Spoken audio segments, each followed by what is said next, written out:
Why don't you get to work, you ploughing twitcher?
Nada.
Yes, you did grow like the mushroom.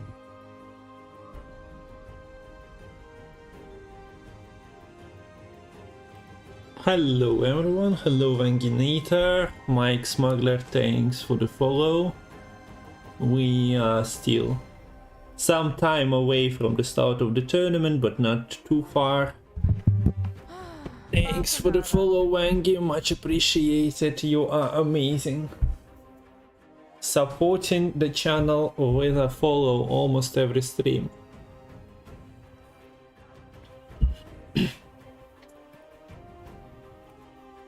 How is life, Vangi?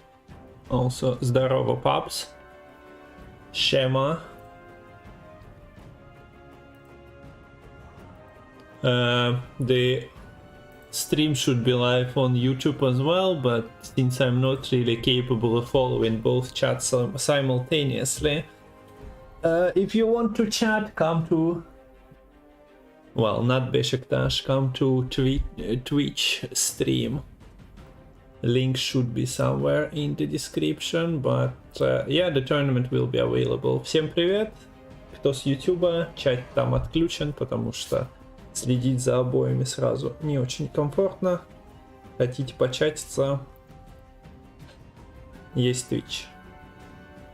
Но турнир будет на обоих платформах. Is Twitch paying you to young YouTube viewers? Yes, everyone is paying me. It's just that they're paying me cents per hour, not even dollars per hour, but other than that, sure, everyone is paying me. That's why we are doing it, right? For money, not for greater good or greater bad. So we have 2 semifinals and the final today. Winner gets $250. There is no split in the prize pool. Magpie versus Mystical, but we're gonna start with Danirai versus Gravesh, so 2 semifinals, and then 2 of them gonna battle it out, best of 5, so we need 3 wins. Also, well, I mentioned that there is a YouTube. If you got a minute, guys, if you cannot let it run for a bit or just upvote, that's much appreciated. Link is in chat at the moment. Played a little bit with Karim's Vampires Golden Necker yesterday on stream, so some content is being dropped. We're gonna get Lemon here in, I don't know, 20 minutes to talk about the deck lists, so not gonna open that as of now. So need to check if my PC is handling streaming on both platforms simultaneously nicely. So if it lags and it feels like it's not your internet lagging, let me know.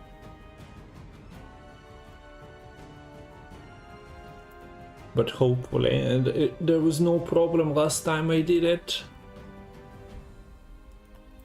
Hopefully we're gonna be fine this time around as well.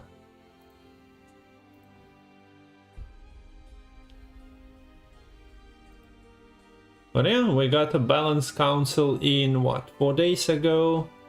Team Elderbrat League final was yesterday, so we got some fresh piles. And we're getting more fresh piles today. I jumped through the decks. A couple of surprises, decks you wouldn't expect are being brought here, even if we have only 4 players, and everyone would expect that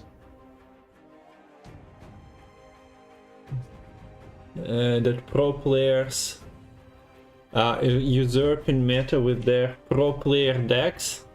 One would expect that everyone will bring the same stuff, but no, surprisingly different decks are available, so should be exciting. Let's see, camera. Well, I'm not gonna be sitting like this. Здорово, клоуница, кого мы пьемим? Одного из участников турнира. Имба. Let's see if the players are actually playing on ladder. I doubt so, because friendlies were fixed. So if you are prepping for the Masters, there is no reason to jam the ladder. And we see Maimon here from the pros. Anyone else jamming ladder for no particular reason? Svat was a highly placed ladder player. Sintian Lion, Lyrian, and some people are jamming, but yeah, this is not finished placements. We only see 6 people with placements finished, and quite a few of them have negative win rate, so there is not much to do for the competitive players at the moment. Play Gwent. What else can we do? We can go to the Masters website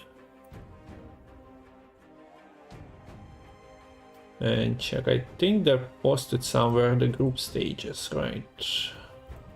Was it on Twitter?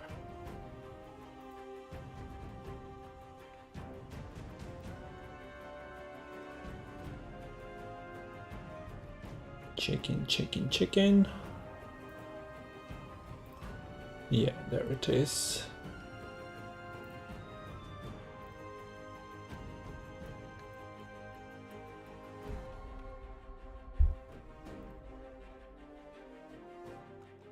Hello, Lirio. So yeah, those are the groups for the Masters. We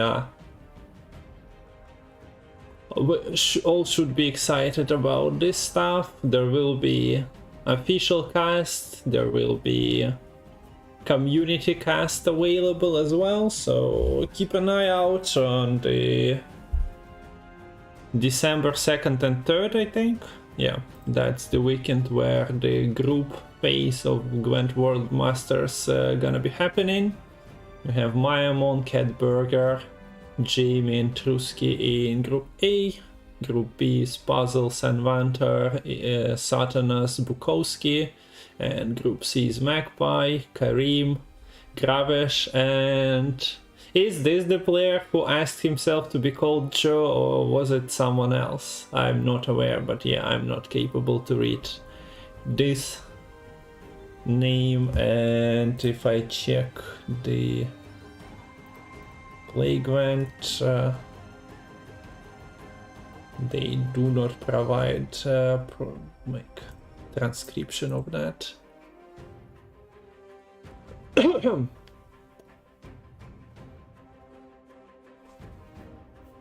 So your reply later on regarding the group stage of Masters. I also wrote to Salty Captain and he was available, so we can have you as an invited speaker here and there if you are interested in, I don't know, maybe giving an input. But at the moment it looks like I got myself a caster, unless anything changes much with the plans.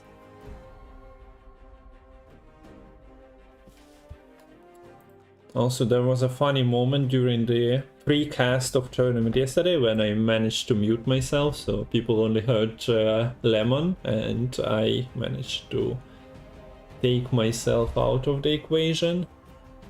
Hopefully not happening today.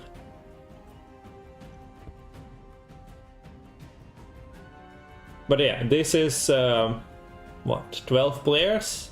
6 of them are progressing, so 2 per crew, or not. Do they do cross group? I don't think on this stage. So yeah, 6 players are qualifying further. Should be exciting. We don't have the full patch explored fully, I think, so there might be some greedy decks hiding in the shadows. I don't expect people go back to the cultists because but maybe Heatwave will be out of most of the decks and people will be like, I'll sneakily bring the cultist in, but most likely not. But we have Nilfgaard revitalized. Even today there will be a bunch of Nilfgaard players. Monsters have some options, NR has at least one option. Skellige is a big question mark if anyone manages to construct a good playable deck. You never know. And also, so yeah, the bracket for today is Danirai versus Gravesh, Magpie versus Mystical. That's set. We starting with Danirai versus Gravesh if I'm not mistaken. Hello, Lemon.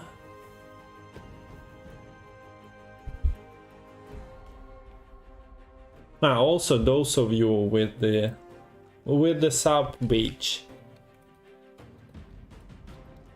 and this thing is still available. If you want a sub, you can get a voice line that plays when you enter the chat. Oh, not enter. Speak in the chat first time of the stream.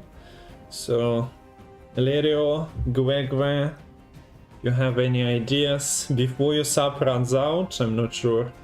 I think a lot of people were gifted subs by the Babaika a couple of weeks ago. No pressure though. If you don't want, there is no need for that happening.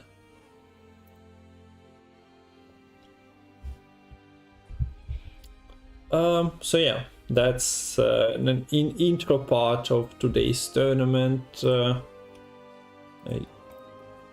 gonna take another break in a couple of minutes and then we'll get Lemon in. Lemon is a man who is ready to cast what? 2-3 tournaments per day. It doesn't matter to him how many Gwent tournaments. He gonna cast them all. Did you find the emotes, Lemon? Or do you need me to send them to ya?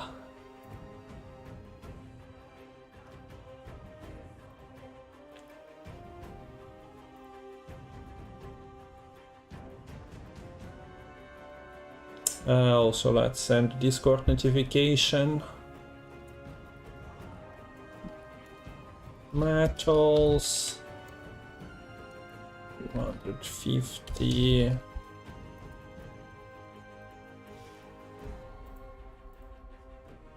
Tournament live. Danirai-Gravesh, Danirai.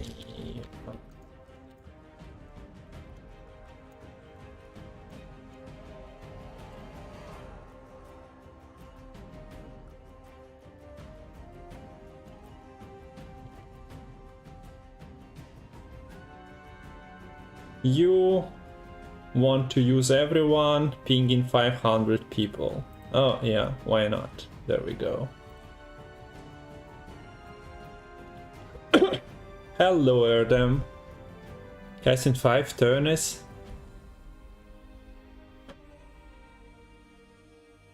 A day is easy if you are gonna sleep like through 3 of them. True. Да забирал коллекцию обычную. Ушло на это 4 года. Ты сколько играл? Да. Сколько пауз у тебя было? Потому что 4 года слишком долго для обычной коллекции. Для премиум, да, я поверил. Обычное что-то звучит, как были паузы.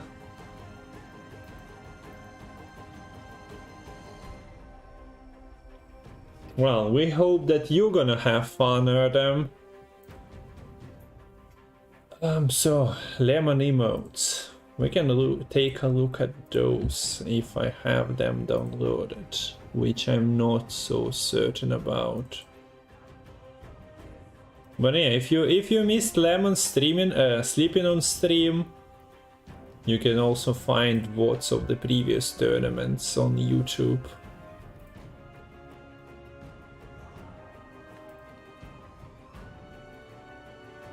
So we have the lamb on, and we have the lamb off.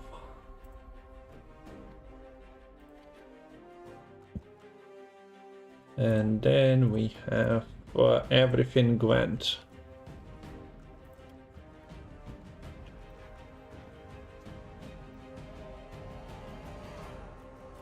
So yeah, this is Lemon casting tournament.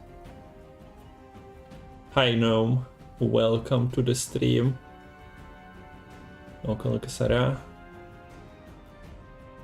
Ну да, если не 5000 часов нажечь, то может быть подольше займет.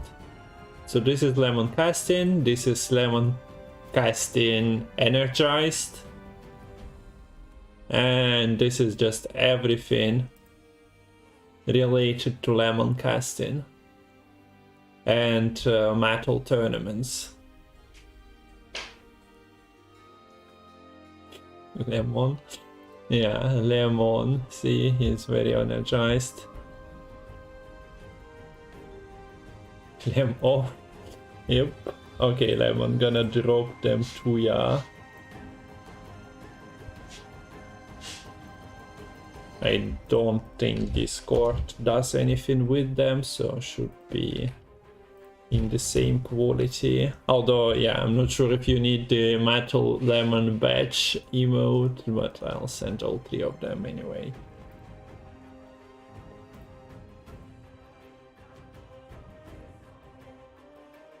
Okay, so notifications out. I has all the energies.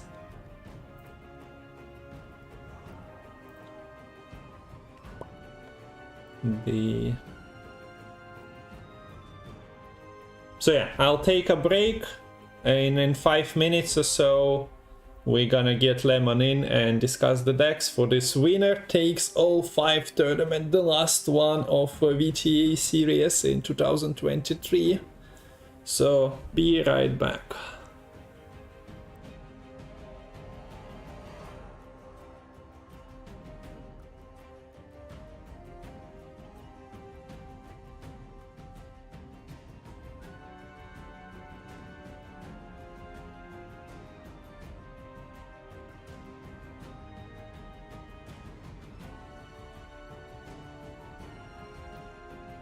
You humans are so impractical.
Okay, so back. Здорово, тут Аюш.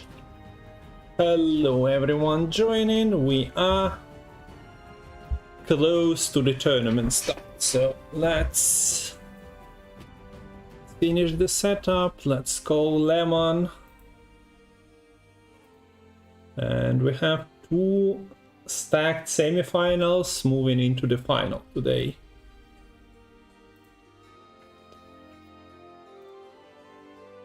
So this is the schedule. Danirai versus Gravesh first match, Magpie versus Mystical match номер 2, and then the final between them, winners of semifinals. So nothing too novel. Jacket, presents, dress for the occasion. And let's try and call Lemonsky.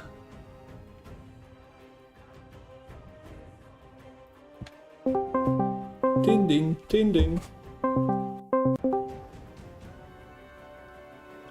Hello.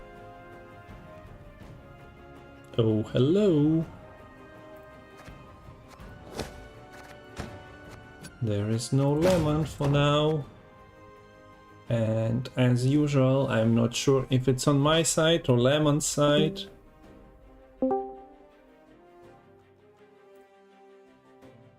Okay. Hello, Lemon. It might be on my side then.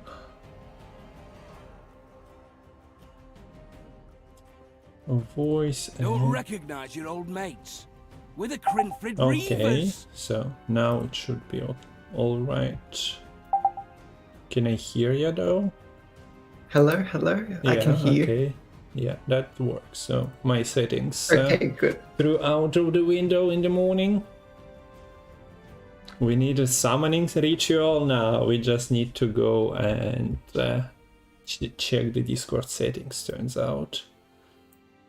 So from one tournament to another we go in a span of like 14 hours. Feels great. Yeah. Thriving Didn't competitive even sleep. Gwent. Yeah, I slept between the tournaments. You are just going straight, right? From one to another. Injecting Gwent straight into your competitive Gwent straight into your veins. That's the best way to take it. So if you want to share the webcam before we go to the maybe, I'm not sure, it will be kind of blocking the deck potential. No, it shouldn't. So yeah, if you don't mind doing it now, we'll pop you out. And the guest webcam. Should be. No sun anymore behind you. People won't be confused. European people won't be confused. Yeah, I feel like I could open the blinds a bit so you can see how dark it is. It's grey outside here. I haven't seen sun in like 2.5 weeks now. Oh, And a bunch of European countries got snow recently, so that's something. fun. Yeah, something you don't get too often, I would assume. No, basically never. Never, yeah. Okay, so the tournament, and we're gonna start with Danirai versus Gravesh pair, if I'm not mistaken. So let's start with Danirai's decks. Gonna share it. So yeah, everyone joining. Today is the full top 4 stage of the tournament happening, so we'll have 2 semifinals and the final. So let's start with Danirai's decks. All 4 of them, and Syndicate is the first one, and of course I forgot, this is the off the books because the decks are submitted in Polish, so I was confused with the name for a second, but off the books is the choice of leader for Danirai. We see the newly buffed Flying Redanian in the deck. Other than that, it relies on the Acheronte and Ixora for the vice cards here. while playing We the also- Madame from the like recently introduced big cards as well. So, how do you like it? Quite interesting. And someone else who's made some recent introductions here is Morale, teaming up with the Vice card. Normally we see him in the NECA bounty lists, but we have the Morale and the Poison packages to provide a bit of toll punish potential without actually running the Morales. Notably, with the nerf to Brawler, that kind of opens a few more slots at the 4 provision place, and Danirai has opted to run 2 copies of Fistek and 2 copies of Fistek Trafficker. Yeah, so full and more poisons potentially coming from the Shady Vendor. We see 2 Peaches and 1 Slice Seductress that you can break for Marquisa Serenity, so Yep. need to be aware of your mulligans, because there is also, yeah, that Flying Redanian that you have to thin out of your deck, going to 9 coins. So that was Syndicate. Haven't seen this build. Well, people tried off the books in the previous 2 seasons. It wasn't only blind pockets, but yeah, still a bit non-standard. And since the power provision changes to some cards, it got reshuffled. Moving on, we go to the Precision Strike, and this is a Renfrey list with Angulim as well. Angulim is interesting. Surprising, I'd say. But surely there are enough artifacts in the meta that she can really interact with, right? Yeah, I'm trying to... surely people haven't given up on Skillig yet. It's bricked in against half of Gravesh's lists, and the other 2 lists are scenarios which I don't think this list really is able to trigger. So okay, I see. Yeah. Surprising choice, yeah. Develops 2 cards on the row for the Great Oak, though. We see the Wielki Dap.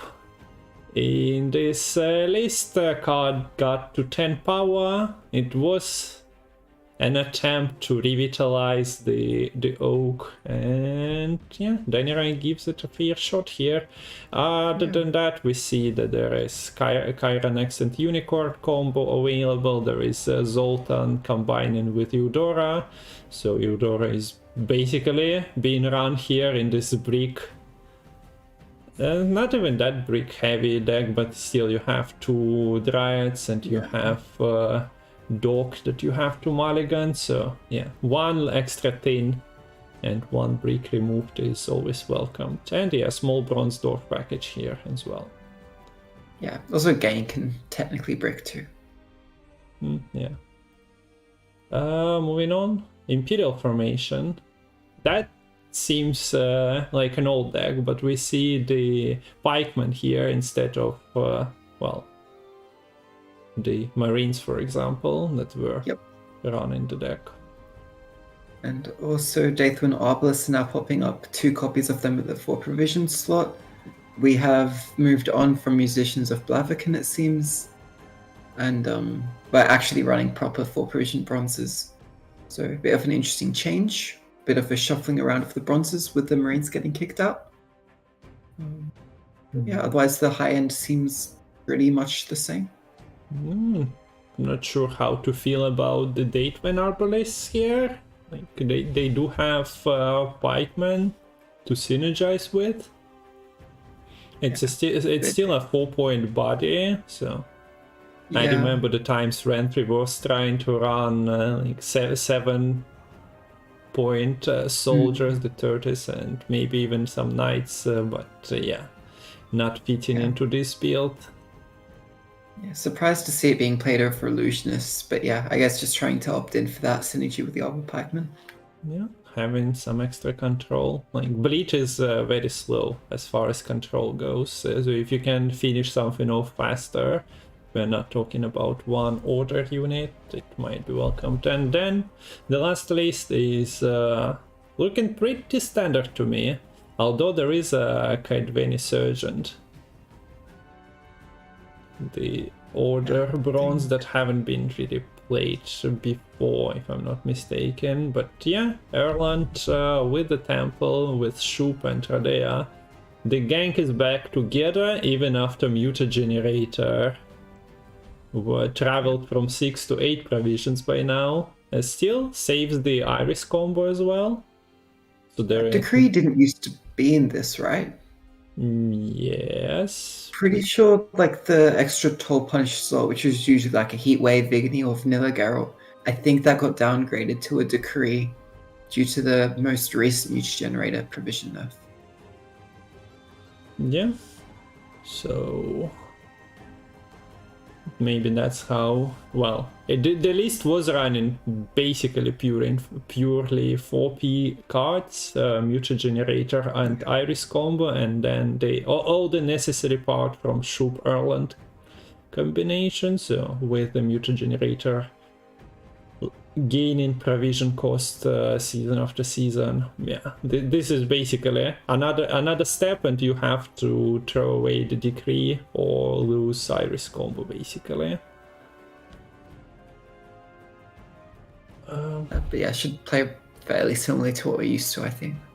Yeah, but other than that, the change in bronze package, like this Kaidveni Sergeant appearing, doesn't really affect too much how you play your Erland deck. So this was Danirai's lineup, and now moving to Babsy Boing's Gravesh's lineup. We see monsters being present there, and we don't see Skellige. So first deck, Guerrilla Tactics, Harmony, but with the quacks here. So you have your Dana thinning from the deck, coming from the horse, and hopefully hitting something spicy from opponent's list. So yeah, really not sure off the top of my head what this Clocks is going to be hitting. It could hit Erland. Yeah. I mean, Pinsir can definitely use their leader to play around that, but if you, yeah. Turn 1 quacks and you are done. Yeah, if you're blue coin, if they didn't draw it, then yeah, that's that. Can pull Renfrey or Renfrey because there's 2 Renfrey lists, and also pull like a Madam or Akronchi or King of Beggars. So Quack seems pretty good in this sort of series. Yeah, we see, well, mixture of bronzes there, poisons, just different tags for the Saskia commander to pull. And Runestone is here. Well, I'm not counting categories here for the Saskia, but yeah, a bit of a surprising inclusion, I must say. And then the Brehan makes an appearance once again. So 2 Witchers in this Harmony list. And with Guerrilla Tactics, yeah, Brehan makes sense if you are just using it as a toll punish, maybe. Control tool. There's no Simless in this list. Mm-hmm. So perhaps I think there was provision enough on Simless as well. So opting to cut him in favor of a bit more of like an expanded sort of mid provision golds, or more cutting him for pony, I guess. Yeah. Mm-hmm. Cool. Okay, so cool. Next one is Enslaved. Nilfgaard revitalized. For some reason, Bratens and Artorius are buffed by 1 power. So yeah, with other reverts to some of the nerfs, Nausicaa Surgeon going back to 4 power. Here they are double Oxenford Scholar for proactivity here. And yeah, standard package for the Assimilate plus Bribery, which is a nice, not even a filler, but a card that is being taken in and out of the deck fairly regularly. Yeah, we also have a Sergeant being run in this list. It's interesting, like some of these Assimilate lists opt to cut Sergeant for more 5 efficient bronzes.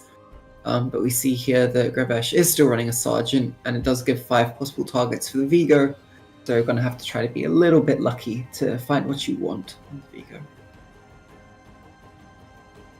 Mm-hmm. so we are close to the start, so let's check the rest of the lists. Rank 3 Priestess with Faultless Pride. I remember Faultless Pride being run in this list some seasons ago, then something was changed, but we are back to that. And yeah, this is a rank 3 version of the Priestess, so you can rely on your rank 3 to thin to 0, basically, instead of trying to run more natural thinning. There is no Thaler in this list, for example, so yeah, somewhat a different build, but not completely fresh. We've seen this in action. Yeah. And yeah, Onager being still at 5 provisions is a mighty threat, doubling the Traveling Priestess points quite easily without need to go tall with the Trident Infantry. And the last list, Koshei, Trife list. Yes. How unexpected was that? I mean, not too much, I guess. It's been popping up a little, right? Lero tried something similar. And yeah, Yeah, well, you expect you can expect anything from Babsy, honestly. That's true. This isn't a shoop list, so not as crazy as it could have been.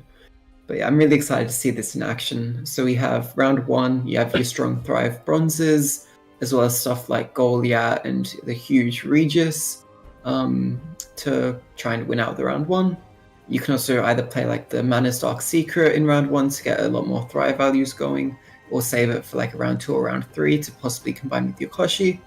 I imagine you'd want to try to bleed in the round 2 with Karanthir and Koshi and Sir Scratch-a-Lot all together to enable a lot of Endrega Lavas to go into your graveyard, so you're able to have a huge Morntar in a short round 3.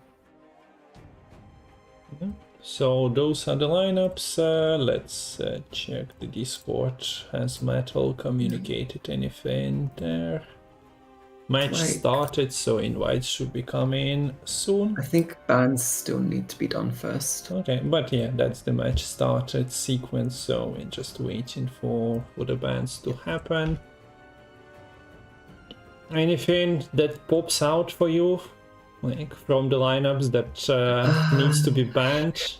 I'm not sure there is much control. We're seeing so many different decks right now, and I have no clue like what particularly people feel confident playing against, what kind of matchups they're familiar with, and in general what is good. I guess I can't really guess anymore because the bans have been completed. So Danarai's Syndicate of the Books list is banned, so not seeing the Morale Madame Serenity list, and Gravesh's Harmony Guerrilla Tactics list is banned. Okay, so no Harmony, no Quacks action here. Yes. Yeah, Quack's a bit scary. Okay. Can't see who's actually on blue coin to start. Okay, so let me just put the score on the screen as well. So Danirai-Gravesh, Danirai is not playing. Okay, the invite was already in.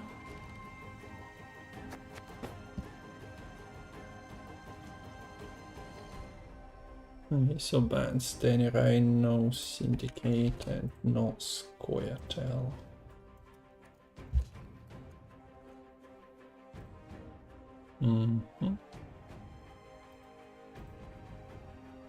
Okay, score should be alright. If it blocks anything later on, let me know, chat. Всем привет! Турнир полуфинал номер 1 между Данираем и Гравешем, потом играет Магпай против Мистикала, и потом финал. Все сегодня. So yeah, let's start with this first semi-final, hopefully. We are getting in soon. Last winner takes all. Danirai also streamed recently, mentioning that this is basically his last competitive Gwent tournament. A lot of pro players are probably moving out of Gwent completely, Yeah. trying to find either other game or other live activities. Yeah, We gonna be have quite a Yeah. change, huh? Predictions are also live, so throw your shells into the pot. Thank you, I guess, Matol organizing that. We have 1 to 10 odds at the moment, people bidding on Gravesh. I don't hear mulligans yet, so hopefully. Me neither. But you are on the waiting screen, right? Yes, I'm on the loading screen. Okay, now I hear. Okay, I hear cards. My F5. Okay, so I got in, but yeah, sadly we won't see the. Yeah. We won't So see. we have the Crochet list on top, which means Gravesh is on Monsters and Danirai is on Northern Realms. So I have Gravesh at the bottom Come closer. and Danirai on top. So yeah, we see Danirai playing Northern Realms and Gravesh playing Monsters. Let's go. And we see Muta Generator into the Rune Mage action. Finds a 4P card. A 4P card that also generates some extra carryover value. So Clever, clever bastard. clever. Double Necker is so good with this scenario here, and also so good at setting up the Crochet for later. Note that this has been a very quick start, but the image generator was played turn 1, so it is actually Danirai on the blue coin here. I wonder if Gravesh is going to be able to try to push for a win on even with the use of this scenario. Also, these Redanian agents are possibly going to be finished off, taken down by the cursed damsel, potentially. Done. That's what I was trying to think of. Cut down. And there we go. Necker Nest is being popped on the back row here. For Gravesh, we have 4 Tri-Vengeance on the row and also a Dame that can be clicked and deny some of the value.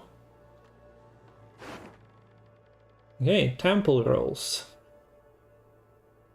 Is it an Or Elephanto? Probably. Visigota is cute, and Visigota is being shown once again, but there is also a Gerhardt. And Visigota is more of a troll pick, so let's see the choices. Well, it's already blocked by what I believe is Maxi. Maxi showing Karantir Koshi combo on the wrong side of the deck. That's not great, so probably a shuffle coming through, I imagine. Yeah, even if you have a this context Neuromancy, is it doesn't look great. Yeah. So, yeah, And this yeah, is- so the War Elephant, Gerhardt, and Draug was taken from the temple, by the way.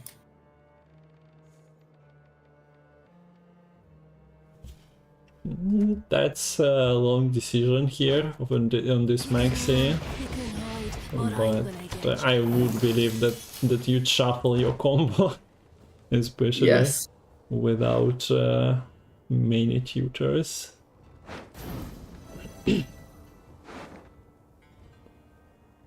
And you can't really go for a tempo pass here as the monsters list, because you will overclog in a long round with the double Koshi, and B, you need to actually bleed to put more units in the graveyard for the Montauk to be any good in the round 3.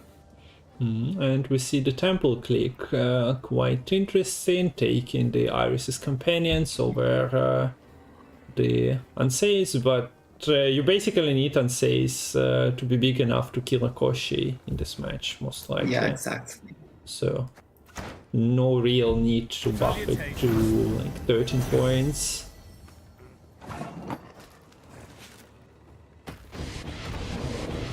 Nice to not have, nice to have a mutagenerator opponent here for those fiends. Front row is empty, they play for full value, and there is not much of a threat while your opponent is generating carryover. That's a Shoop top deck from Sintian Envoy. Love to see them neutral cards shown by the Envoy, because your leader doesn't work on them.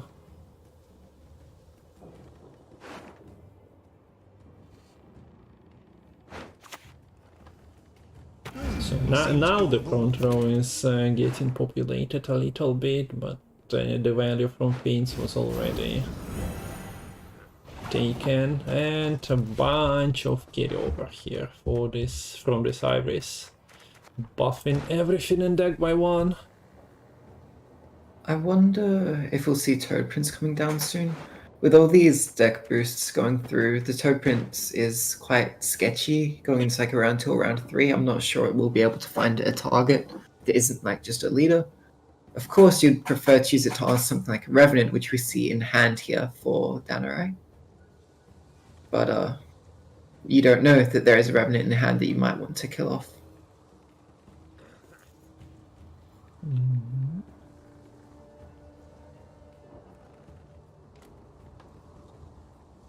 But yeah, the reminder that Gravesh is at the bottom here, but it is a Danirai on red-blue coin, so to say.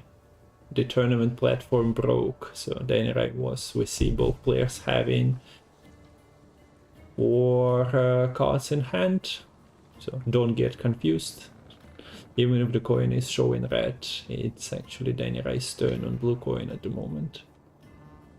But yeah, pretty nice value from the 4 provision bronzes here. Double necker, doing insanely great for Gravesh. With the RS's companions out, I start to doubt if you would really be able to catch up if a pass were to come through from Gravesh soon. Granted, you do have leaders to get stuff like a Gerha or a War Elephant if need be, so it wouldn't really work, but we do see the pass coming through here for the Northern Realms. Round control and a win on even, conceded to the monsters list. Okay, and now you were expecting a bleed here, but that heavily depends on your finds. So no Koshi, no Karantir, there is a tutor, there was also semi-dead Osrel. Nothing above 8-point units for that. So Maxi Shuffle provided some golds into the hand, but still no sight of Regis, Koshi or Karantir. Did he shuffle? Goya and Riptide were near the top. Okay, so maybe there was no shuffle then. He I'm took not a long sure. time. Yeah, I'm really not sure, but I'm curious to see what happens. I mean, you have to bleed here at least a little bit, I would think. Maybe does opt to just try and save the...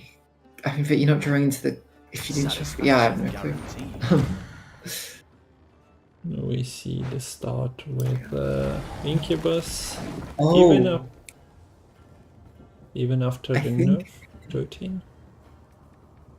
is he... He might play the Regis. Do not test. Try to lose the round to help the Regis. Okay. win. Okay, so that's Maybe. the master plan. Maybe. Yeah, makes I'm not sense. It's a 10-in, it's a 20-point card that you're dropping. So yeah, the Regis, if it's on the battlefield and you lose the round, you lose 3 cards from the top deck. You know that realistically there's only one proper toll punish in the form of the Anses here. Sure, Shoop could go for like a lock, which with no purify in your list to unlock like a Cochet or a Kitty, the lock basically just does deal with something, but you're probably kind of fine if they do decide to use Anses on the Regis as well, maybe. I don't know. Yeah, we'll see how this plays out. Yeah, well, we should take into account that Danirai doesn't know Gravesh's plan with Maxi. He didn't see the order of the card, but yeah, if you just need to close the gap, maybe it costs you Dances.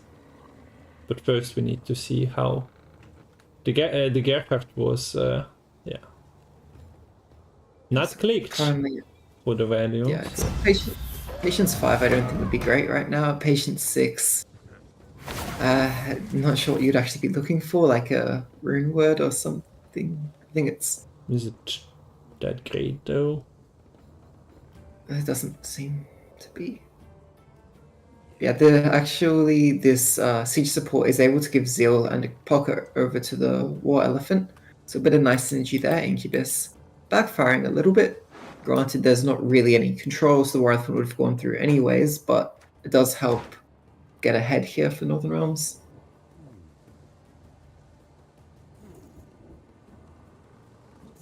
So why was the Sir Scratch-a-Lot played?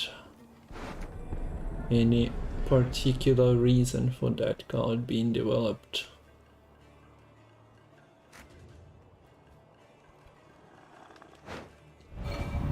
Okay, does go for the Cochet line. Okay, so I see. And goes for the leader as well. I think this makes sense because of the double Orchid Man Trap in hand. You get so many Thrive triggers. Or if the Cochet gets answered, maybe just play it back row, put Thrive on a couple of 5s, and let Kitty get a couple of Thrive triggers itself each turn. Yeah, Anseis is great as an answer, but can only answer one thing, and same goes for the Shoop lock. Yeah. Yes, you know the lock isn't able to be answered here. Falls onto the Gerhardt, goes up to 7 patients. And we get the Man Trap as well.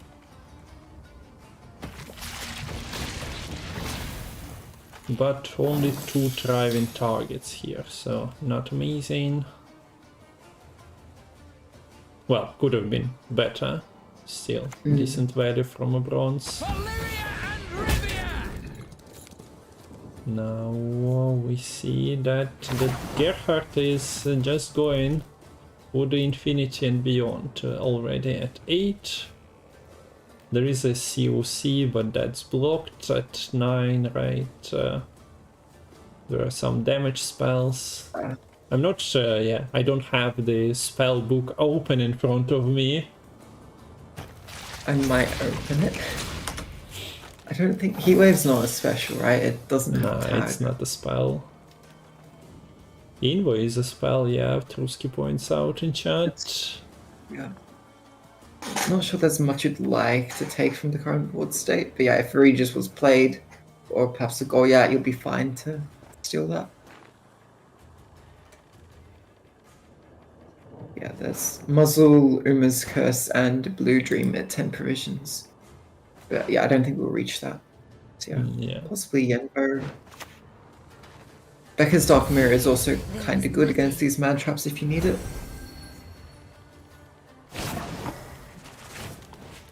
And yeah, we see that Goliath is getting dropped as well. No real reason not to, but yeah, there is a Yenbo for a decent Goliath, I suppose. Do you use the leader here or just drop the drag? I don't think the drag's that amazing in a short round here. It's alright though if you still have a few leaders remaining. So I wonder, should you take Koshi? Or is it a bit too much trolling? You have the buffed bronzes, Erland, Trigger and Koshi as well, and you know that your opponent has nothing. Probably. I mean, Probably it's a a ladder 3-card. play over the tournament play. Yeah, I think in a 3-card round, it's just a little too short for the Koshi to pay Yeah. off. If it was like a 4 or 5-card round, I could see more of an argument for taking the Koshi. Finds the Decree. Seems good. Yeah, it's literally just Erland and Goya against Montaut and this Osril isn't even good. You're eating an 8. Yeah. But how often will you taste an elephant as an Osrel? So I guess that's your chance to try some delicacy, although please don't. Okay, so Well, the Erland, ghouls would eat like just animals as well as just humans. yeah.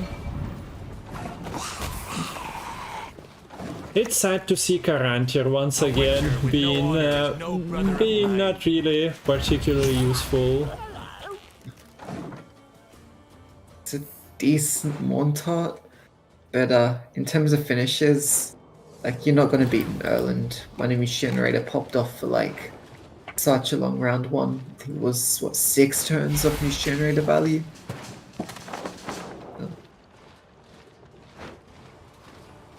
Yeah. So not too many charges on the priestess, but a lot of charge coming onto that Erland. Plus 32 was it? Yeah. Versus a very small Osrel. If only Osrel could eat immune units on the board, that would have been enough. Yes.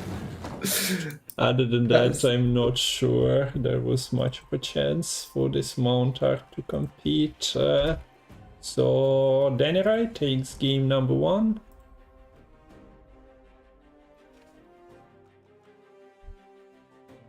Nice attempt to set up the Koshi combo, but with Tinin, at least you suggested that we would assume that that was the line Gravesh was going for, but then yeah, opting into playing the Koshi in round 2 doesn't go ideal. That is the first game. Blue coin going to Danarai's side. Now it's Gravesh's turn on the blue coin. I wonder if what would you like to take here? Probably, Renfrey can be, I mean, these are both Renfrey lists. Renfrey loves to just smoke on red coin, particularly the soldiers, I would imagine.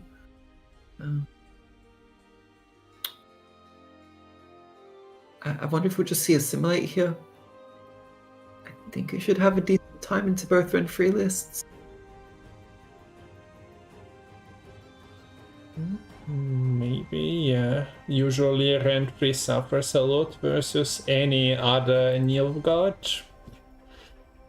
Or maybe not any, but a lot of Nilfgaardian decks assimilate just soldiers without Renfrey potentially as well. Might just overwhelm it.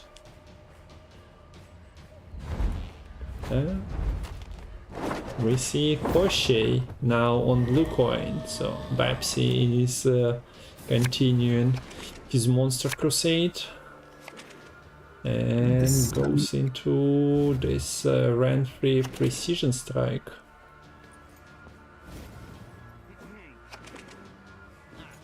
So, last game in round 1, there were a whole lot of Neckers who were perfectly aligned at the same power. On the same row and the highest unit on that row. So you might need to be a little more careful in this matchup because there is an Igni and Danirai has even drawn it in his starting hand here. So you need to be a little careful of that. Yeah, there is also a problem of P-Strike dealing with your Neckers, but at the moment we see Scenario and Neckers being available, so least they're getting buffed immediately. I'm impressed. Second game in a row, we've seen Scenario and double Neckers in the starting hand for Gravesh here. And yeah, the Scenario passive does combine perfectly with the Neckers, getting them a lot more out of range of the removal of Danirai here. Yeah, although there are skirmishers coming for them, so So not perfectly out of the way. would do click damsel here already? I suppose so. But there is a second skirmisher available as well. I wonder if you just hit the damsel here to kill off the skirmisher here. You do deny the 3 damage ping. Like, it feels a bit bad, you know, you lose 3 points to kill 1 point unit, but with that order I think it's quite worth it, especially since it ensures that the rest of your Thrive units are a lot more likely to stick. So still a long way till that Igni is getting triggered.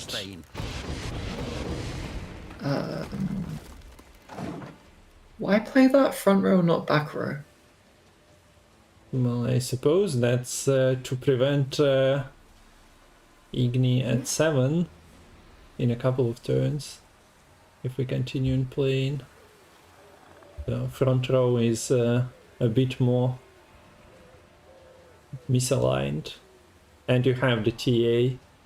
You don't really want to TA any of your tribes, so maybe that was the reasoning. Yeah, I think that makes sense. And it's not making a huge difference for the Incubus carryover anyways, because the Neck Warrior is a 7 for 4 regardless. But yeah. Alright. Okay, Rentry, Regis, we see some big cards coming in. Finally, Regis is in hand here. Kitty is in hand, Koshe is in hand, and you can get Karanthe from the Neomancy. So we do actually have the combo together here, which is nice to see. Is there And double anything orc- that snipes Kitty? There is a Pyrotechnician that can Yeah. potentially start the hunt. Anything else? There are some pinks. There is an Angolim, by the way, for the scenario value. But as you pointed out, in those matchups, it's not exactly doing much. You're not even running Rune Mage, so you can't even try to high roll into a Thrive unit from the Monster's Runestone. Yeah, this skirmish is going to do a very good job at cleaning up these in Dragon Lava. Might have to combine with a leader ping here, but it's well worth it. How is full provision card allowed to deal with 2 larvae? It's insane, isn't it? Yeah. The world we are playing Gwent in incredible.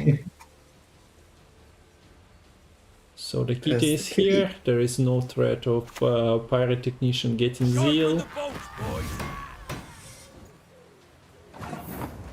Wonder...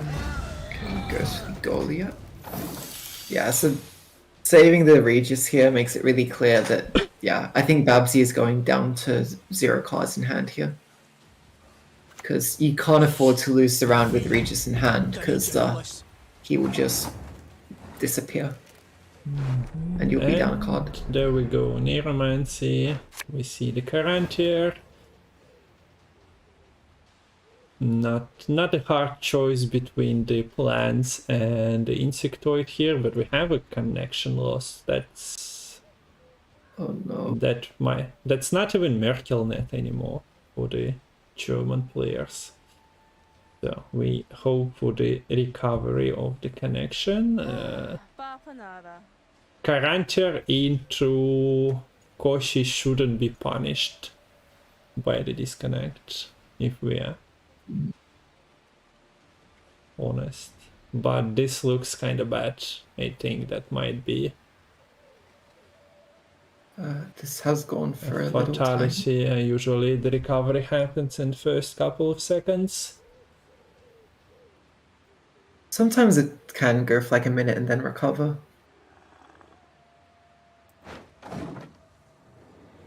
Yeah, we see that there was a disconnect, sadly. So let's see what players agree on. And if there is a comeback, because sometimes when your internet is dropping, you're not really present anymore. Yeah.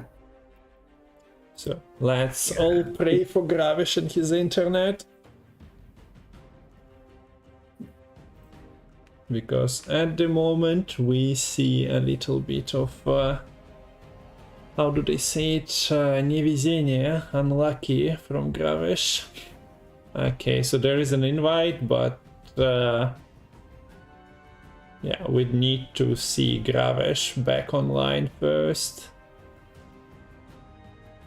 So we'll try and confirm that Gravesh is still alive and with us here.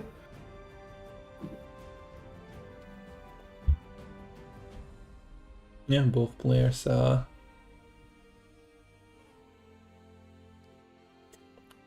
offline at the moment in Discord. And yeah, no information at the moment.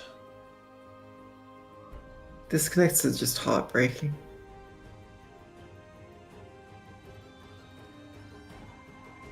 So sometimes it's a tournament platform, sometimes it's a player's connection. You never know what strikes you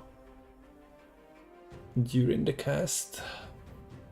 I think typically tournament platform problems happen more at the start, I think.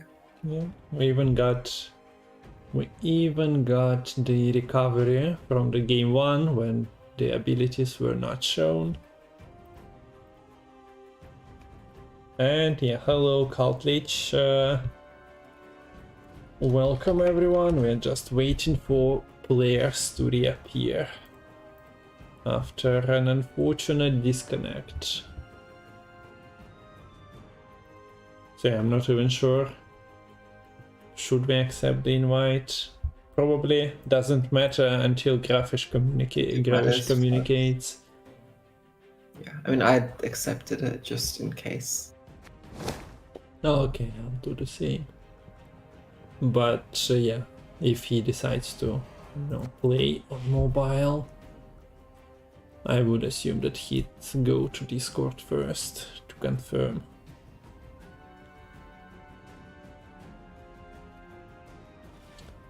So yeah, depending on Danirai's decision, Matol's decision, and Gravesh's availability, we might have a tour or a replay in the books here. Yeah, it might be continued at a later date potentially. Not sure what the outcome would be in that case. There is still time, but yeah, some of the players are in the Gwent Masters as well, so not sure how much community action do they want to see and how much time. I need to know that Magpie has been studying, so that's why we didn't get any Magpie streams. But yeah, silence at the moment.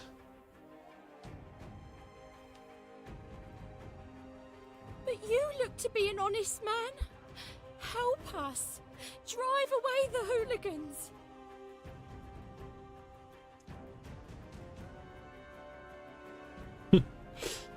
Yeah, so not much to say here while one of the players is just disappearing. Is it mobile internet gone as well? Was he playing on mobile internet to begin with? We only can guess at the moment. I mean, Gravesh took priestesses, right? So I really hope that he isn't on mobile. Was it Gravesh? Yeah, it was. Danirai already played his NR. Yeah. Not amazing. Yeah, I don't know how you'd be able to get all the order clicks done in time, unless your APM on mobile is insane. It depends on how new your phone is as well, most likely. I didn't realize Gwent was pay to win.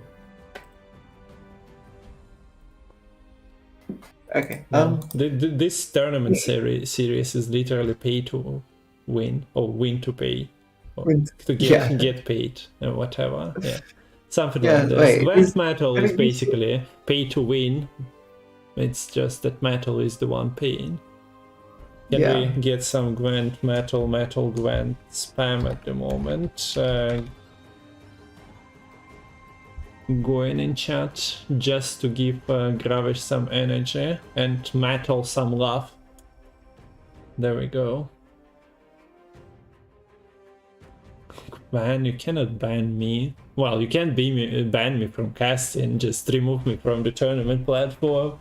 But that's losing not only a player but a caster as well. I know that Lemon is your favorite, but at the moment you'll have to suffer. What?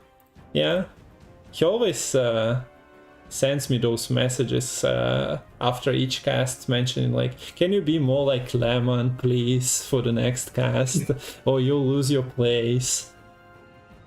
The secret is just we can swap the times a bit around. Let's yeah, just like do it like 1 AM your time. Yeah, yesterday I was already getting that treatment kinda because I have not been feeling too well in the past like 3 days. So while we were casting and I was streaming the Phageborn and Gwent before, I was like, it's going to midnight. I don't know how Lemon does it. But I'm sorry. Yeah. Oh, German internet. He reappeared. Now the only problem is we didn't have Danirai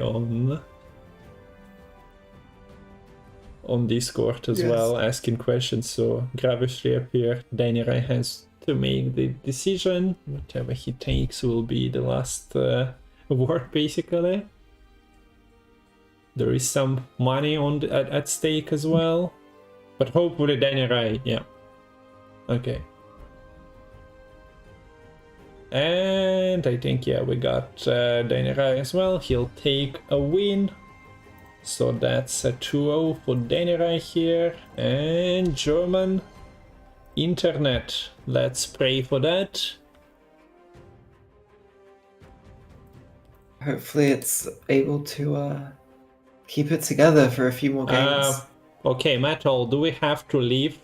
Okay, yeah, Danirai asking the same question. I imagine Gravesh probably just hasn't rejoined the game yet. Yeah, he says that the queue is not back, so I guess he got the invite. So let's stay for now. Maybe sometimes there was like a re-invite after 10 minutes, so I haven't really ever launched a tournament myself, so I wouldn't know.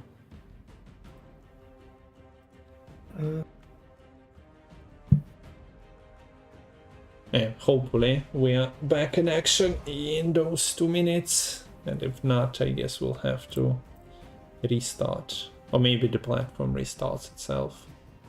Usually if invites are sent, it should be fine from that point onwards most of the time, unless somehow it doesn't send it to some place, but loading screen. Loading screen has appeared. Почему стрим идет 2 часа? Потому что pre-show было. Okay, so Danirai goes first. Neil got mirror. Player connection lost, please. No, okay, it disappears. So let's see the mulligans. Something's happening on the bottom side, but Danirai didn't have any problems. But Gravesh also mulligans, nice. So yeah.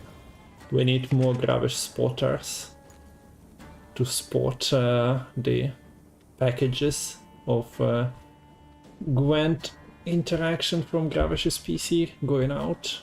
So Mulligan's golds, but has Skullbeat. There's no spotters in this list though. No, but there is a Gravesh spotter emote in chat, so we need those. Looking for the Gravesh.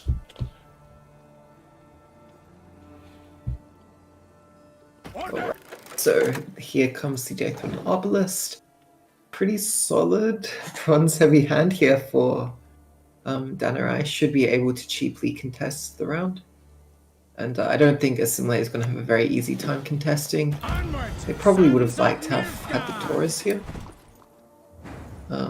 in hand to try to snipe a copy onto like the Ramon or the Roommate with Vilgefortz. But that is not the case here. Instead,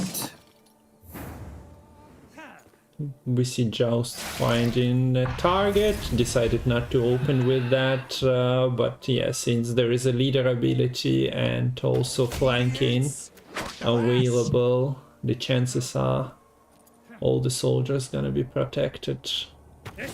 So might just take your Joust value immediately. yeah, and the fact that the upper platinum was actually played back row to get the armor means that, Danirai is actually playing around the threat of the Joust, so you should take it when you get it. Nice little play on the emissary to deny the flanking.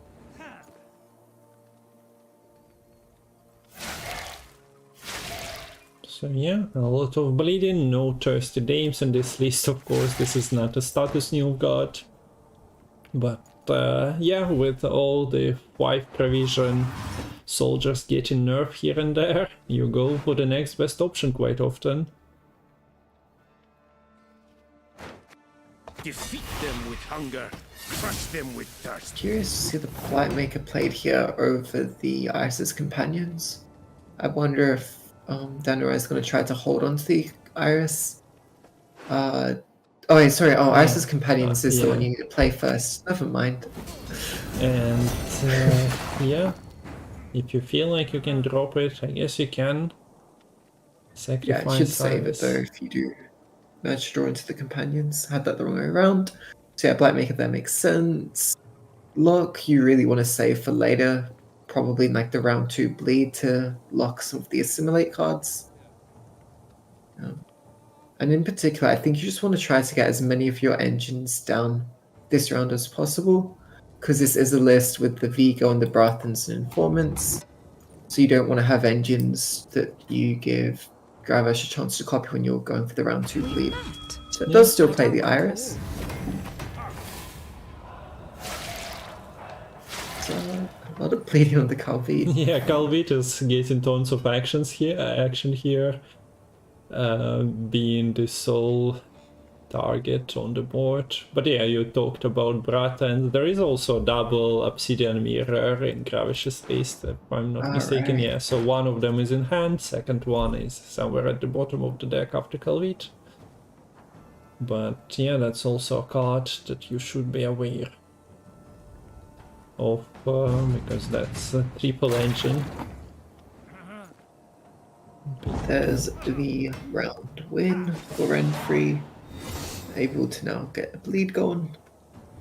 But yeah, not many golds in hand, so really desperately needs to find their good golds. And Isis Companions doesn't really help at this point because it will randomly discard now. Bricked gain. Sergeants are terrible for bleeding.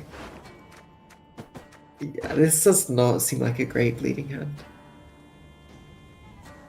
And the Calvite, the Assimilate has all the golds needed to defend the bleed. Okay, Ramon could be decent here. But again, playing it early is a bit sketchy against Assimilate. Because, say, a Vigo into a Mage Torture could give spying over to the Ramon, so you really do need to try to save it for later in like a short round. Anyway, only now we see that Iris is finally done with her hand buffing or deck buffing. That's also a problem with playing her from hand. You don't get those 3 points that would have been there if she's already used up in round 1 from the graveyard. Yeah, there's a lot of variance in this deck based on when you draw the Iris and the Iris' companions as to how much carryover you get. Like if you had the Iris' companions round 1, then you'd have a bit of extra thinning and you'd have like the 3 extra units, or even maybe 4 or 5, depending on mulligans, would be boosted here as well. Yeah, this pass goes for the long round against Assimilate. we'll see how that goes. Yeah. So really just, I believe the line here is likely you don't want to play your engines if possible, and you want to just play as many locks as you can to deal with the assimilate engines from your opponent. That's at least my understanding of the matchup. We'll see how Danirai decides to approach it. So we see one engine mulligan and another one goes, but here is an unfortunate accident with the mage assassin coming to somewhat assassinate your chances for Okay, a what you bigger point can- plan. Yeah, what you can do is you could use the Blightmaker now to maybe move the Triss towards the top of your deck. Granted, you haven't played Rune Mage this game, which means that your Renfree is not very consistent, but then you could either try to go for like stratagems or play Bronze Unit, draw a card to try and get access to your Triss here still. Or even just go for an early Renfree to try to get that Cursed Scroll to fix the Blightmaker as well. But that's quite lucky to find that sequencing.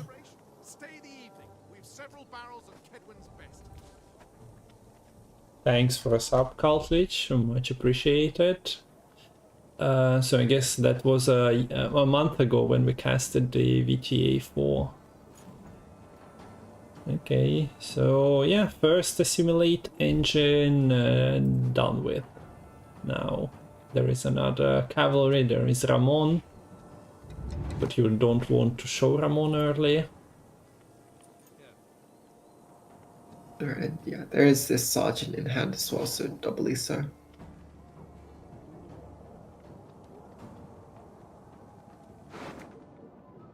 So that We looks go. like we go. Do you just mage torture? How is torturer dying to the mage assassin ping from hand? Yeah, I That's, think now you just do mage assassin. that's a pretty decent way. Well, you'd be more happy with randomly hitting those 25% by playing the Blightmaker.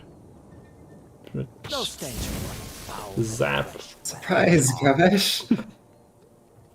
Yeah, just outplayed on the face of Mariganin and Bricane. Yeah, I still don't know if that's really something you'd prefer here for Danirai, because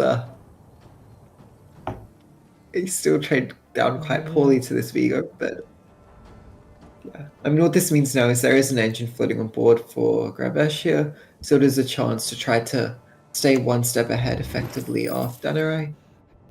Ooh, that would have been amazing later on with this Triss. Yeah, Iris is not doing much. And Triss is a bit too early. Yeah, so again, just putting pressure on these locks. There's, yeah, only, what, like 3 more locks potentially if you include Ramon. Yeah, it does protect this, like, this armored cavalry. Not only does the armor reduce damage it takes from that cavalry, but it ensures it also doesn't actually die, which is important because if the Triss does end up getting played here, through some lucky Renfree roll, it would mean that you get 3 extra points.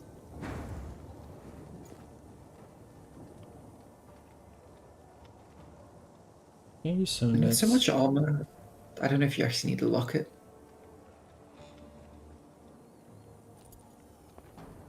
yeah. There was also a line of putting spine on that slave driver, but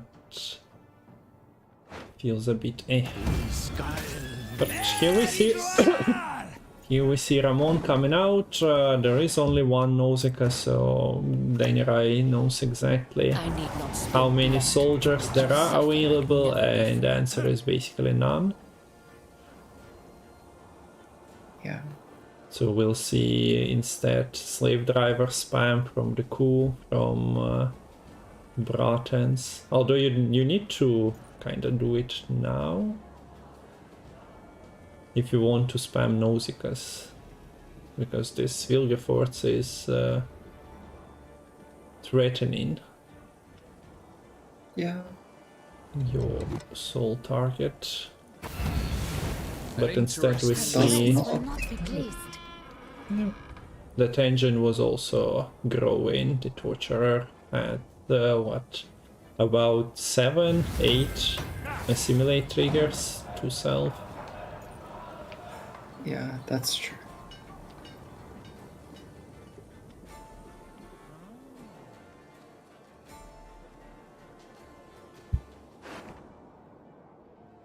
So we see the development of those assimilate engines plus something, and yeah, that plus something is also triggered and assimilate multiple times.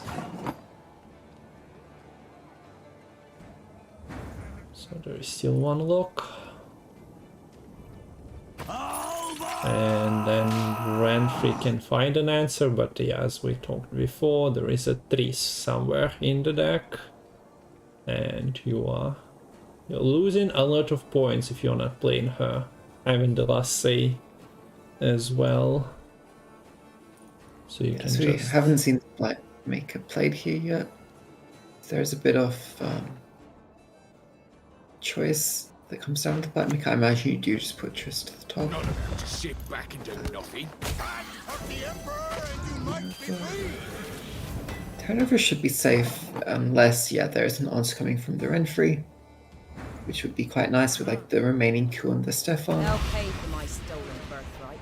Damage by 6, damage the board, play a bronze. Okay. Cooldown is not an option anymore, so kindness is a bit too late. But there are still... Yeah. Okay, and we see that Danirai just takes 6 damage instead. Yeah, if the board was set up a little differently, maybe there was Yeah. more of a reason to go for the kindness. There is no But I don't space on the think- front row as well, yep. So I wonder when we play this leader through. I guess there's no rush.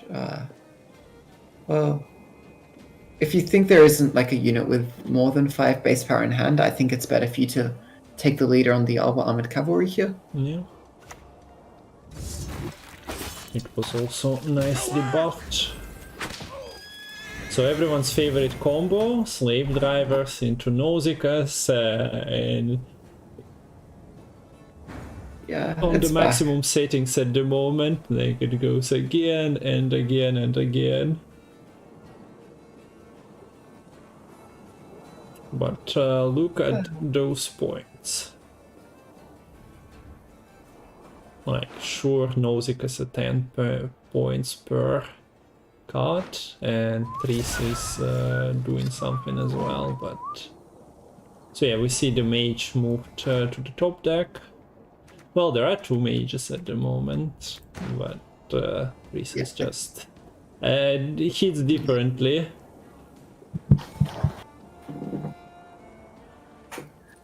Okay. So do you go leader and a kill on another 5 here with Stefan? Yeah. I think that would be the correct line to take. Alternative, yeah, I think, yeah, that is the best play. You could maybe even try to kill like the 3 power armored cavalry as well as like the slave driver if you're going like all in on trying to deny the Triss. Mm-hmm.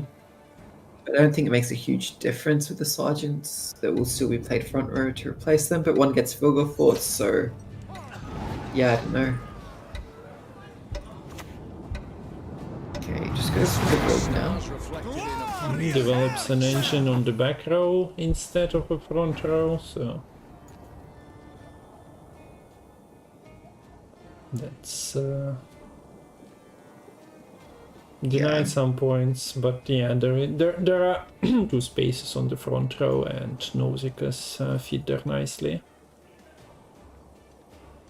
Pretty sure it would have been a little more correct to, yeah, just take the Steph on this turn. But it might have roped out a little bit. If that was already on the end of the rope, then Stefan is a bit too late. And yeah, Roommate would have been right at the top.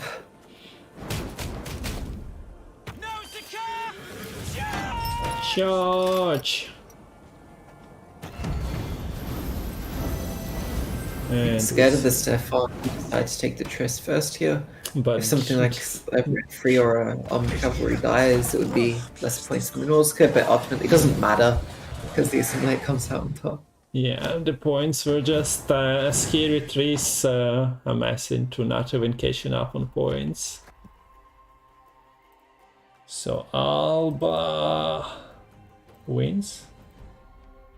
And we got ourselves a series here. Although, yeah, it was featuring one disconnect. Game continues. So this is for those of you who are late to action. We had a slight delay with the German internet causing some issues, but the series continues. So 2-1 to Danirai. He needs to win with this Rank 3 soldiers list. Gravesh still has, well, the priestess list and Koshei. Yes. We see the Koshei hat trick come through here. I think I wouldn't. Priestess Blue sounds reasonable. But yeah, I don't know, Gravesh has taken the Koshei previous time as well, but maybe he was just searching for that matchup against, what was it, Squirtle, right? So Yeah.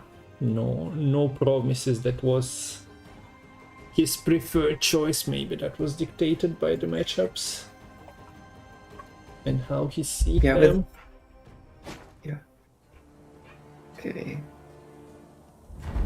What do we have? What do we have? And It a is priestess. priestess. Those vermin! So there is a Vilgeforce factor coming through, Very holding true. one of the bronzes, but there is no Trihan after the power nerf. And Much we'll- better starting hand here. Right. Yeah, so there is the Iris's companion looking at Babsy's hand.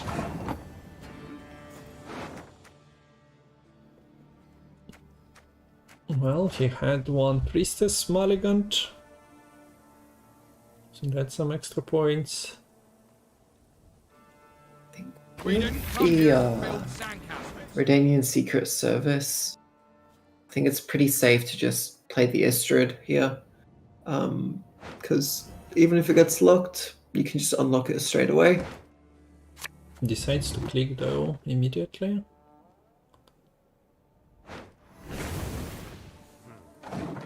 Well, maybe not what I said.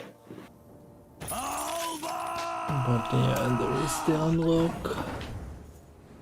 Yeah, I guess maybe it has something else that they Gravesh cares more about unlocking. Would you expect, if offered and not clicked, would you expect the Vilgeforce going on it? I don't think so. So early in the game, with the bronzes not tamed, you'd rather take Vilgeforce later. Yeah. It does go for the Purify here anyways. I'm a gentleman. Wait, then I don't know why you wouldn't go for the Patience. Yeah. Well, the lock is incoming. The card is still scary. Easter even after the click. But yeah, could have gotten one extra draw.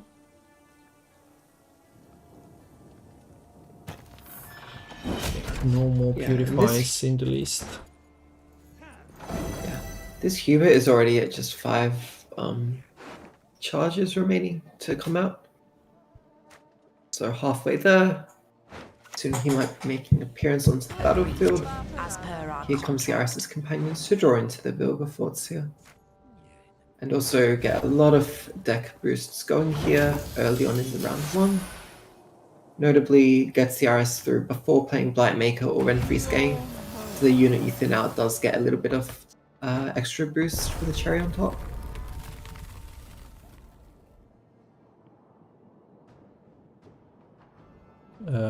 So boost an allied unit by 2 for each remaining charge. Well, there is no red of it available. You're also not getting much from the movement or the shields. I guess an 8-point bronze is quite nice to have.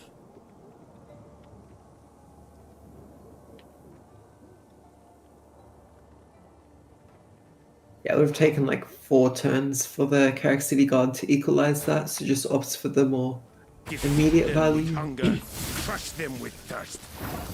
It's a decent number of points coming through. And Oh, yeah, Danirai. let's see some Onager shenanigans. Ding. You get clicked, you get clicked. Okay, it doesn't even go for the Siege Master yet. Oh no. Okay, we're back. But please, no. Stop it. Get some help, internet.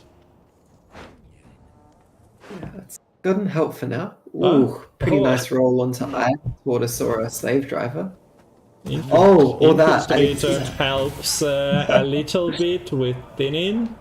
As we mentioned, there is no color that is available to flex. Like, this probably just forces the Margarita, I assume. Feels bad to not lock one of the engines like a light cavalry or a pikeman, but I think it's just forced here.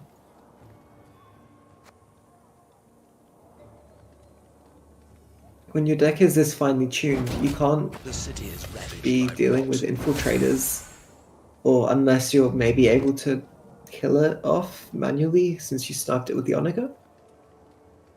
Maybe. Suppose Babsy's not giving up the round anyway. Although, yeah, the pass might come from Danirai, because point gap is just growing. And then you are. Yeah, and we see the pass, and you haven't dealt with it. But I guess it wasn't really possible to deal with it without block.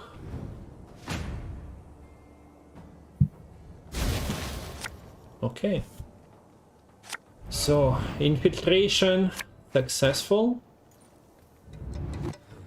And yeah, like, not only does it make it harder to actually execute your combo at the end of the game, but it also means that these mentors are going to be less likely to find the priestesses and give them more charges. You're less likely to find the priestesses in your mulligan phase here. Yeah, like, it really is brutal having that extra brick in your deck here. It's early Radovid. Probably gets locked here. Yeah, even Ramon is getting on the board, tempo in ahead. Yeah, it's very, very important here for Danirai to try to retain the round control here. And yeah, with Gravesh immediately going down below 7 cards, it makes sense to just play them immediately. You get ahead, deal with this Radovid, no more Purifiers, because the Redanian Secret Service is out from the round 1. Have 1 gang out. A lot of armor, so the Volta Sprite value is not amazing at the moment. You can create a pocket, can deal with that, but yeah, you will be hitting armor first, and then you're most likely just getting locked. So we see that Babsy has to leader, or decides to leader for the Siege Master to thin it out with the Volta Sprite later.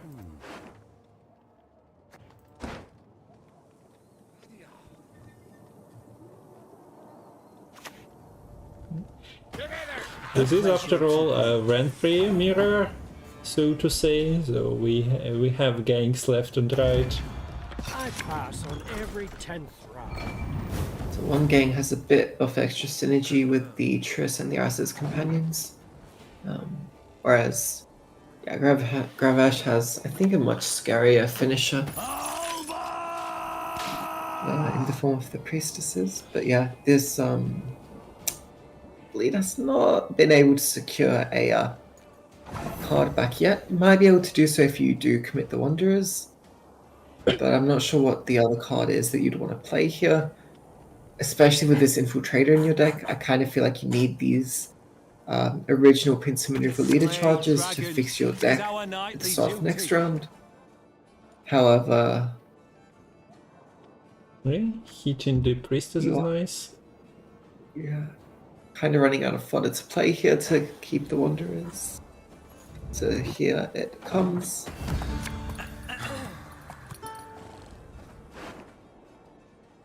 Okay, so 3 charges and 7 charges on the priestesses.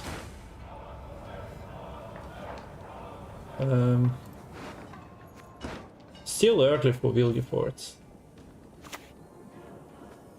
So we see a point dump here, done by Trees Meteor Shower.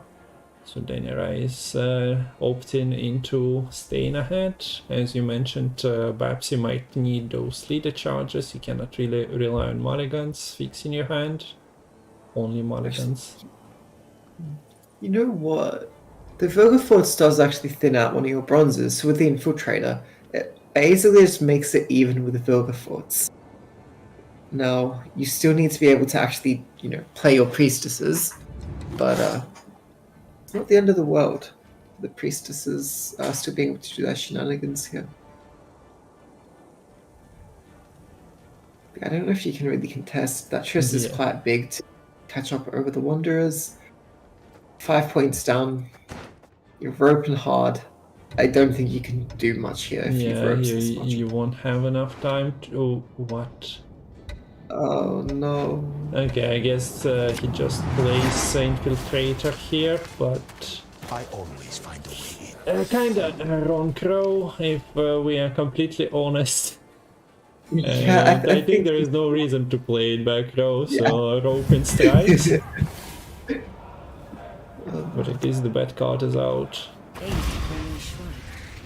Wanna know why?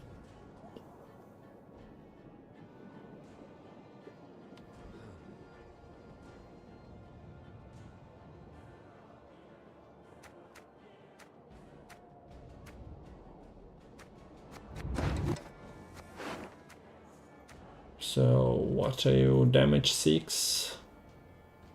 He's doing something to the potential Tridents and Onagers, although there is only one Onager left, so this would be Babsy's hope to develop them from the spy.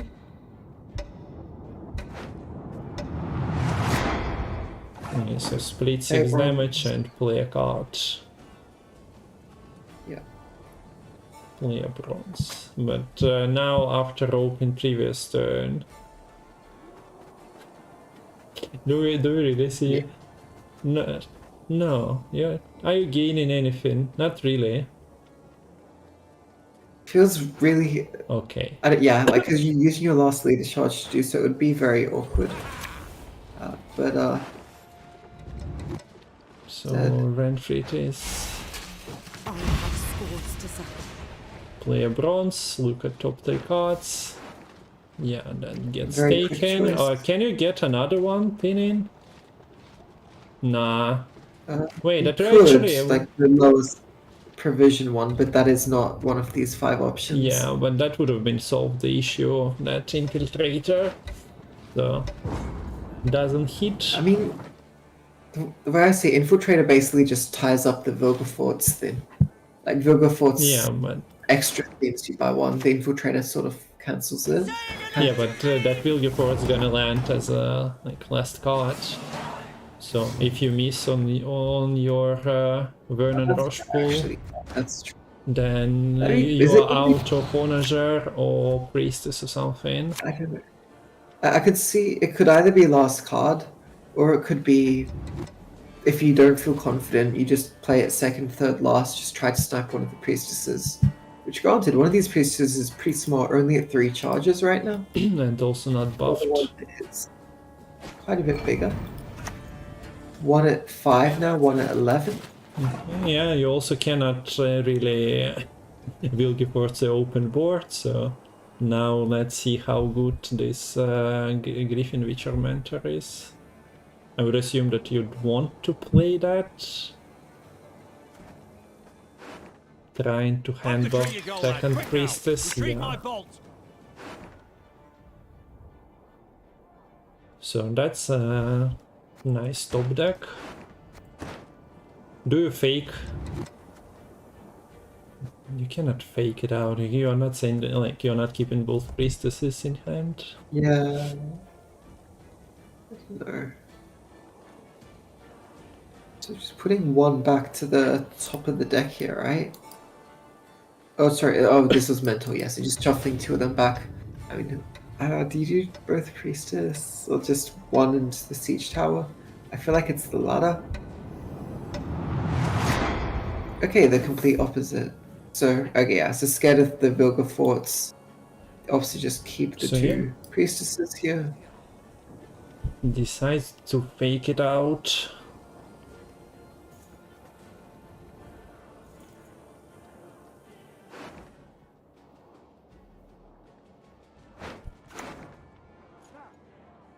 We do not see the Vilgefortz here though. Or do we? Yeah.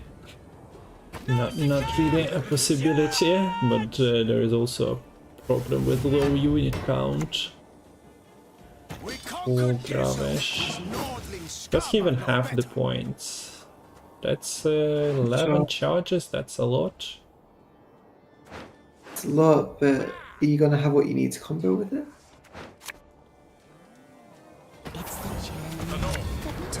Okay, so Onager is being in deck. So let's see if all the buffs going into the Trident.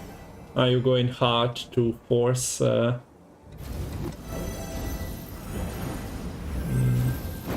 mean, you still can Vilgefortz, but I can see Danirai maybe not taking the bait and playing Blightmaker first, yeah. Understanding. He knows what Gravesh knows, and the Onager is developing only now. So what is it?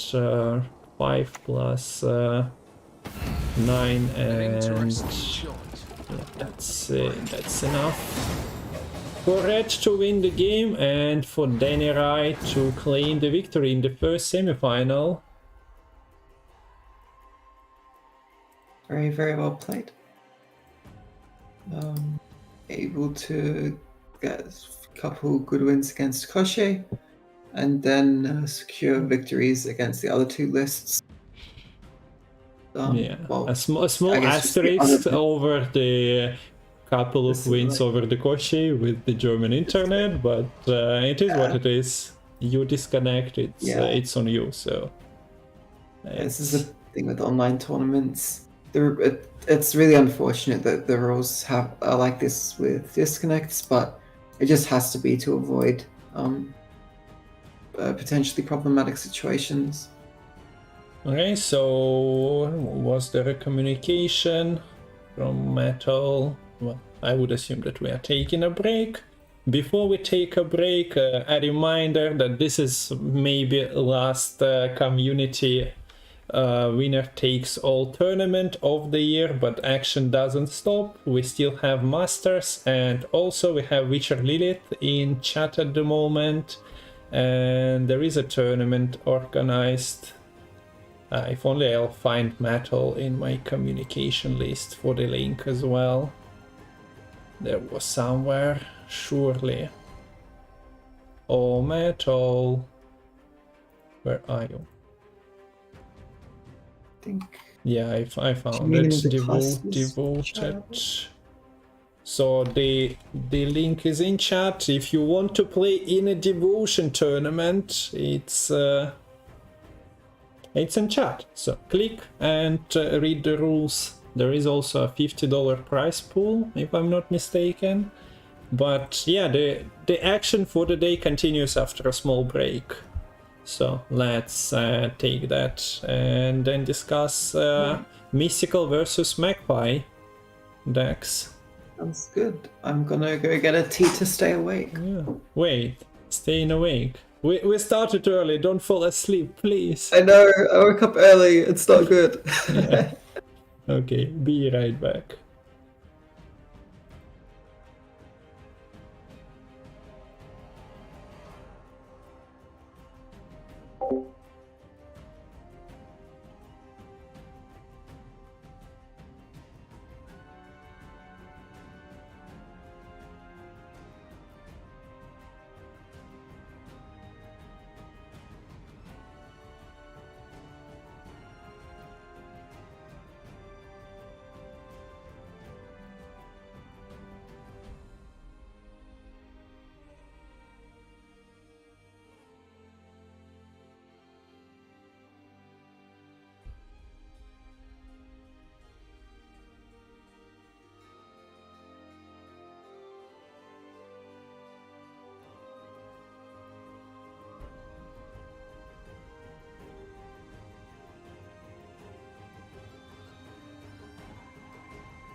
Okay, so we are slowly getting back. Second semi-final, Magpie versus Mystical, is coming at us in about 10 minutes. I see that Lemonsky is returning as well. Yes, hello, hello. And before that, yeah, so today we have second semi-final and the final of Matol's Winner Takes All, but I'll show the graphics. So, Devoted Lily Tournament on November 25th. Community tournament, anyone is welcome to join. If you have any interest, link is once again in chat. So, bring your devotion lists, beat everyone. Small prize pool available as well, so everyone is welcome to join. And yeah, Witcher Lilith is in chat as well, so if you have any questions, ask away. There is also a Discord server for that, but now let me hide this score. We done with the first semi-final, so Magpie versus Mystical. Let's go and open the deck lists. So I wanted to play a V-Jam, but I kinda couldn't be bothered. I also stream on YouTube and I don't know how the content ID is working there. Usually not advised to play the YouTube music, even if it's your friends. So yeah, second semi-final. Something to just play it straight into my microphone, but I won't do that then. Yeah, okay, so let's go and open Mystical's lists. 1 second, gonna bring it up.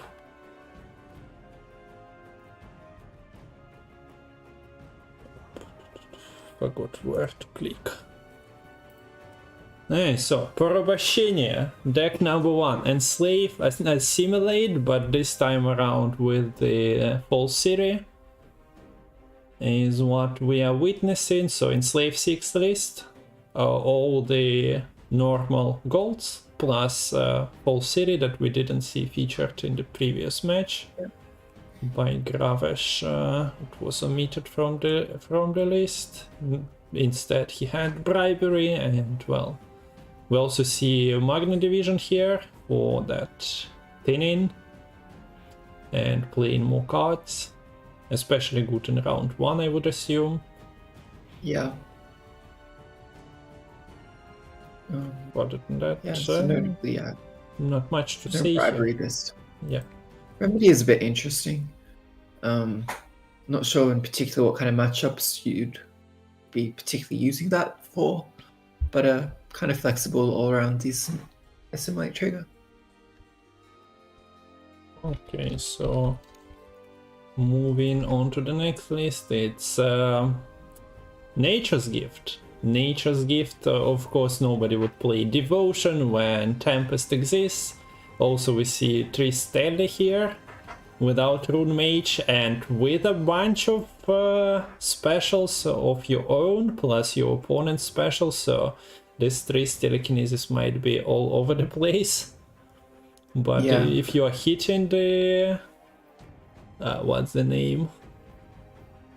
Spring Equinox. Весеннее равноденствие. Yeah, Spring Equinox. You are pretty happy, and I would assume other nature cards like the Harvest is okay for you as well. But yeah, not really a standard of the nature gift lists. We don't see... Well, we see Saskia here, we don't see Eskel that was tried out in those. Yeah, no Heatwave, no Eskel, so opting for less control and just a whole lot more point slam. But yeah, this Triss is very interesting, and we'll see her roles hopefully in this match. So moving on, it's Lined Pockets, Bogatey, and a one with the Wise cards. In it we see double Bare Knuckle Brawler at 5 provisions still being added. So living in the past, he decided to take that one last job. And And yeah, let's see how that works out. Of course, there is a little bit of reshuffle because of the provisions. We see that this is also not devotion. There is a heat wave. Still bank over royal decree, so those coins matter. And yeah, Sesame is back at 5p. Yeah, bank also lets you actually play the Novograd or the Candle or the Heatwave, I guess. Yeah, it's a lot less consistent at finding the Matol. So next one is well, Forgotten Skellige. Turns out not to be fully forgotten because Devotion Warrior still exists, even if all the other decks got nerfed. Compass got back to 10 provisions. It's still... Just accept the invite, by the way. Sorry? Invite? Okay, that was a bit too fast. But thanks for letting me know. So...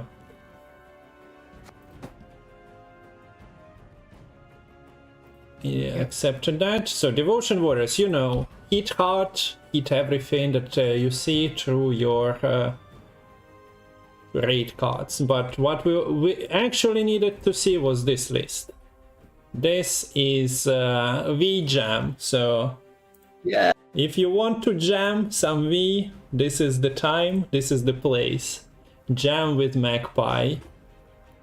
But use old V-Jam because V-Jam is nerfed, a nerfed emote.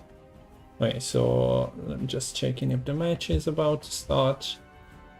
So V, all the tutors, good consumes. Magpie was playing Barbigazis on his stream. We see Barguests as well as, well, Toads. So not many deploy consumes, Barguests basically and Toads, but order is pretty important on Barbigazis so that you can play it proactively and then eat V, because you cannot really keep V on the board. So yeah, we see that being tried in the competitive meta. No, misclicked. What else is there? We see another Nature's Gift, and I keep checking, but I guess you can say to me when the match starts. Yeah, I will. Okay. Yeah, this is a bit more of a standard Nature's Gift list. We do have the S school, so a little bit of control. Has the Mahakam Pass as well to help you get a bit of a nice order with the tempering on click to protect something you need and also be a symbiosis trigger. Otherwise, pretty standard, I'd say.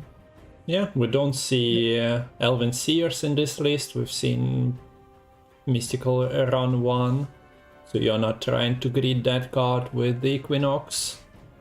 But yeah, also no trees. Because it makes more sense to run the Elven Seer with the Mahakam Pass, because if you're scared about the Elven Seer dying, you can always just click the Mahakam Pass, but ops not to run that. Okay, so the next one is Enslave Assimilate. Fairly certain that it's it might be just one-to-one to what Mystical is playing. Different. There's no remedy. There is a sergeant in this list. Okay. Actually running double marines still. No magnes. So yeah, a little bit different. Yeah, fair enough. Yeah, there were no magnes. I just expected the boys to potentially bring the same list, and I think the match is starting. So last list is once again Devotion Warriors. You should know what the list does. There is a Dusha Gups Vad Bloda, so there is a card that answers Siri.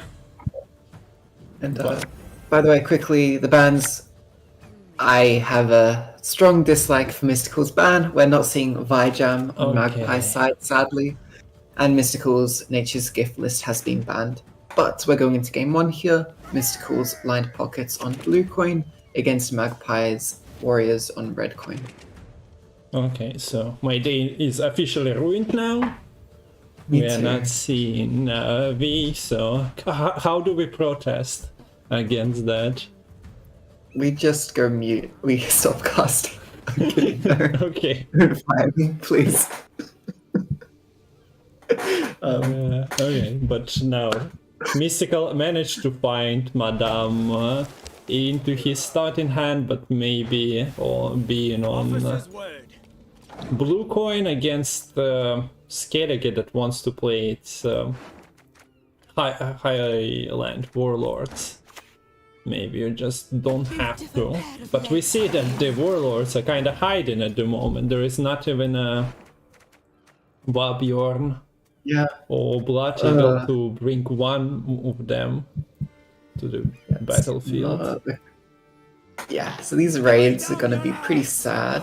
Though we do see kind of slow development of just the two Oxenfurt guards here. There is an open sesame as well as double Shady Vendor, which can be quite nice here to get a bit of carryover set up for Mystical. Do we see Vendor here into some clicking? Looks like it. So, we don't see. We don't see the thing, and I also don't think there were any tags because those are just humans and soldiers. So a little bit of spending, not much tempo from Skellige. Yeah, so I think this is more setting up the second Shady Vendor.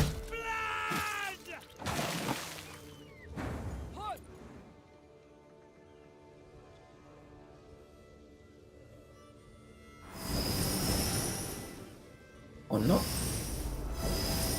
Okay, yeah, Open Sesame is fine here as well. Yeah. Possibly just trying to save the extra charges on the King of Beggars by not playing the Shady Vendor right now. Not the biggest of the point gaps, but looking at Magpie's hand, well, there are no dead blows for the savagery, nothing for War of Clans, yeah. We see the pass. Yeah. Kind of need a different kind of hand for this to be a competitive round one. And yeah, that's the point I've been making. You don't have to, oh, I find Marquis Serenity, I slam it immediately for in. Now you just have to avoid the bricking, and we see the bricks coming. Okay, KOB as well. There is only one Peaches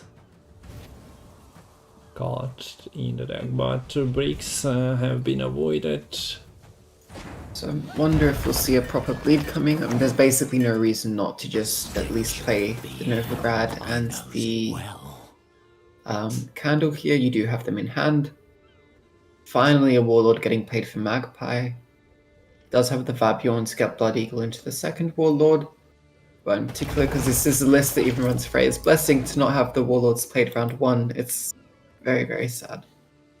So yeah, to you not have a can, great Freya's Blessing. you can play. Yeah, we see the leader charge because otherwise the Blood Eagle had no target to be triggered on. So we see that one leader charge is being sacrificed for that purpose here. So no unit attempt from Mystical going into the pass, but Patricidal Fury has a couple of tricks for that. So now you just need that Bloodthirst or Sofa activated somewhere, but you also have Fire Troll there if you're failing. And finds the Fire Troll there. Yeah. So, Okay, break into break and drumroll. No KOB. And the last mulligan. So crisis averted. Look, but there is Bank, but you have to choose between either getting Bird or Azar Shaved. Yeah. Pretty rough choice. I wonder if is this just Brawler straight up? Seems kind of decent.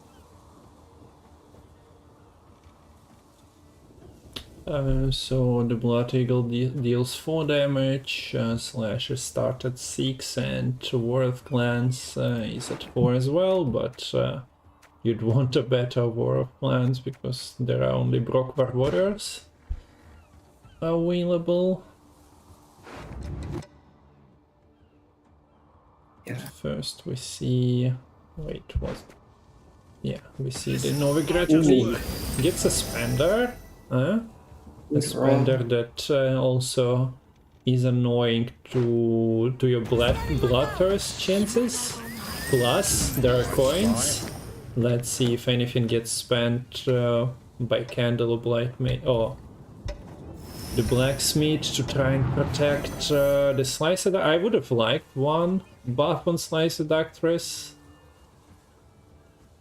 but I don't think it matters much, because if we are talking War of Clans and the Warrior, it would have been finished off anyway. Another month's coin gone in an instant.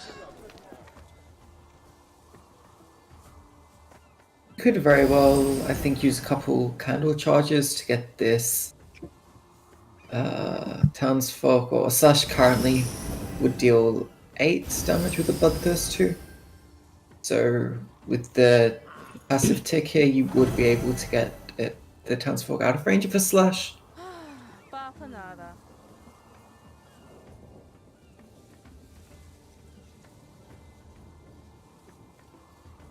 Yeah, you have a lot of control options, but it all takes time to answer. And there are big boys and girls like Uxora and Shippo potentially coming later for you, but yeah, as you mentioned, the lack of Azar is somewhat troubling.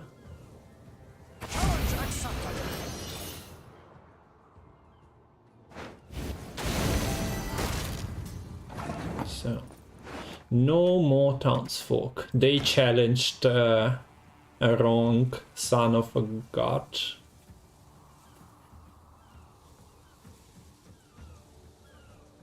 Didn't really. They can't stand up to the Master of Unscalig.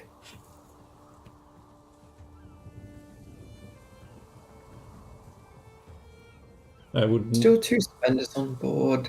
You have, in addition, the Barnacle Brawler and the Oxenfurt Guard, which can be played from hand. Potentially a high roll into a spender with the Shady Vendor as well, if you get lucky. Do you Heatwave this? I mean, we know. Okay, let's see if he's going for a roll. No. Like, spend faster. If we are going for...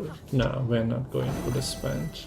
We're just activating the engine. I was thinking, are we really going for like 32%? It looks like not, but that kinda allows. Yeah, so, you could answer this with the Champion's Charge and the full leader, but that does mean that the following turn the Blacksmith can just boost all the Deafening Sirens to 2, and would make the serve quite difficult to establish at that point. This might just be...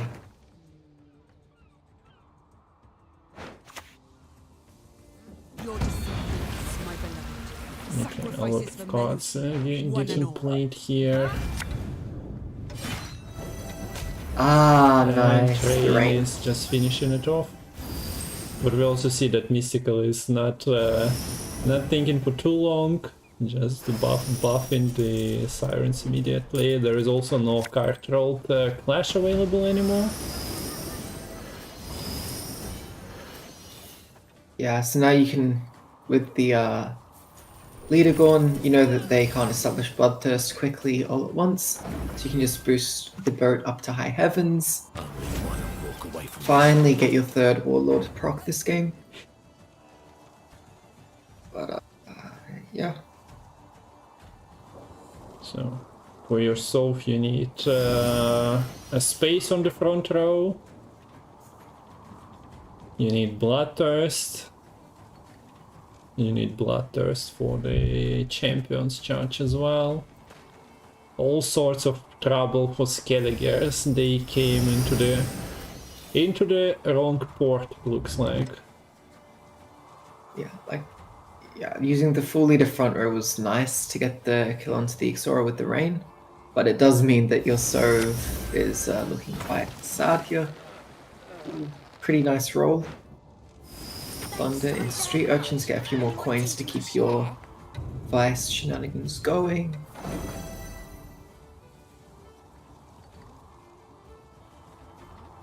Also funny to see that, yeah, that tier is just cheating on the board. Yeah. Double in value, but sadly for him, he's double in value of like 2-point units quite often. So not that big of a threat. I think Mystical did a very, very good job with the read that I don't need to heatwave this tier. Because there's only so many resurrections. Even the phrase blessing, actually you got put into the graveyard with the tier, so didn't need to worry about that. Misses an open sesame. I don't think you have the salamanders to get 2 mutagens here, because Azar was not played. Opts just go for the extra coinage and protects. Kills, sure. Okay, front row stacked once again. Yeah. And we see the open perfect. sesames. Yeah.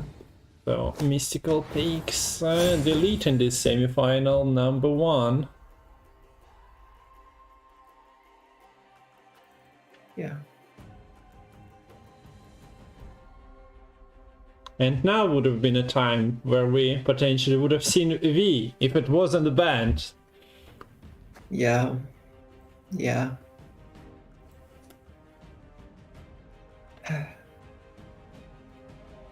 The only reason you were able to convince me to do this was so that I would have a chance to see V, but Yeah. Matol, My dreams talk were to your crushed. players. What the actual hell?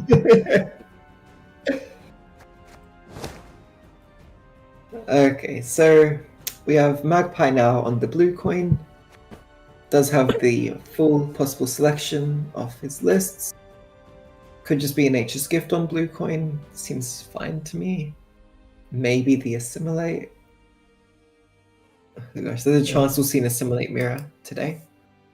And what's up for grabs for Mystical here? Has Probably just this Skellige warrior. and Assimilate, yeah, so Warriors incoming most likely.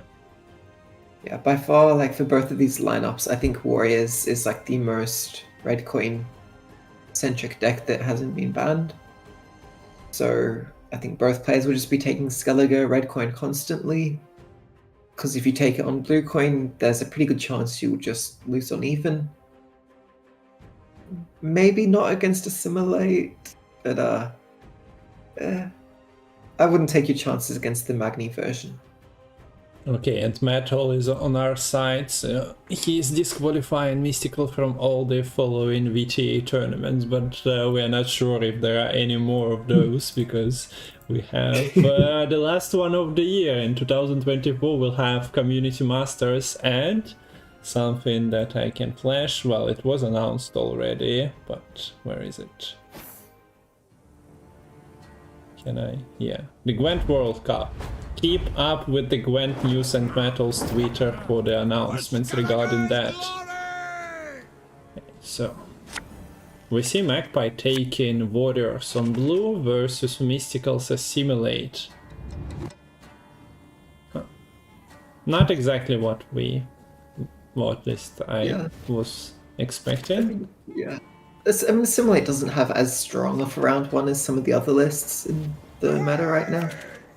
So this isn't like this should be fine. Yeah. Double Warlord, impressive.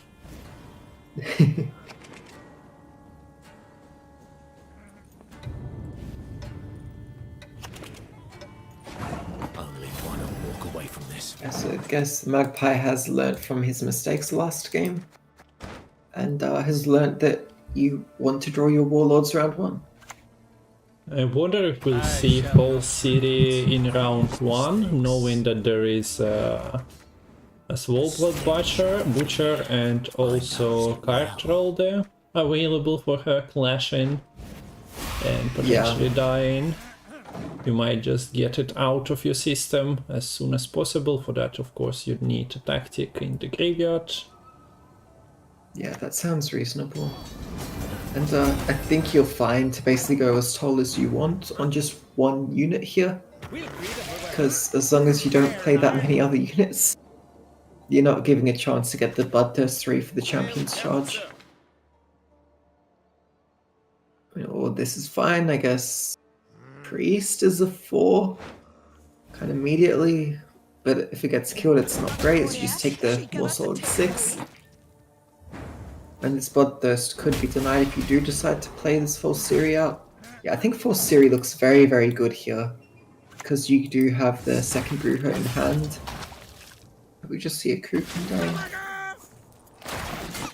Able to just stay in striking distance here quite nicely.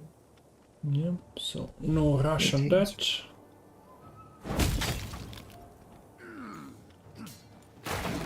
What did I say striking distance?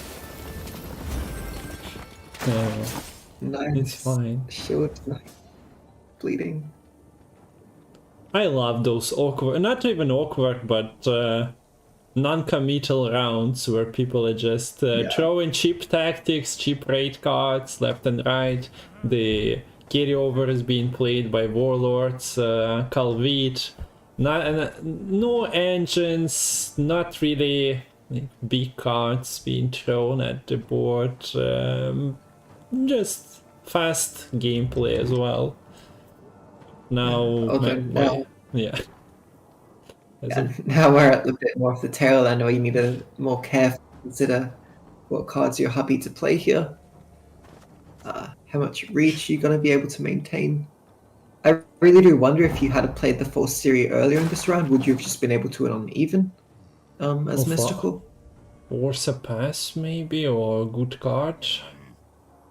Yeah. He keeps, by the looks of it, he keeps the False Siri. Or takes his time, just thinking of over, but I thought that the Buchwort was already highlighted, so that he just tries to go through with it. Hmm?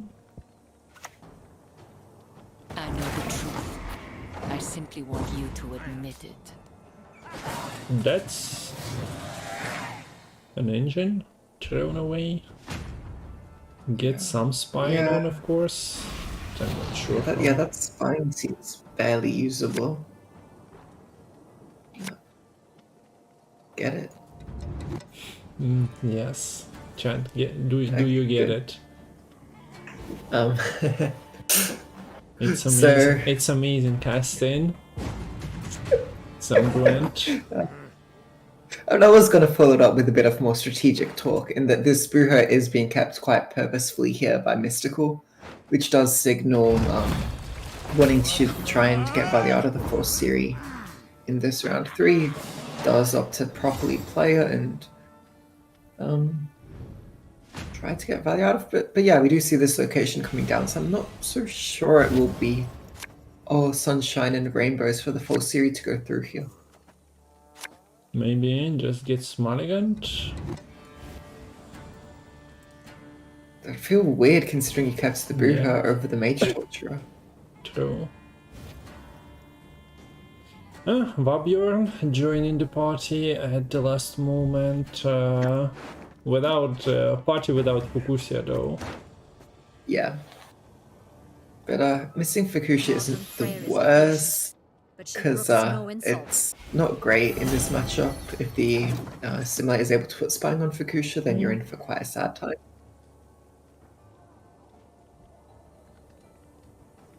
So, raid cards buffed by 3. There is still tier, picking up either Greatsword or... well, yeah, there are targets, and this experimental remedy cannot deny all of them. So, 1, 2... there are like 2-3 pickups, and that should be fine.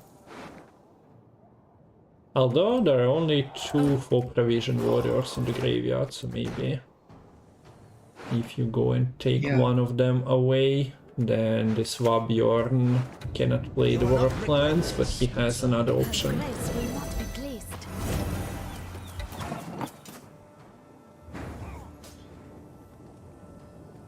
interesting Vigo. And a dead Vigo as well. Worry not. Yeah. We'll tend your ankle biters too. Yeah, so course, it looks yeah. like this tier is going to be used to bring back the Warlord most likely. Yeah, and most likely a bit later That is what matters. into the game as well. There is a couple of warriors in the graveyard. And you don't really want to set up your tier for enslaves and coups. I think, yeah, this is going to be a bit of a game of chicken on whether Magpie decides to try slightly greed an Ancient Valley out of the Fourth Series, decides not to opt into playing chicken. It's like, I'm going to just use this straight away. Fourth Series dead and the Spirit is looking a bit less than stellar now for Mystical. Take him to the woods and release the hound. Just a peek. That is all I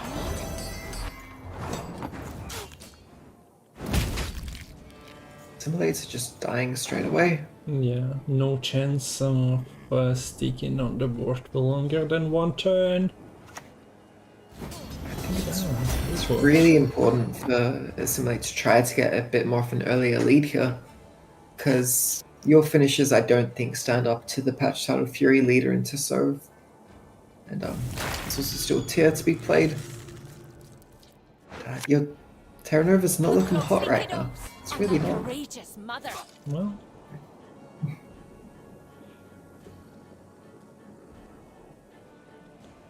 yeah, I don't know. Feels feels like a scary game, but let's not get ahead of ourselves. So, our obligatory, terrible Tauras right now. We'll follow you always. Into the fair. It's which of these units do you want to replay? Well, I guess you three can damage replay is the- 3 damage, okay? If only But if you replay Warlord- the Uncreate War, you get 3 bleeding, which is not even. I guess it has time to trigger. Yeah, but there it's- is time to trigger. Let's see. Okay, if only Highland Warlord would have buffed the ace up the sleeve from Stefan's cannon, that would have been nice. Oh, Yeah. that would have been disgusting. Yeah, you play it 3-4 times and then just deal 5 damage per ace. Sounds like a dream. For the Nilfgaard.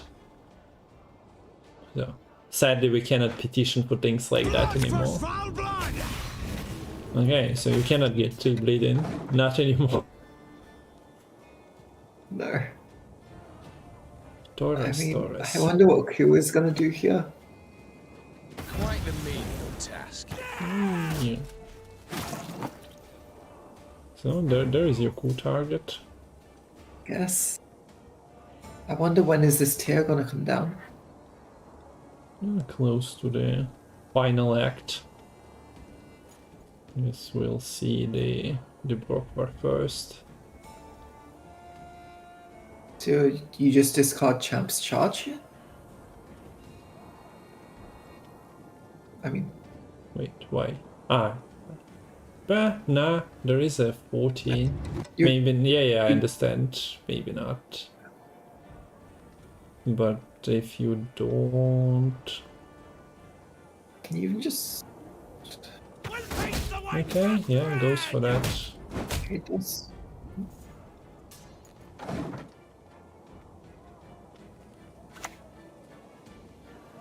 Wee, value! Immortalized.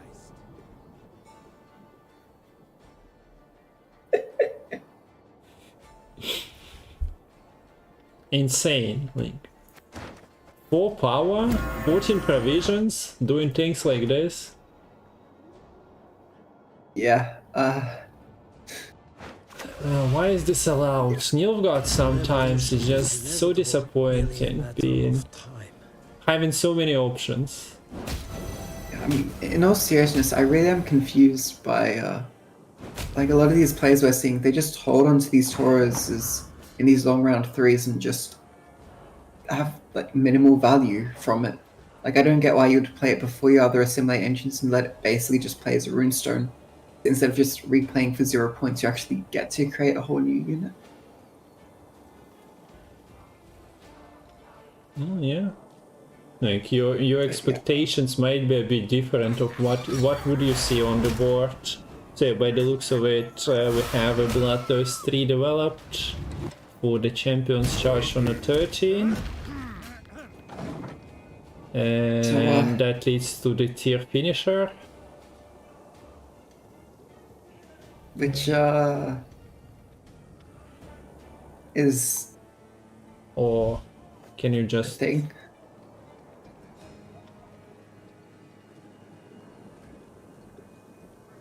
Well, you can also play it. Do you want to? Not really. Yeah, amazing cool value here on the block bar. Bum bum bum. You are pretty close, okay? There is a bear hidden in your Arto Terra Nova. You have to bear that in mind. Yes. Oh my gosh. Well played, well played. I wanted, but then I was like, nah, but then I had to get it out of the system, so... That's how I feel always. For the BM, we might see the Fukusha coming out. You don't give information to your opponent if that's not necessary. Okay, nice carry over from the Warlord here.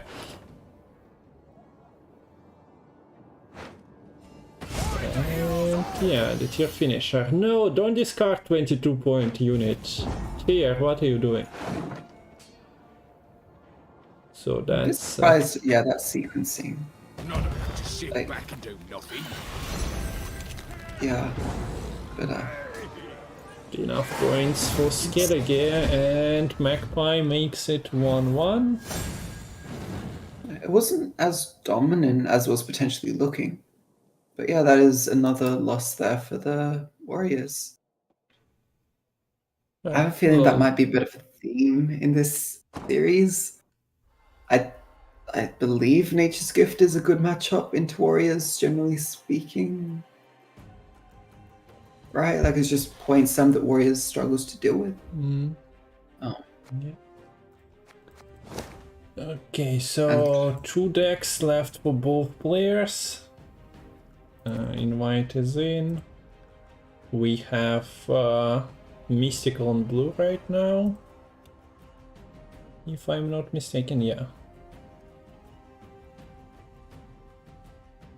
So is it time for Warriors? Probably. I think it's always time for Warriors. As long as the player has red coin, blue coin, whatever.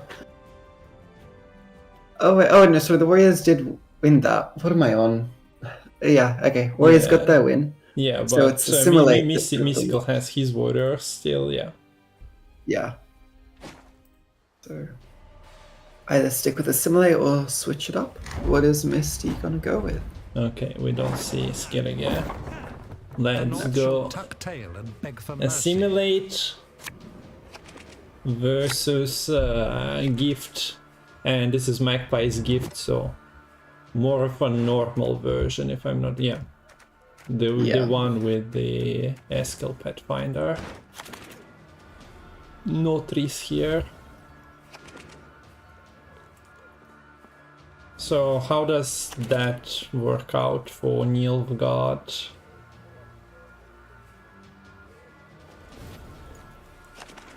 In terms of a matchup against the gift, that doesn't really give you... Okay, with Saskia, then Saskia's nice. Yeah, but you really can't get a lot of value out of their bronzes because you don't have nature cards to play, which means you don't get any symbiosis value. You maybe could have done like some fun stuff if you still had like a Lydia. You could have like replayed like a Forest Protector or something. You could like recycle a Rebuke a bunch of times, but that isn't possible. Yeah.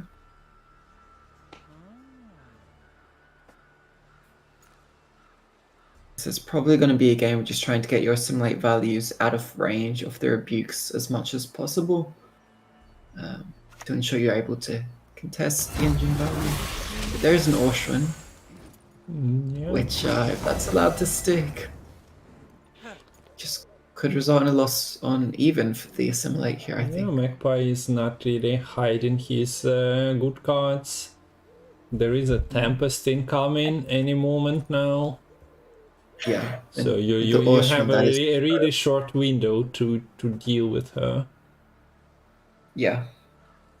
And to deal with her, unless you maybe hire a rebuke from diplomacy, it has to be a Vilgefortz, and that feels terrible to have to play that already in the round one. Especially because there's a good chance you'll just like pull out a bronze engine, like a Night Fledgling or a Hamadryad. Okay, so there we go. Leader committed. The continent shall be united. And under one Torres. Torres actually doesn't show you the cards, but yeah, Eskel and Pawnkeeper and the Fledgling are the targets of his. So yeah, the Eskel is answering a Dryad. Because Nilfgaard kinda doesn't have access to the Dryad cards. But has access to Eskel, okay? Even if it wasn't in the deck. Kind of. I mean, you can get it from Terra Nova, but then the additional copy in deck, you do need to actually have a bit of luck to draw into here, because the Taurus was played after Calfeet. But with the Magnes, maybe you have a better chance of actually finding it. But we will see.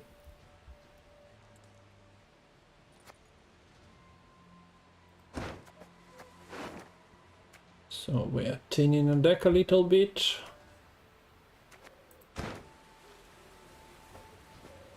Probably, I don't think Obsidian Mirrors are that great here. Yeah, but they are at the bottom. Like,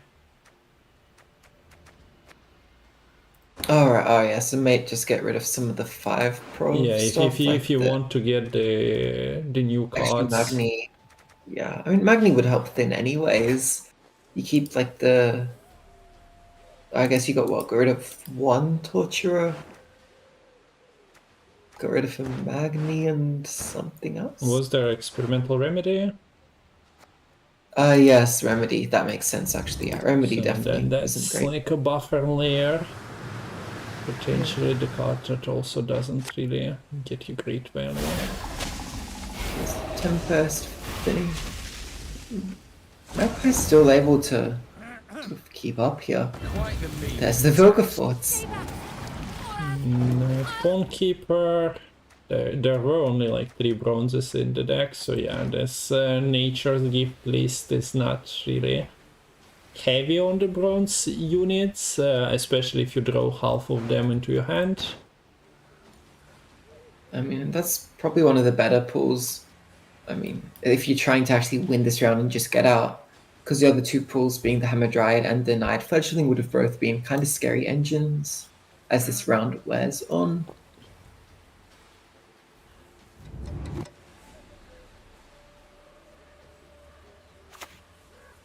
Okay, we get another one of those developed. The folk is working.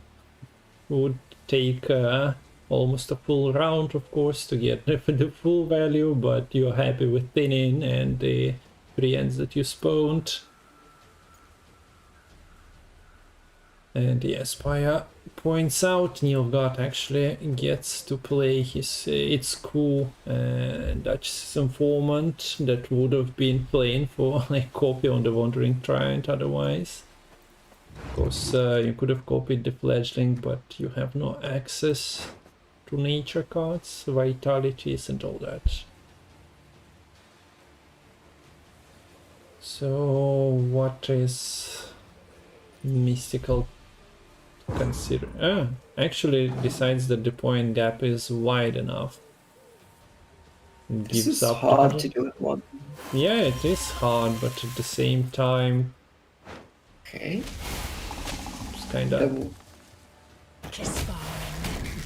Yeah, 2 definitely is doable here. Just with a rebuke.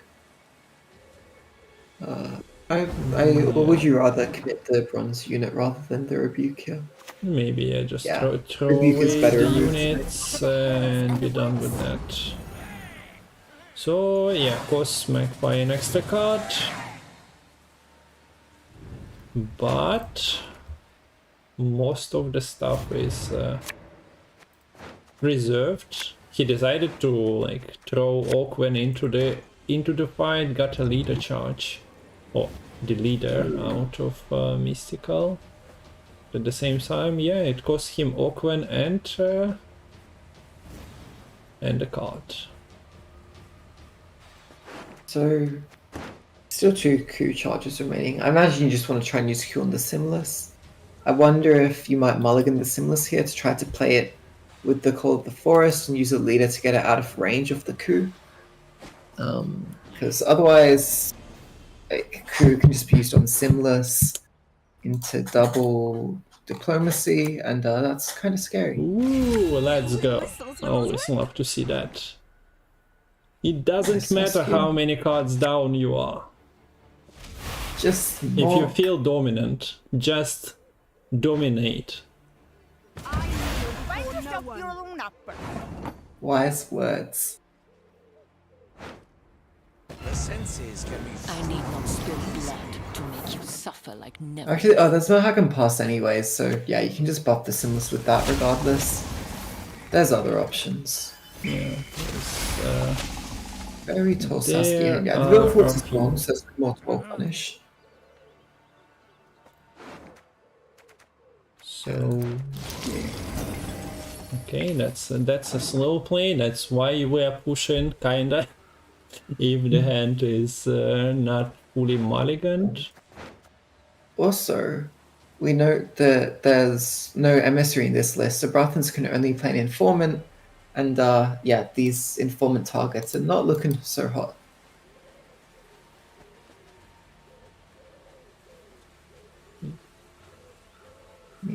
Playing the Eskel though would open up a coup to say then get a kill onto the Saskia, which is why you just go for the pass here. High good tempo pass. There is an You will force Arthur though.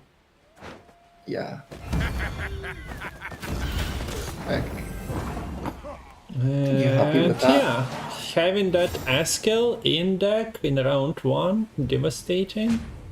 Sort of devastating.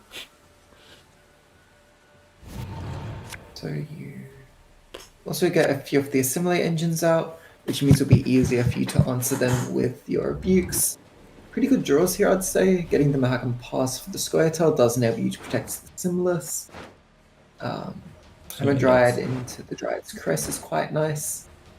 Again, no Toll Punish remaining unless this Eskel is actually drawn. I did forget about the Terra Nova pulling the Eskel a little last round. But yeah, no Askel No. in. Oh, there's... So yeah, Yeah, we'll you see. can rely on that finisher. Cannot really protect Askel's anyhow from being cooked. Quite nice Giant Slayer here. Sets up some carryover for winner takes all 6. Okay, so we are not even getting over cards into like round 4 anymore. Just next year. Next year is where I'm using that. Says Magpie. That's a choice. Although if CDPR allows him to use that Giant Slayer in Masters, I think he'll take that as an option. Oh yeah. You can negotiate, I suppose. So how is Giant Slayer looking as a copy for Bratton's and Informant? Not too hot. Not hot, since you don't have any units Yeah. with a higher power. Like, it will be decent once the Forest Protector comes down. But until then, it's, yeah, not hot. Might see the Force Siri coming down about now, I'd say. I think it needs to basically come down like this turn or next turn with the Buhurt have a chance to come back. It should be a pretty safe play. There's no way for Magpie to sort of damage down or kill off the Force Siri on his side of the board.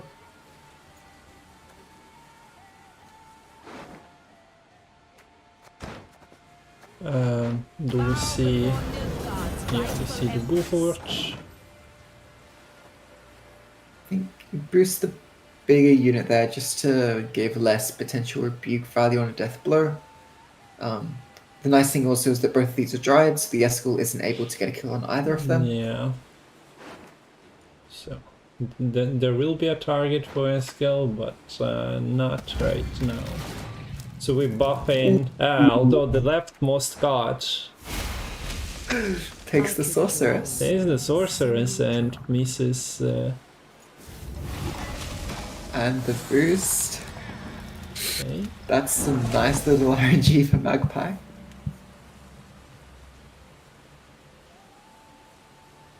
Yeah, that can't be answered here. Even if you put all the Stephans into the Sorceress. Yeah. Okay, it'll go to 1 power, but then it can just be set up with the Dryad's Caress next turn. So you just kill this Hammer Dryad, and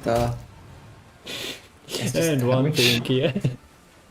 You would have been a target if I could have done anything about you.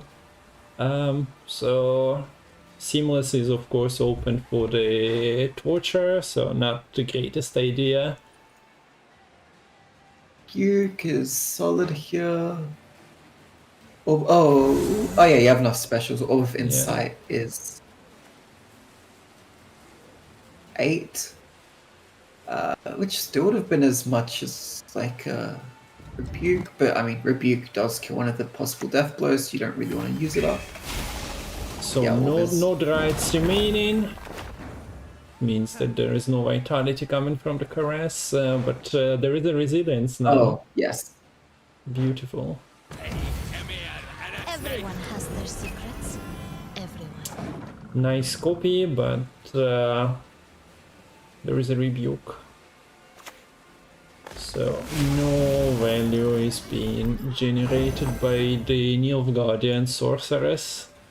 Her grace will But not be where there is one, there is another, and Eskel once again only has Bratton, so alternatively he really hates killing. He can go By there. using the Mahakam pass on the Sorceress, it does mean the Simless is sorry, it's not vulnerable to a coup because you can just bring Equinox it. Yeah, it's all good. So yeah, there's the Eskel coming down.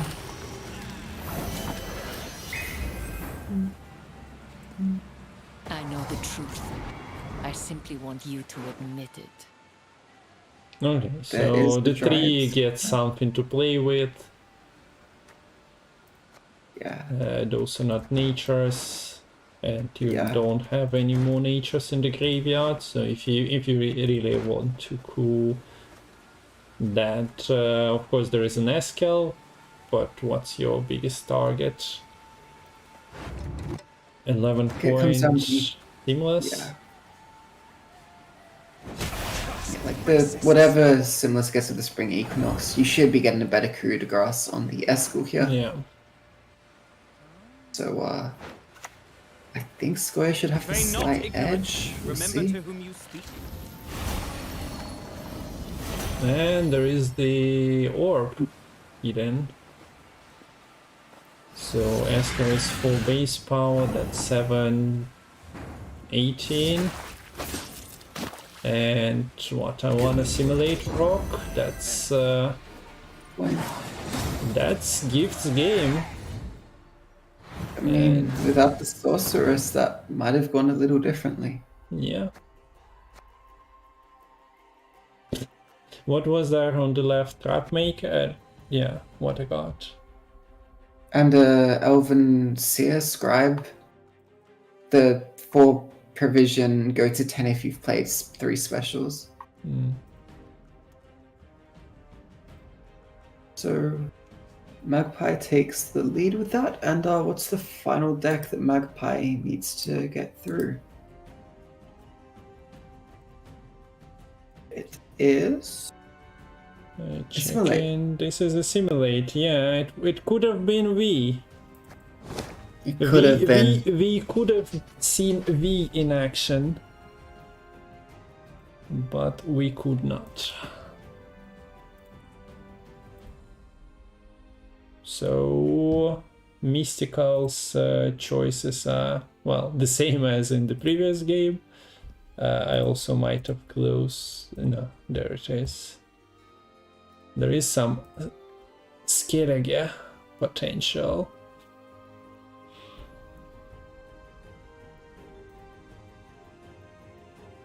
Magpie not bringing cultists. Well, at least, yeah, we made registered an entry. Ah, Neil, who wanted that? Neil got a simulate mirror. There we go. That's why we buffed some of the cards, like Bratans and Artorius, apparently. This is gonna be old school shenanigans. So many spies flying around, board clogging. Yeah.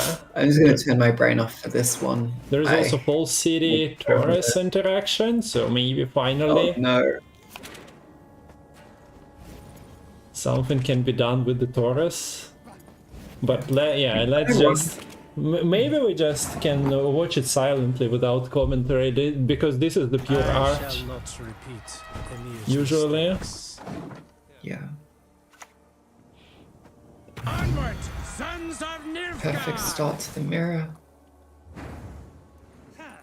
Last man on his post sleeps on an empty stomach.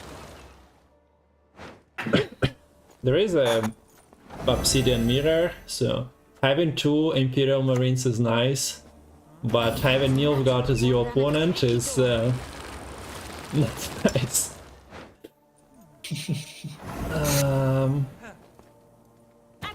Okay, so 1 Marine, 2 Marine.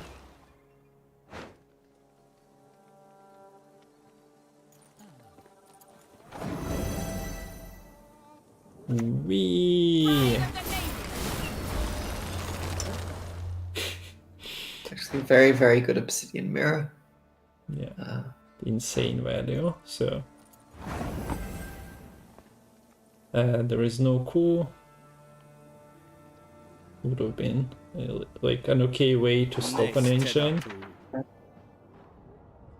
Oh, that mental would have been juicy. Yeah. But instead opts for just the pikeman.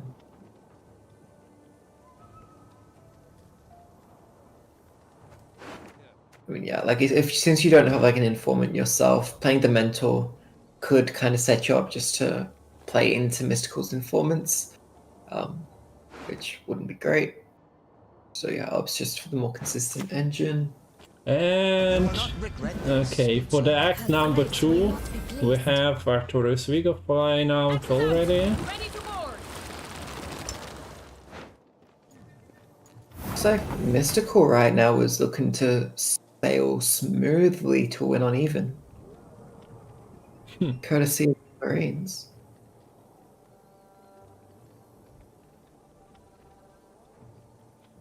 I like how flanking is, yeah, just being pocketed everywhere. What a nice picture to have. Okay, so you give me Artorius, I give you Bratans. This is like poetry, you know, highest form of art. So enjoyable. Cards go brr. Yeah. Yeah, who cares about the Mona Lisa? Who cares about the Last Supper? Yeah. This is true art right here. Okay, we have a marked Bratans, of course. Both players have the Torturer in hand, so you can do some carryover already, but it's not like you will struggle for a target too much. Even if you try to make it awkward for your opponent, usually it kind of works out. I think yeah, this does force the pass out because a coup onto the Baratheons is so many points, which none of the bronzes in Magpie's hand would make up, and I don't think you're ever committing Taurus or the Stefan here. So yeah, there's the pass. I mean, Ointment is kind of good here, even just to get an extra double trigger on this Marine. Yeah, so doesn't have to commit anything, but yeah, takes it easily. Also nice to see Nilfgaardian mirrors without the random, oh, not even random Wilgi forces. Just thinning the top card out, even if it's, well, still a Fiesta. At least it's more of an organized Fiesta nowadays. Yeah, there's a bit more like skill that determines rather than like just, oh, did you draw Vilgefortz round 1 or not? But yeah, with the Cubbies played, both players can basically get all the goals that they like. And they might be 10 round Nilfgaard mirror, I'm ready. I need not spill Okay. This is what we are getting instead of a V gameplay. This is... You can play, like, we can flip players' cards now and play a game of match 2. Just find the same cards. You click one, I click one, and we have to find double Taurus, double Artot, and every time we guess correctly, the cards just evaporate from players' hands. But like, no. Although we got a Breton Strait for Artorius there. So I hope you are enjoying it, chat. That is what matters. Ooh. That's a card that synergizes with a couple of your other cards. Helps to always have a slot to play your spies and not get overclocked, which is quite nice. There is no Joust, and well, a bit too early for Stefanko.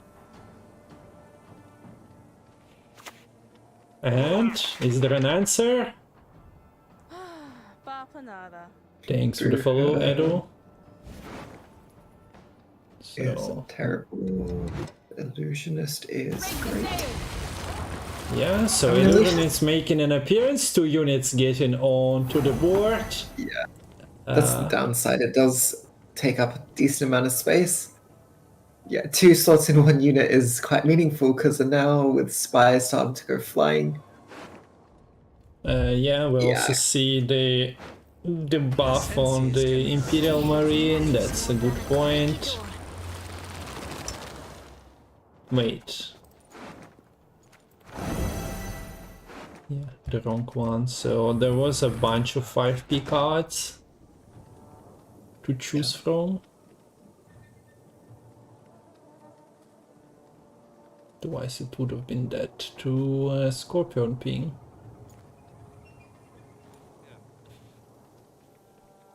That's an earlier Artorius from Magpie, of course. My duty? To stick my nose where it doesn't belong. Let's see. Oh, I love that. Yeah, that's nice. Yeah, able to free up your own space. And the informant is gone. Okay, spicy. That's a play brought to you by what? Diplo? Was it? Yeah. Diplo. That created the Fire Scorpion. So nice. In the fights, usually Nilfgaard fights over Hefty Helga, if we're talking about like 2020. But yeah, Fire Scorpions also hot products. Quite fitting, like these Fire Scorpions are just stinging their own side of the board. Like I'm sure you know like the parable of like the frog and the scorpion, right? The frog is the assimilate engines here, which are trying to cross the river on the Fire Scorpion's back. But once it gets to the other side, it just stings all the informants to death, so it can get more assimilate engines to start crossing the river as well.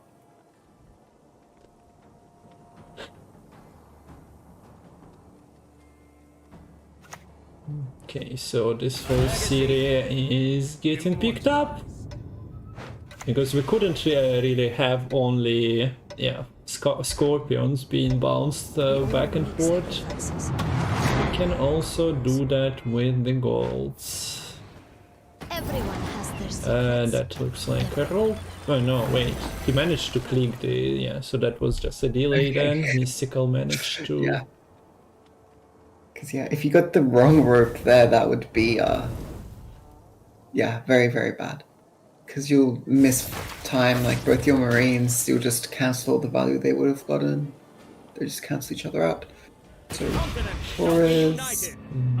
So if you are doing that, I'm doing that as well. There we go. Whole city being picked up. Is it not better to play the doomed one? But that's just me not playing Nilfgaard for like 3-4 months. I'm not sure. What do you mean, the doomed one? Well, the mystical picked up the full city, it gets doomed, so it cannot be picked up by enemies Taurus anymore. But yeah, they're just sitting on them for the later now. Yeah. Yes, But yeah, I'm not really well versed in the simulates, and the faction has been kinda playing without full city for a little while, so I've forgotten how it goes. You just went to, yeah, you'll always be able to play more fire scorpions here because there's so many informants flying around. Don't snap your spout at me. I'm nothing. Yeah. My loyalty is to Imperial coin, not to the face. That is all I need.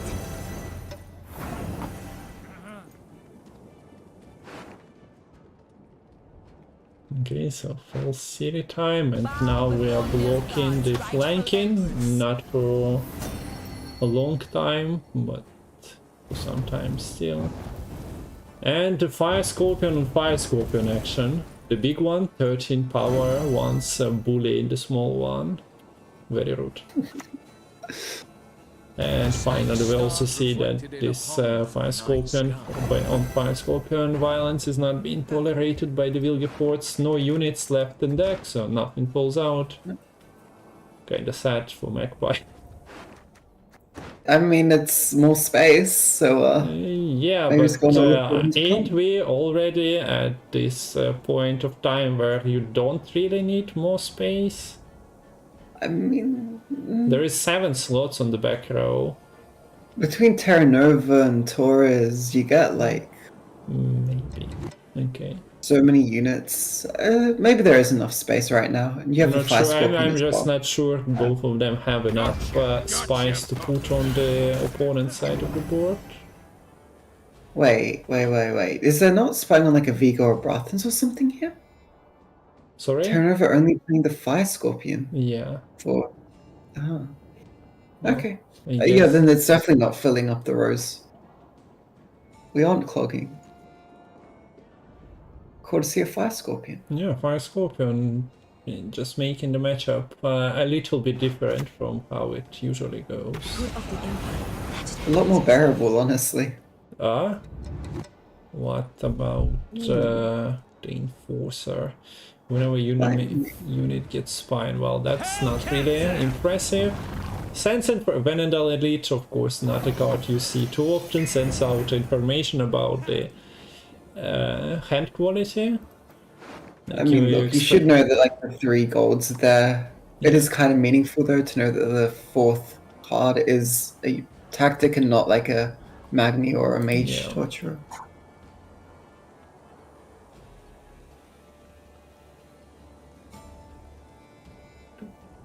Okay, chat, so who has it? Do the quick Nilfgaarden math. Who has it now? You see the hands, you see that there is a Taurus. You have it? Okay. Okay. Shall one day know order That again. full series isn't coming back, right? What do you need me to do? Can you do anything to make it come back? Not really, with the fire scorpions just pinging her down. If you don't flip it immediately, some charges might be just allocated to that. Good lead here for Magpie. But probably slightly better hand quality here for Mystical. So, the points. The points, what do they mean? My duty? To stick my nose where it doesn't belong. There we go. No fire scorpions allowed in one of the sides. This is unacceptable. And yeah, this false city is doing false city things. Being at 7 by the end. But yeah, it doesn't matter, like, even if it was timed properly, there was 1-2 shots available from the Fire Scorpion to offset it. And we see a forfeit, and that's a signature mystical move. At times, just forfeiting a bit earlier, but we also seen Magpie do that, so not wasting time after seeing how the board state develops. So Magpie gonna take on Danirai in the final of this Matol, so winner takes all 5.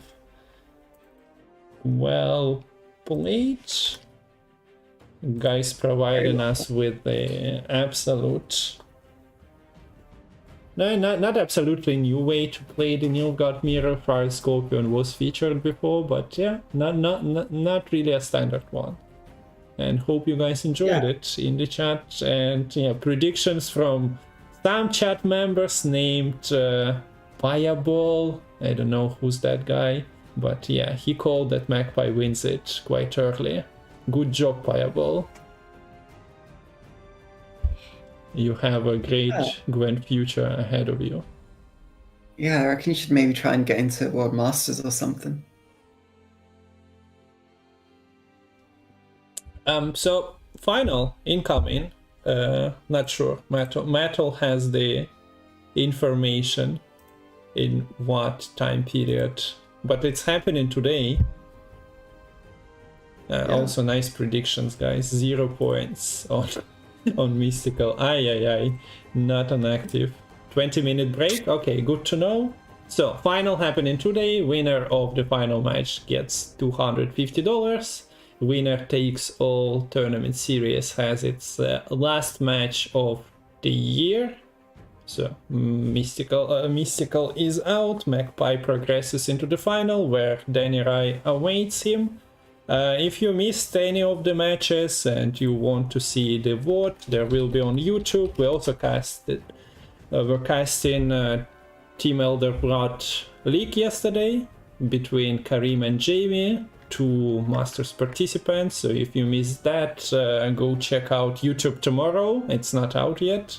Or you can always go to Lemon's channel and watch the vote there. But yeah, we're taking a break before talking about the decks once more, and also where can we find decks for VTA 5? Exclamation mark deck lists or bracket, both can lead you there. So taking a break, you okay with that? Or do you want to entertain the public while I am gone? I am gonna go make another tea. Okay. So, yeah, the final is inbound, but this time around I'll leave you with this screen, guys. Just since we have many things, I'll leave you with that one this time around. So, be right back.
Okay, so kinda back. Waiting for Limonski, but yeah, you see the Gwent World Cup logo in front of you.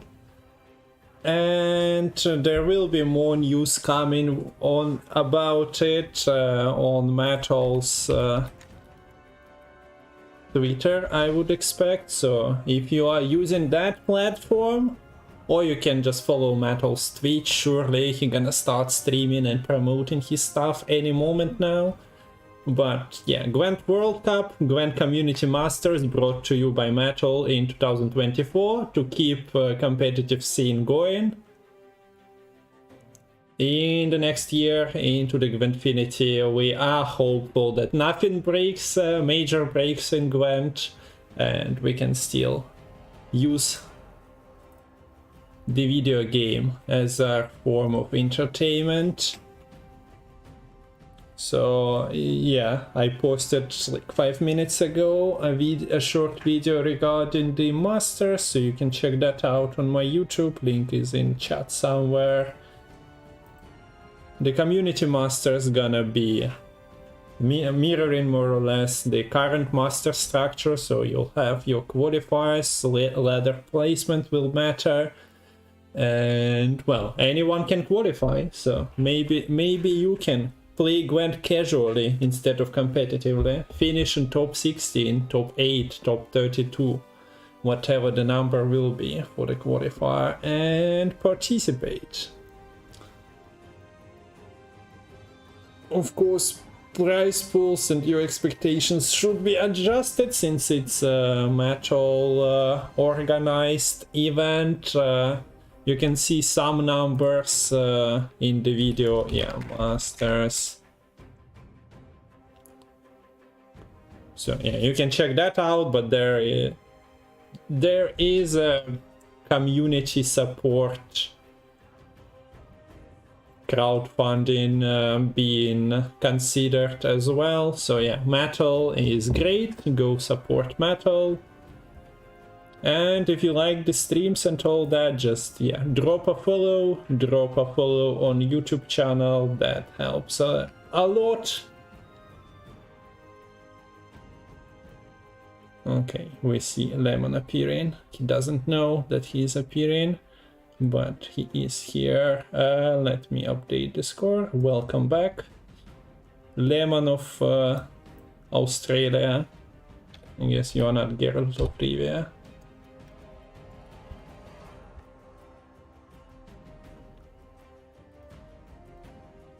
We still muted, okay. Yeah, I was muted. Welcome back, Lemon of Australia. Thank you. Kung Fu Rabbit of Estonia. Okay, okay, I can live with that. What do you mean? I know. I don't mean anything. I'm just a talking head. Just making noises. Okay, so the decks are available under exclamation mark deck lists, Rudolph. And how much do we have till the start? 7 minutes, I believe. 7 minutes. Okay, so we can look at potential decks that we are seeing in the final. Let's move on to that.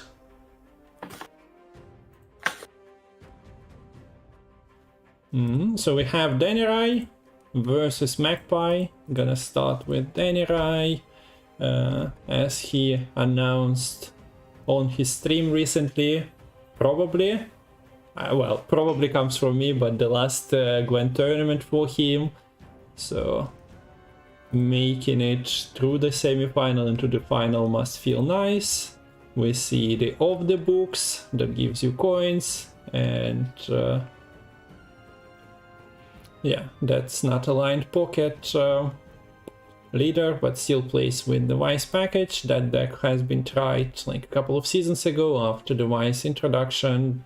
Majority of players played aligned pockets, but this is also a nice option. So let's see what was there about this deck. Have we seen it in action? Or was it banned? No. It was banned. Yeah, it was banned, so we haven't seen how it works out, but you have your Madame, you have a Chironte and Exora. Getting to 9 coins sometimes might be problematic, but with Sesame is giving you coins, and well, if really necessary you can click a leader once, but shouldn't be. There is enough of spenders for you to line it up so that when you play one of the profit specials you end up at 9. So it shouldn't be a problem. Moving on, Rent-free Precision Strike. That one we've seen in action. And yeah, it runs the newly buffed Veliki Dub. The Oak is here. And units provided by Rent-free Skank and, well, Chironex, Unicorn. You can put multiple units per turn quite fast and get the option to play Oak for the Great Control. There is no Seamless because, well, yeah, Rent-free deck, obviously. Yeah. This was the one that was played in the Disconnect game, I think. Yeah, we didn't get to fully see it to its complete extent. Hopefully we'll get to see it a bit more in the finals. Yeah, so there is the Angulim that I'm not sure we'll see in a moment. Magpie's lists, but might not have too many targets. Then we have Imperial Formation with the Iris combo, so you get some extra points carry over for round 3. Of course you need to find Iris and companions for that. Big Trees play, and we've seen the Pikemen in this lineup of Danirai, so a new card making an appearance in non-status Nilfgaard. And the last is pretty standard Erland deck with some provisions being reshuffled because of the mutagenerator nerf, so you have something like a Dveni Surgent in the deck now. Yeah, notably Decree is now here. It lets you find your Rune Mage or your Iris's companions a bit easier. However, you don't have an additional Toll Punish in the form of like Heatwave Igni or Vanilla Geralt. So really your only Toll Punish by default is just this Ansace, or maybe some Ship Shenanigans if you get lucky in certain situations. Otherwise, just try and get a Baron or a Viraxis from Temple, easy. Yeah, you can always rely on the Temple, why wouldn't you? Now Exactly. the hottest list in Magpie's lineup is of course this, V-Jam. So hopefully this time around it doesn't get banned, but knowing players and say lack of Toll Punishes in this Erland list and the threat of Ihura Quacks, yeah, chances are this is getting banned. But yeah, we after a only 1 point buff, translating into how many points? Well, if you eat your V like 8 times, that's not a 1 point buff. No. Also, guys, if you are V-jamming, please V-jam with old V-jam, because otherwise the points are not correct and you feel you look stupid. Okay, V-jam with the correct V, otherwise people would not recognize the card. Yeah, so moving on. No, do not nerf V. V is wholesome, no nerfing. Yeah. Okay, so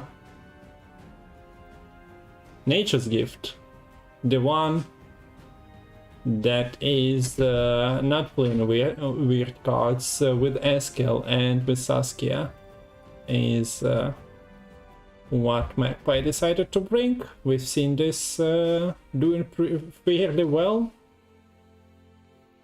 Of course, your Tempest is a pretty important card to find and thin your deck, and yeah, the value from this is insane at 6 provisions and, well, thinning 2 4P cards.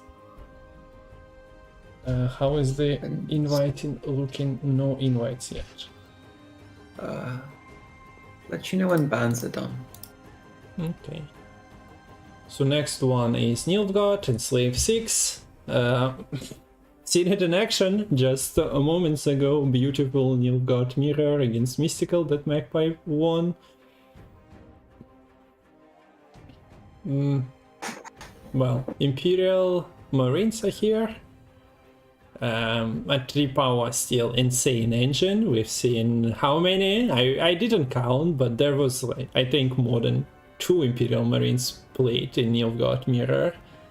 Yeah, Maybe more than about, like, 2 is yeah, an understatement. it's strange that you can only fit 2 Imperial Marines into your deck, but you end up with seeing 10 of them on the board. I don't understand how Nilfgaard works. Yeah. And then the scale again, that was a bit of a problem to get through for both players, but in the end it wasn't really too much of a hassle. No, I overstated it because I mixed up a bit how the game 2 went. It was a bit of a problem for Mystical, but Magpie didn't have as much of a problem. And I have some bad news. Okay. Do you know what the bad news is? Yeah, tell me. I'm ready. Let me sit properly. Okay, tell me. We're not gonna be able to V-jam. Okay. How many times can your day be ruined in one day? I don't know. What's the point anymore? Okay, so somebody wins. They're gonna play a game, somebody gonna win and get some prize pool money. There we go, guys. So don't forget to follow, subscribe and all that. Follow Lemon's channel. More content coming with 2024, but now we're just looking in silence and disapproval. In all seriousness, Magpie's Monsters of V has been banned, and Danirai's Syndicate of the Books List has been banned. So these are the exact same bans that they each got in the semi-finals. So we'll be seeing the same lists that weren't banned, which they won all their... Well, they ended up winning with all their lists before. We'll see which one of them is able to repeat the feat. Let's go. So this is the final. If you are watching on YouTube, and want to see the games live, come over to Twitch. Although, this one is being streamed on YouTube as well. So for those of you watching there without the ability to be commentating, still come to Twitch. But Danirai has just said, "This is my retirement game." So, everyone, I guess put your hands together. I mean, across the screen, I suppose, for the end of a long and very impressive career in professional Gwent. yeah, sadly, Danirai didn't make it to Masters, although he performed quite nicely throughout the season with high ladder placements, and all just couldn't get through the qualification. I don't have an exact number of how many finals he played, but sometimes that happens. And it was a nice run. So he is well, not dominating, but performing quite well in Matol organized tournaments, though. We've seen him multiple times. So nice to see players, the pro players, of course, competing in those community run leagues and tournaments, and hopefully some of them stay for the community masters and whatnot in 2024. So the card is spinning. Last preparations, hopefully. Blue coin is a Magpie's to start with. Could see, I mean, Magpie liked to take the patch out a few on blue coin. Seems a bit sketchier against these rent-free lists. I don't think you'd be able to get away with the same. Might see like a Nature's Gift or an Assimilate instead coming out to start with. Red coin for Danirai. I'd be expecting. Okay, so square tile mirror. Yep. This will be interesting. Yeah, well, we've seen if I'm not mistaken, ein Golem in Danirai's list, and Magpie is playing Mahagam Pass, so the target has been acquired.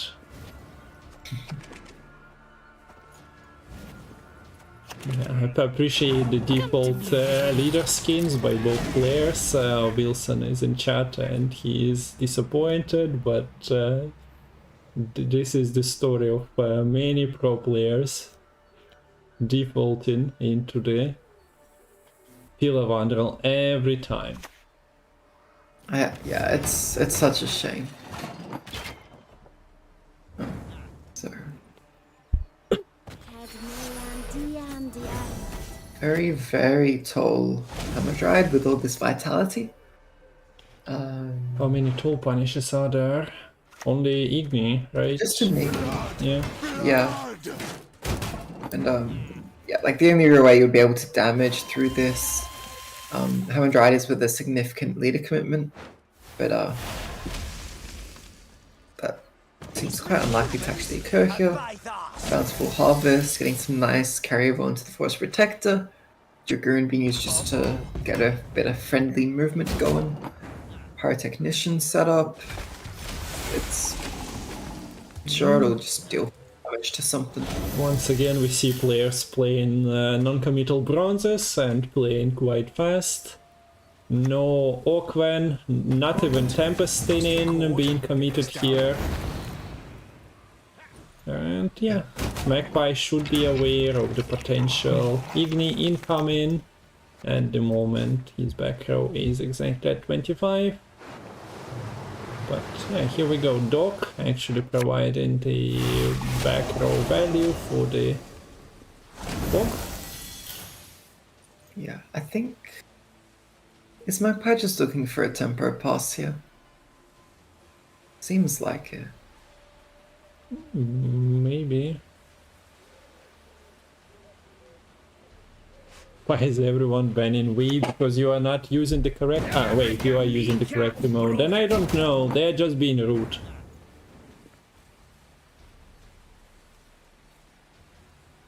No passing. Nice value on this reset of the treant and killing the order. And there we go. No need to tempo pass when you can just play another bronze and win the round. Yeah, so this Oshun is most likely just going to be killed by a Kyrenex if it's found. Double breakers, this is looking sketchy. But now you know what to mulligan. Sometimes when I'm playing Gwent, I'm confused. What do I actually mulligan from those? Oh, wow. Look, draws into the Kyrenex on the final mulligan. That's really, really important. Because if you do decide to bleed with the Oshun here, which it looks like it might be the case, you really need to answer that immediately, and Kyrenex is the way to do so.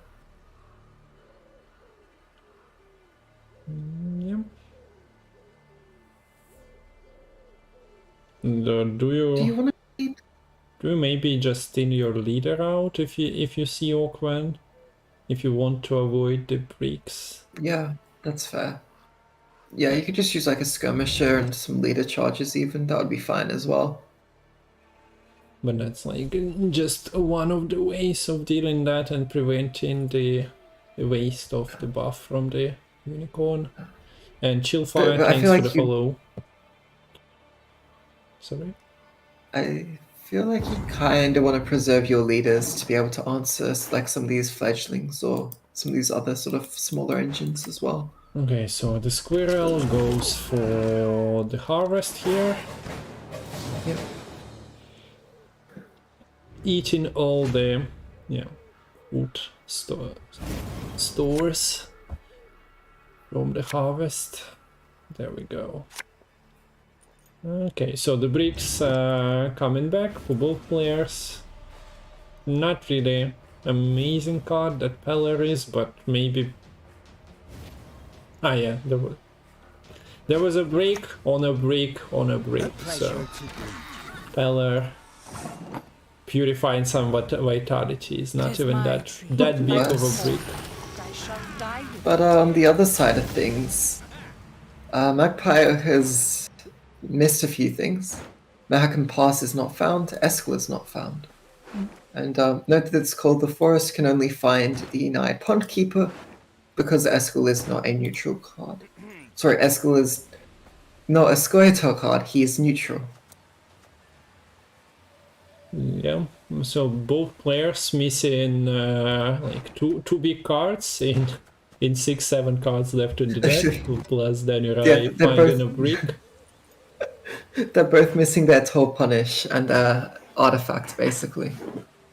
However, Renfrey could do some shenanigans to potentially draw into something. Also, the Unicorn Chironex could draw into a gold. So, it's not the end of the world for Danirai.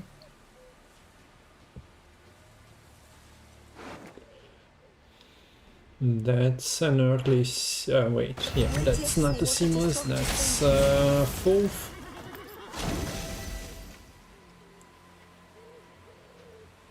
So, yeah, we can witness some leadering or horsing around happening. If you want to kill the Hamadryad, but not really a necessity. Potentially, and yeah, we see Danirai opting into just playing a Berserker here. Now, Orkman is probably a card that you want to deal with. Yes, I would agree.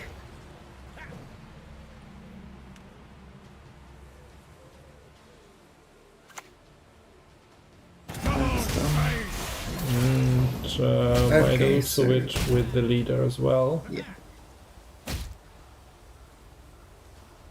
Yeah, basically signals there's the break. But yeah, this information about brick being present is not as devastating as losing 2 engines in one go. Oh yeah, for sure. So it needed to be done.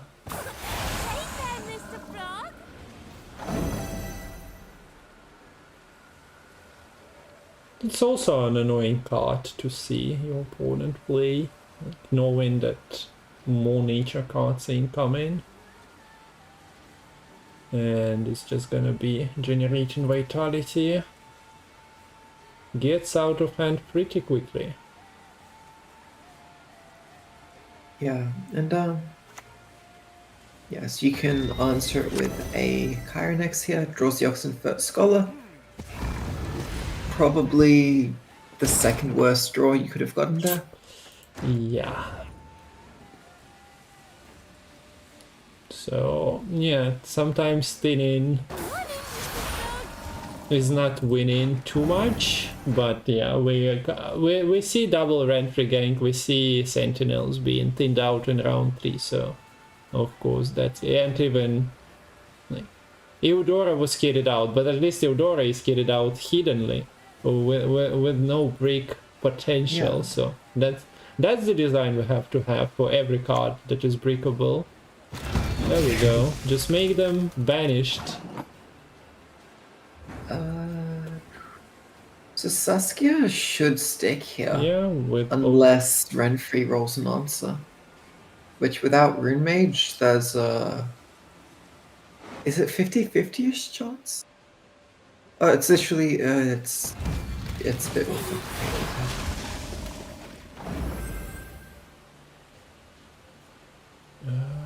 But yeah, double the points here, but at the same time, well, the more explosive cards on Magpie's side of the board at the moment.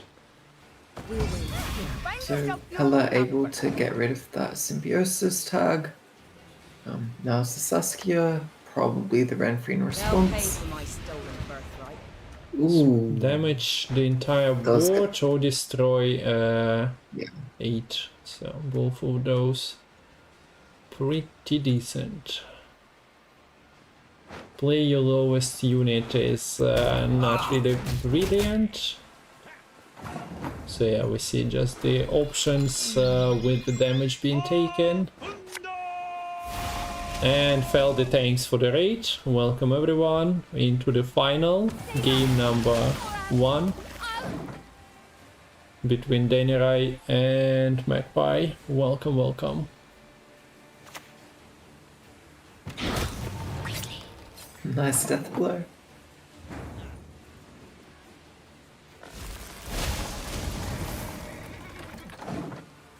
So You always were an unruly child. big point that Ignored that, didn't you?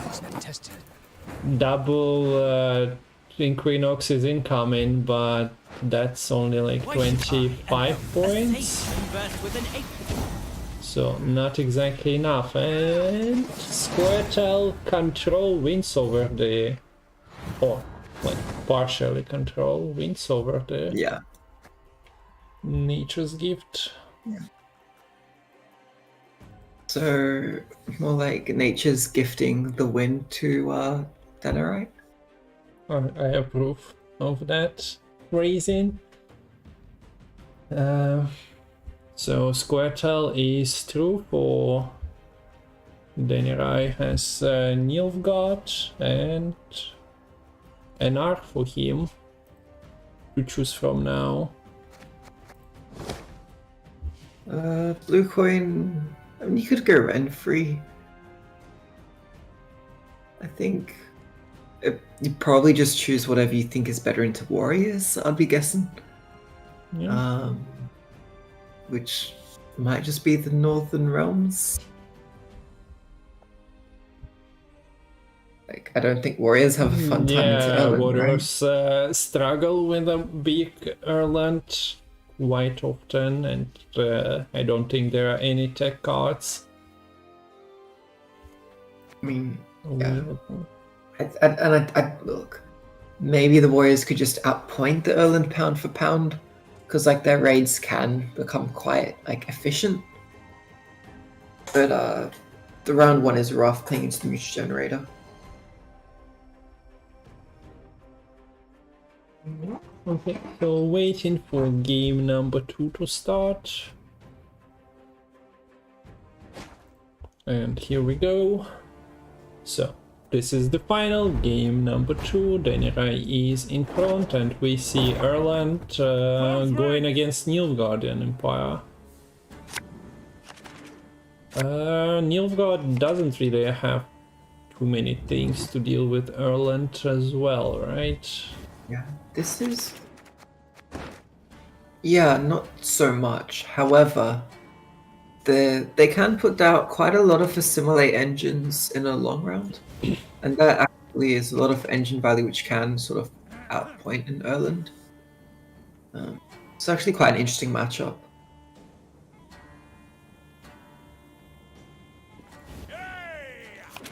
Mulliganing into Shoop, so your neutrals are already present. Pretty nice haul for Danirai, Radea, Shoop, Rune Mage. And yeah, Iris' companion as well, so basically got everything from the neutrals. Yep, I think this is an early Taurus. What is Taurus marking? Probably Ansace. And Scholar, I guess. Immortalized. Easier to see here. So we see Ansace, we see Iris, one And Everett, a Priestess. and a Priestess. Okay.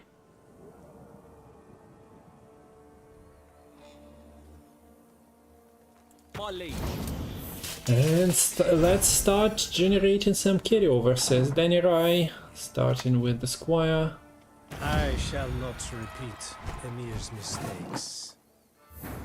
And this is only the beginning. For the Queen! Bronze into a bronze. We got the Grace achieved as well.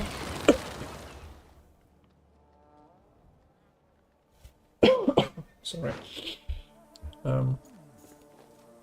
So after Calvid, there is not much of a choice for this Imperial Marine.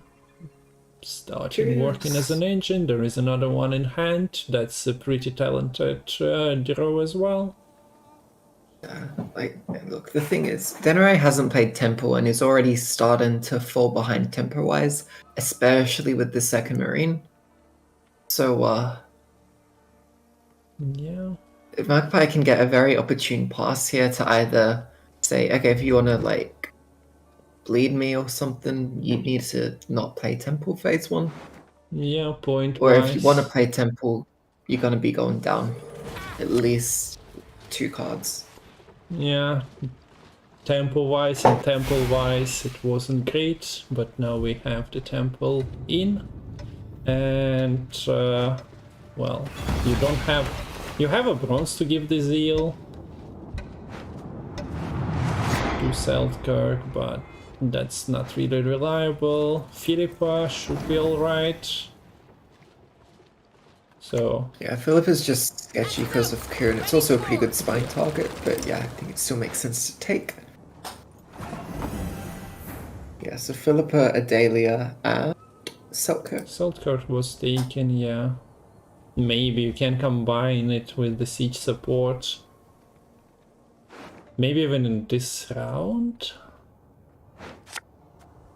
Like if you play siege support or the carryover value. Yeah, I think basically all your 10 provisions apart from Radovid are in hand already, so you don't get that much extra carryover. Okay. So this could just be a pass for Danirai to basically say, okay, you have to go 2 cards down to catch up here. And even then, probably a 4 provision bronze is unlikely to be enough here, because these Marines are ticking for 4 points each turn. Like, yeah, sure, you get 1 point on your Cinchia Knight per turn, but that kind of doesn't really matter compared to these Marines. Yeah. Those Lambs Lubbers ain't got nothing on the Imperial Navy.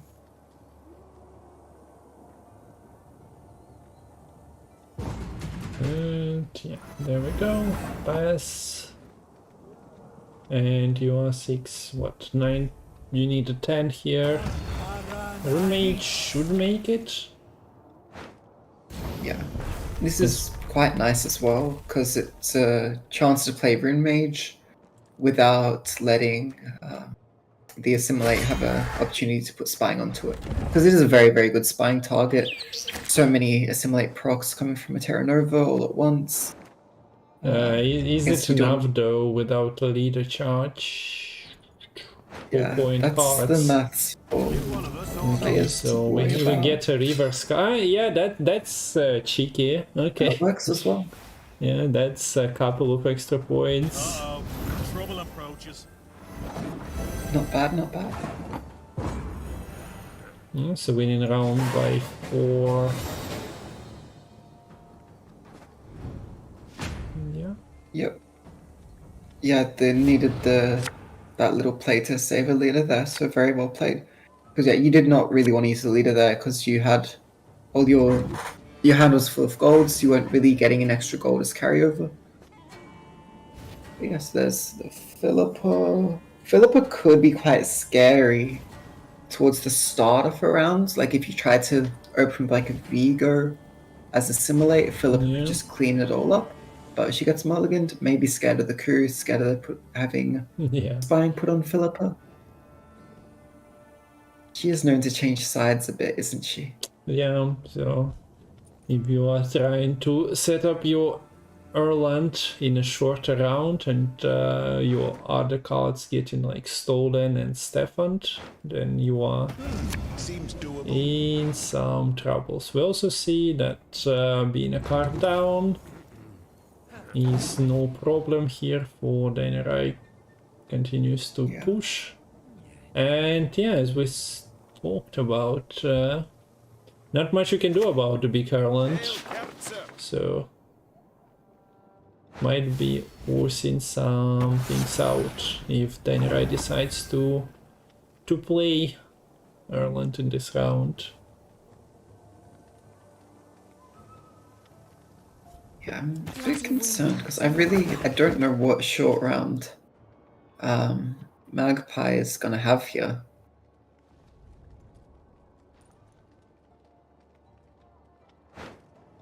Like there was a decent amount of mutual generator value obtained in that round 1 already. Yeah, we see Curse Knight being at 10 as confirmation of that. Okay, so we have the Artorius opener here, but he's basically the sole engine, although Siege Tower kinda classifies as that as well, but that Philippa wouldn't be doing too much, and you are relying on high roll to deal with the Artorius, so yeah. Between avoiding getting spine on it and just playing for 11, not that great. But surely you have faith in the players threading the needle of RNG and obtaining the high roll.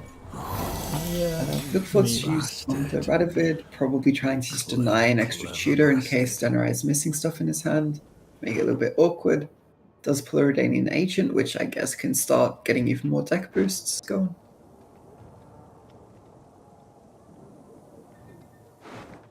Not a terrible copy target, I guess. Not sure. Well, yeah.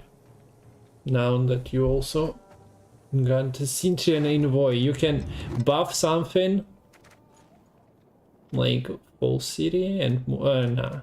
What is the best strange move you can do there? I like boosting Full City, able to get her across in 1 turn. Because, yeah, like this Cursed Knight can transform it. Counter the Full City. I mean, if you're able to boost her enough, you need to get her to like 5 straight away. That's pretty hard to do, though. Yeah, that's with the cooldown too. Not really feasible. Yeah. We see the buttons, and you don't really need another envoy, so here we are. Redanian Agent being an agent true to its profession description, joining both sides, trading information, getting secrets out. Which side is the Redanian Agent truly working for? I guess we'll have to wait till the end of round 3 to see who truly is their master, who they have sworn allegiance to.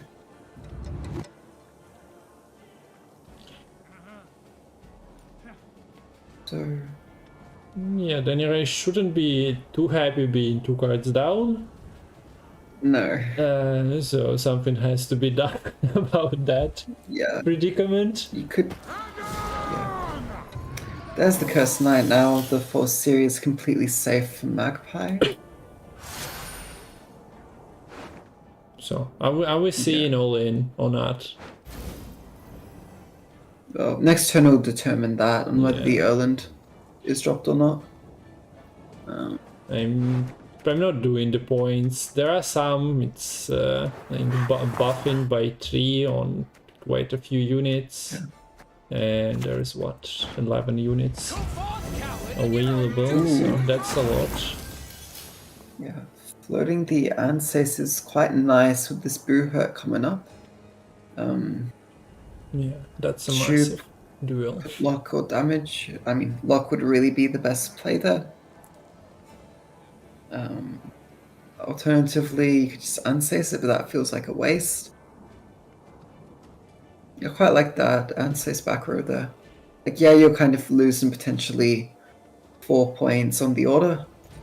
But, like, if they kill the Anses, then, like, the Siege Tower should live, so it's kind of worthwhile anyways. Yeah, and staying ahead is cute as well. So, the decision time. Being a card down while pushing into Preserved Enslaved Leader, I don't think you go for an all-in. you got something out of your opponent, like 2 assimilate engines gone. The gold engines, that is.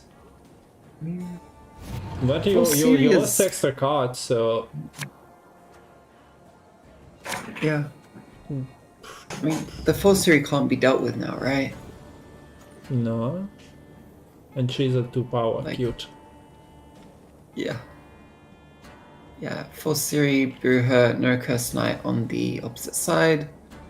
I guess, do you care about the Iris' companions here for assimilate? Would you rather get either an informant or a... Yeah, I don't think you really wanted the informant here. Looking at the hand at the moment, this informant is not Bow before too good. Nilfgaard's rightful empress. Interesting, interesting.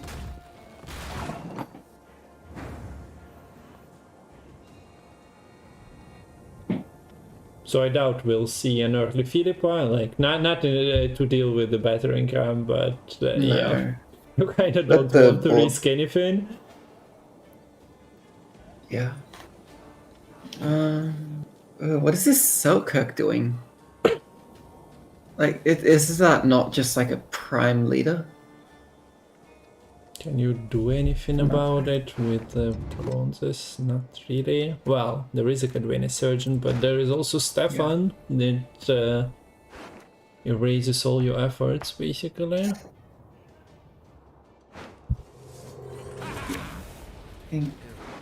Yeah, that might be Selkirk's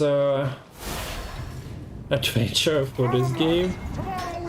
At the same time, well, Cadwene Revenant can be stolen as well, but at the moment you cannot really play your Stefan.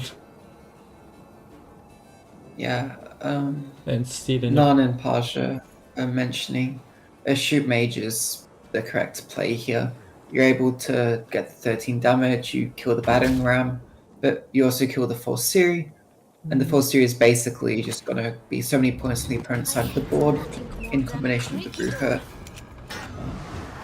So Maybe you're not expecting the brew hurt to be there, but yeah. This is like a call for Philippa at the moment, and it's getting taken. So she's available for coup de grace now. Sure what the reasoning was for going for the Revenant there. Like, is it just meant to be good in case the informant gets played? I would have thought something like a Kedwani Sergeant is still kind of just better. Not put shit back into nothing. There's the floated Anses, very nice with the Bruhut.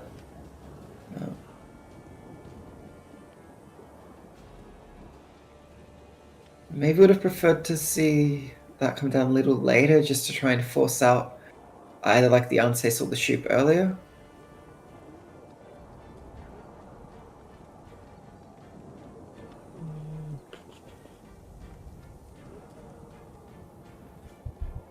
So the leader charge is just there for 2 points, right?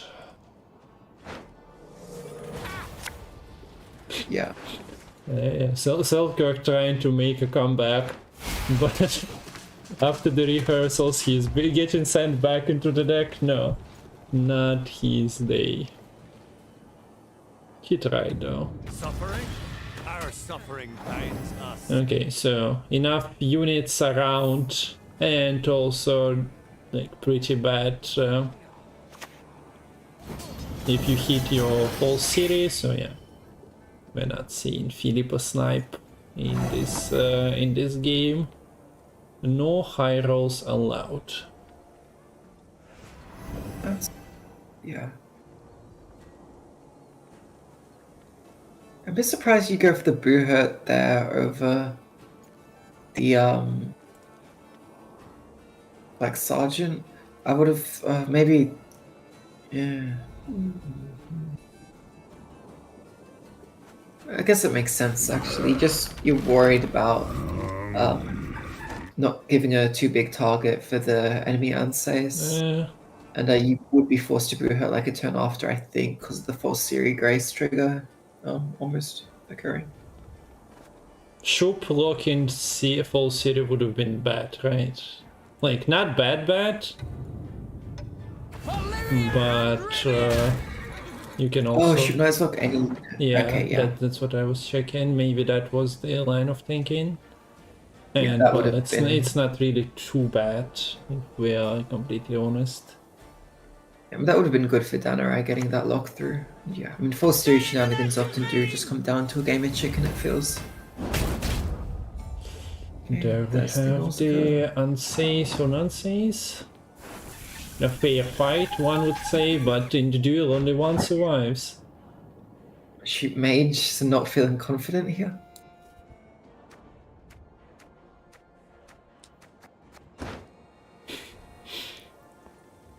Could just go for transform the Stefan.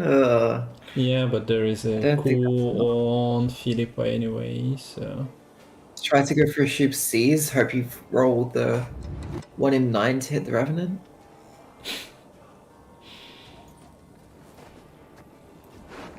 This is Danirai's last competitive match, so you can go for an extra spice in a situation where you are alternatively. Pretty sure the correct play is to go for the spice here, because I don't think he has the reach otherwise. Okay, so this volunteer actually volunteered for going to Nilfgaard and checking how is it, but yeah, Magpie takes a win here. Takes a volunteer, takes a win. I think he's mostly happy about the win though, not the volunteer. 0 point Shoop. Unlucky. So, but yeah, desperate times call for desperate measures. And we have ourselves a match, 1-1.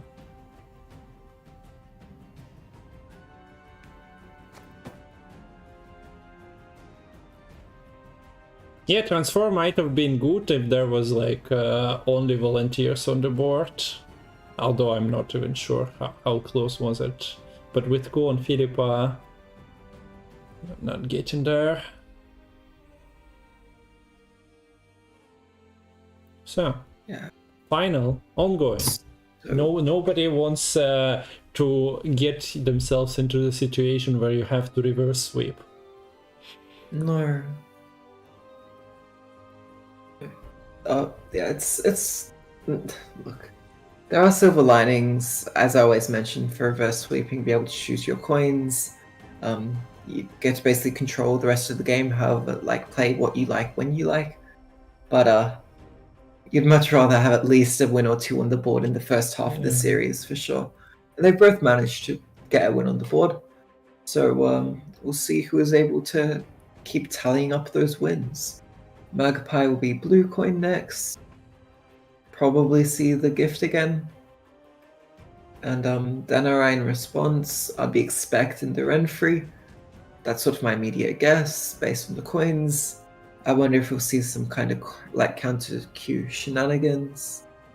I think players just listen to you from now on and Q on your command. Keep a stiff Perhaps they do. So gift versus Renfrey soldiers, Magpie on blue. What do we have? A couple of bricks. And okay, improving his hand quite significantly here. Yeah. Ooh, there's the Iris, but no companions. She's feeling a little bit low. Yeah, a big house somewhere, and no companions to entertain ya. Yeah, what good is a mansion if you're stuck all alone?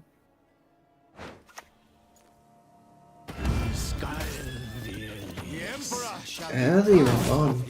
They're really going to be fighting hard for the round control, opting to just establish your engines. If you're able to play these engines, like they have with like their actual power and armor combined, they're above 5. They're safe from rebukes. They should be safe from practically anything. The main exception is that Semi-Tall Triad could be used with a Naiad Pond Keeper offensively to get a kill. But yeah, there's the Austrian forced out. Yeah. Forced out by turn 2. That's what Room 1's Light Cavalry does for you. And notably, there is no Purify in hand, and also not sure how happy are you about purifying something that can just eat the Vilgeforts. I mean, it's fine to purify that. Like,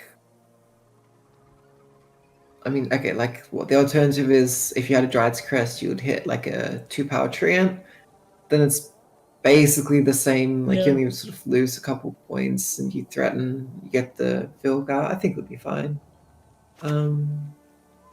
Iris. I wonder if we'll see Tempest coming down soon. Could potentially try to knock a bit of this armor off the light cavalries.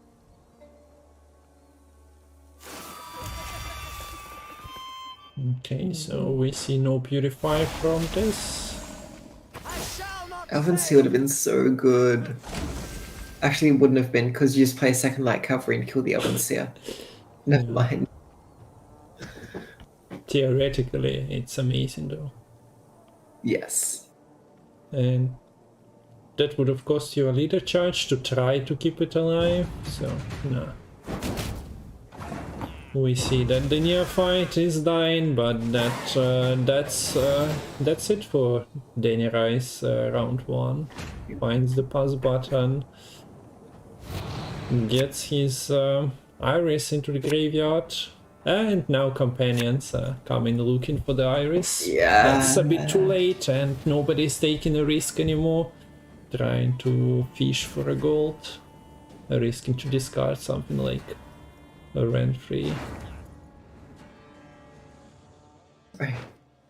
Come on, Lady of the Wood. And we have round 2 starting with 11 P-card being dropped here.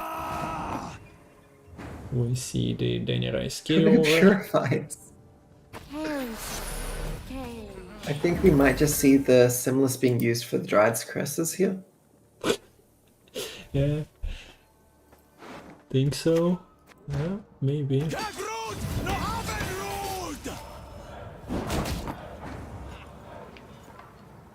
Do you answer that immediately? No. Not a huge rush. Pyrotechnician is good here, I guess. Immediate 6 armor. Could knock 4 off, potentially threaten kill onto Black Cavalry. Pretty solid.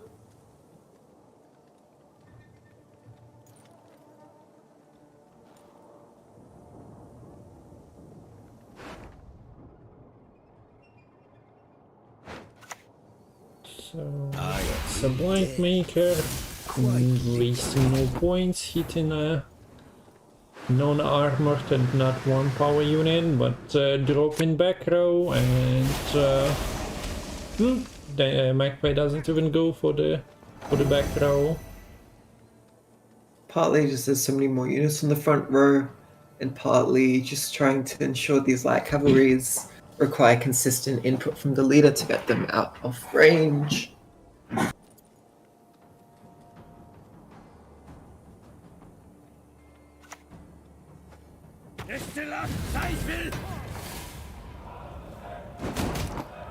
Not sure how do I feel about buffing a 1. I guess buffing Blight Maker into perfect rebuke is not ideal as well.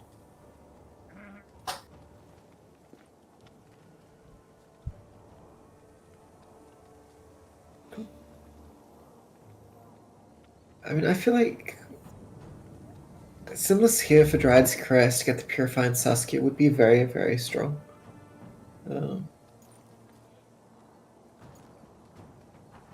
Yeah, you play the Equinox from hand, but shouldn't be a big deal, and you are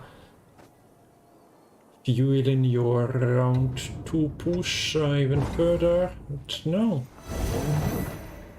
So able to say, I'm ahead, I get a pass. You've used a light cavalry, you've used an upper pikeman. I'm actually more scared of your engines than my own. Or even you had to spend more engines this round than I did. Yeah, toodaloo. I'm out of here. Go round 3.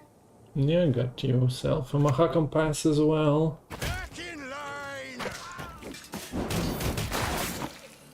Okay, so Danirai values the errantry gang presence on the front row for that is more than a slave driver in combination with Nausicaa. If that Nausicaa survives, of course we see the Eskel. And there are no guarantees for drawing since this is not a Calvit list, understandably. Companions, just stop it. Get something to do in the day. And yeah, okay. Concentration of bricks somehow increased in this winner takes all compared to the previous two. I guess buffs to flying Redanians and whatnot made people to stuff more bricks into their decks. That's my only explanation. Maybe. Don't ever expect your opponents to line Okay. up. But at least you aren't breaking yourself, so that's a nice mighty roll. Yeah, you got your companions back, but your entry gank is separated once again. I guess companions are now just your finish because you don't want to discard a random card. Like, the odds of getting either Renfrey or Triss is just way too high. Yeah, you cannot really go for that.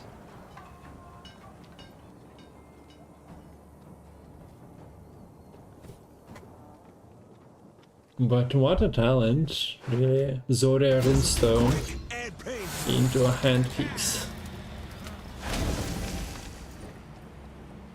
Magpie doesn't know about that.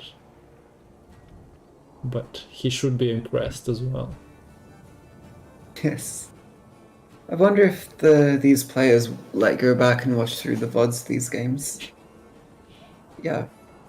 Definitely quite a high roll there to unbrick, and yeah, that can have huge consequences on the result of the game.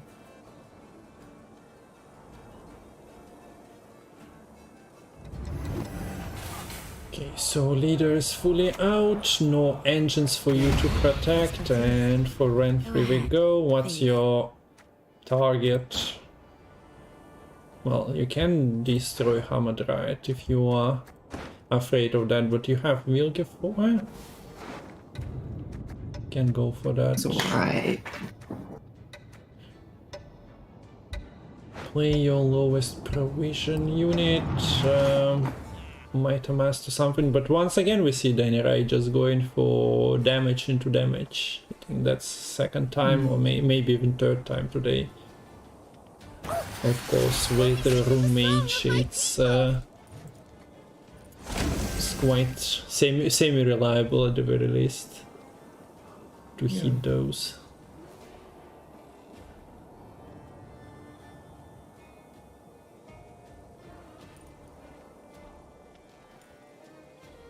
Yeah, this is so awkward. You want to put Vitality on this Hamadryad, but you know there's this Vilgefort still, which is kind of staring you down the face.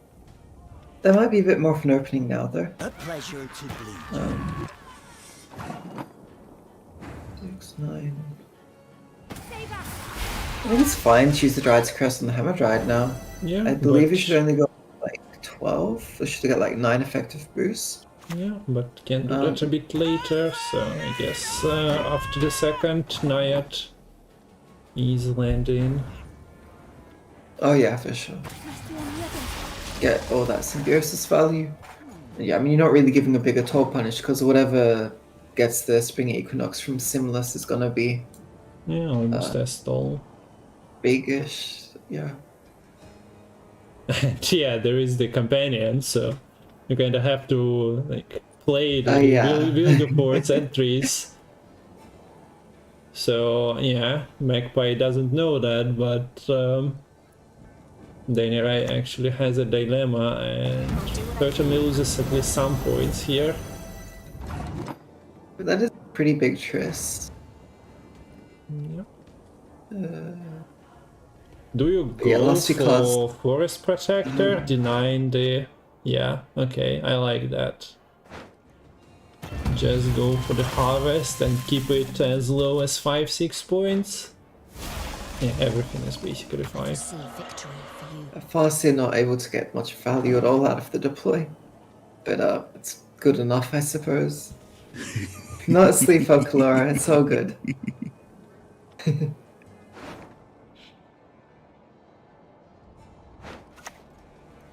Okay, so we actually see... Friends of the family. Ah, beautiful! Vilgefortz is gone. Yeah. How much of an improvement is it? Well, it was only burning a 5, and that would have been a 10-point play, right? Yeah, so So not much of an improvement. Symbiosis is fine. I think. Yeah, looks like it. The gap is narrower. Last time Symbiosis fell short. This Oh time. yeah, it's a 6-point Simless, yeah. And there is like 4.3 and Winspawn, so somewhat of a different there's story. Yeah, Pond Keepers, each just playing for Symbiosis, getting quite a lot of value.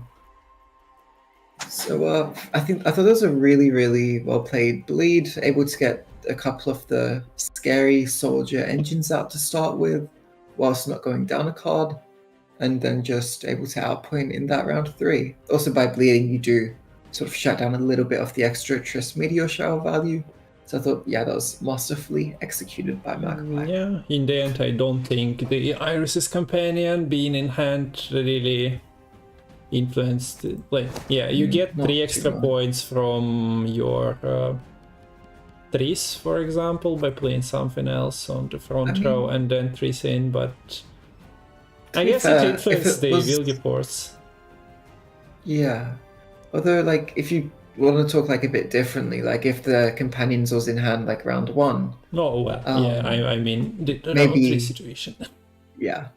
But like maybe the extra points from getting the Iris Shade triggering earlier would have meant that the card advantage could have been kept on the bleed instead. I'm kind of just spitballing like crazy there though. But that does mean Magpie's up to series point. Just needs to get a win with Warriors. Against Erland. Okay, let's see. Yep. It's a little rough. Rough around the edges.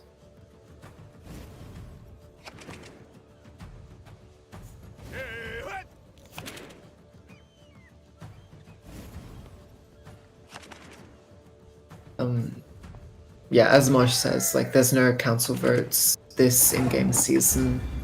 It's kind of like a mini season. They'll be going back to regular balance council stuff in the December season. Yeah, it's There's just no that more changes. I had a council command for different purposes on my channel for like 4 years, so that might be misleading under the council command. Okay, so let's go. Potentially a final game, but theoretically not yet. And we see Mutant Generator found, Rune Mage expanding the pool of those temple Yes. creates potentially. Likely a temple to follow up here. Leader into temple perhaps. Nope, just opting to develop engines. Sure. I guess you maybe not caring about actually clicking the temple this round, you'd rather just click it round 2. So with that in mind, like maybe there's no actual rush to play the temple, you can just establish your engines. But we do see a leader here. So Temple is getting a pickup, and potentially we might see a Temple pull in a companion maybe. Sigismund seems fine. Gerhardt is amazing as always. Another Sigma. Shani's doing something, putting targets. Okay, so we got double DJ. It's a party. Let's go. A bit of a party on the older side, double DJ and Gerhardt, but party nonetheless. Yeah.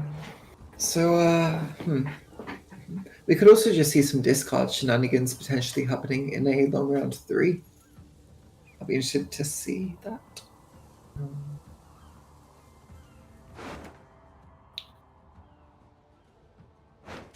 So this is, okay, yeah, the click here means that we're going all in here for Danirai, trying to establish as much carryover with this Muse Generator as possible.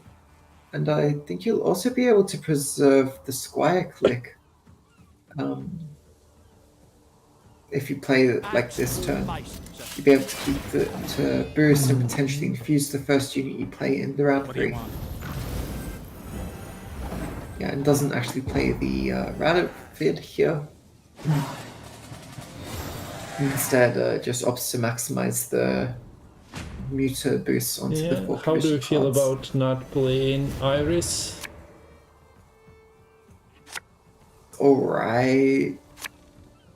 Basically, playing the Iris earlier, sure, you get like a little bit more deck boosts, but you also do sacrifice the actual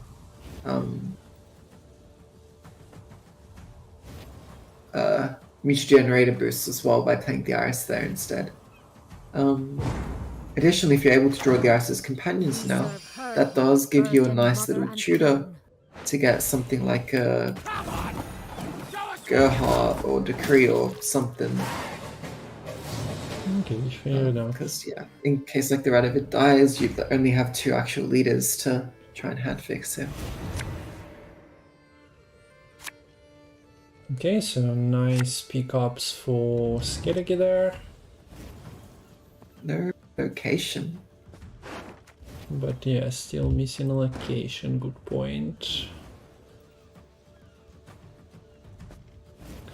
I'm pretty impressed with today's players' performance, finding the neutral cards, for example, in the Erland. I guess it's only Danirai playing Erland today, Yeah. but pretty well done on the Shoops and Radeas.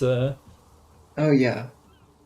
I think he said shoot like every game, and that's in particular like the one unit you can't shoot it with either leader or decree. What unit? The one card, I guess, because it's itself, it's a special. There's early Blood Eagle into a Warlord. Away from this. Do you think Warriors have enough firepower here, though, to contest? I'm not sure.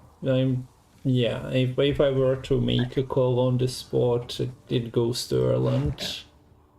I would probably agree with you a bit more there. A bit more. Yeah, I'd agree with your reasons. Oh, look. Even Broken Engine developed immediately. Yeah. So good, so good. Might just get slashed potentially, or... Yep, slash perfectly removes it. So it feels a little bad.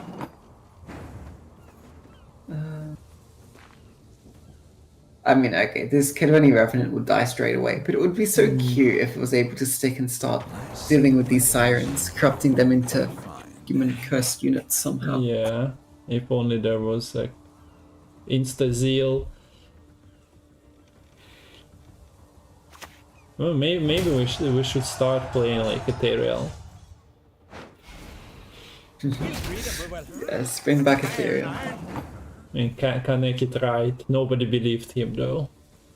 But he converted that Ethereal into a spot on Gwent Masters final stage, so that's nice. Yeah, I still can't get over that. It's like just one of the stories of the ages. It was, yeah. I don't think I'm mistaken. Yeah, we were casting that with Celia also. So, nice experience to see a player bring a deck like this. Yeah. To the dungeon way. Maybe slight Okay, there's mistake the made. rat. Okay, so Radovid's rate of survival is not great today, but by the looks of it, with tier beating plate, he actually manages to bring another click, another charge for this pincer maneuver. So, great job, Radovid. Yeah. Well, if you look at the graveyard, I don't think you're really that scared of the tier here. But yeah, Okay, I stand might corrected. as well. Might as well just deal with that.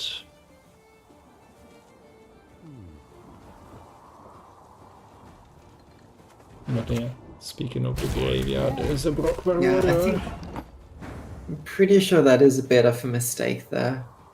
I'm not sure if it'll matter, but you definitely could have saved the Ancestors for the last say here. That tier wasn't getting a significant amount of additional value. So, yeah. Folk can be just as treacherous as the sea. Kiss my tail goodbye. So what's the Wabjorn has double primal savagery and Gutting Slash not a problem. Oh look, Revenant is coming. It's coming for Pretty those healthy. sirens. No rain to deal with that, and we see the instant. The serve is forced out.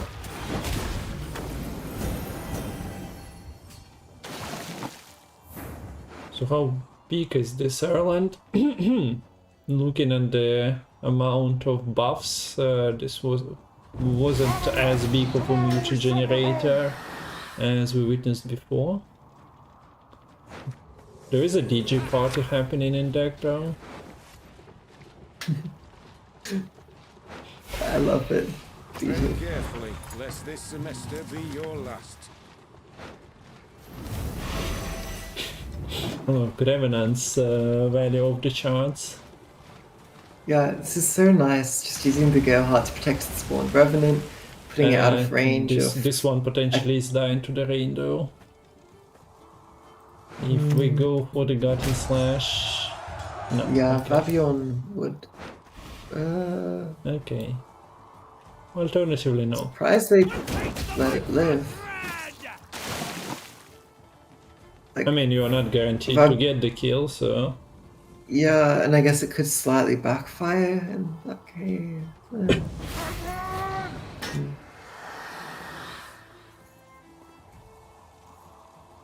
I don't know, I just have like this image in my head of like these warriors just not being able to kill these sirens like quick enough, so they're just like sad, like they come back to Skelly with like their heads hanging low because like all these sirens they are hunting just turn into these cursed revenants.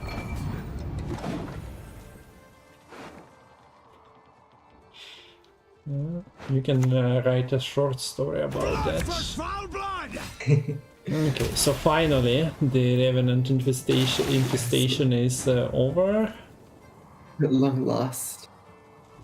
A witcher with no honor is no brother of And yeah, mine. that's an honest 16-point play by Magpie here, putting himself at 73. Derland with 10 units only, but yeah, we see the DJs got a bit beefed up.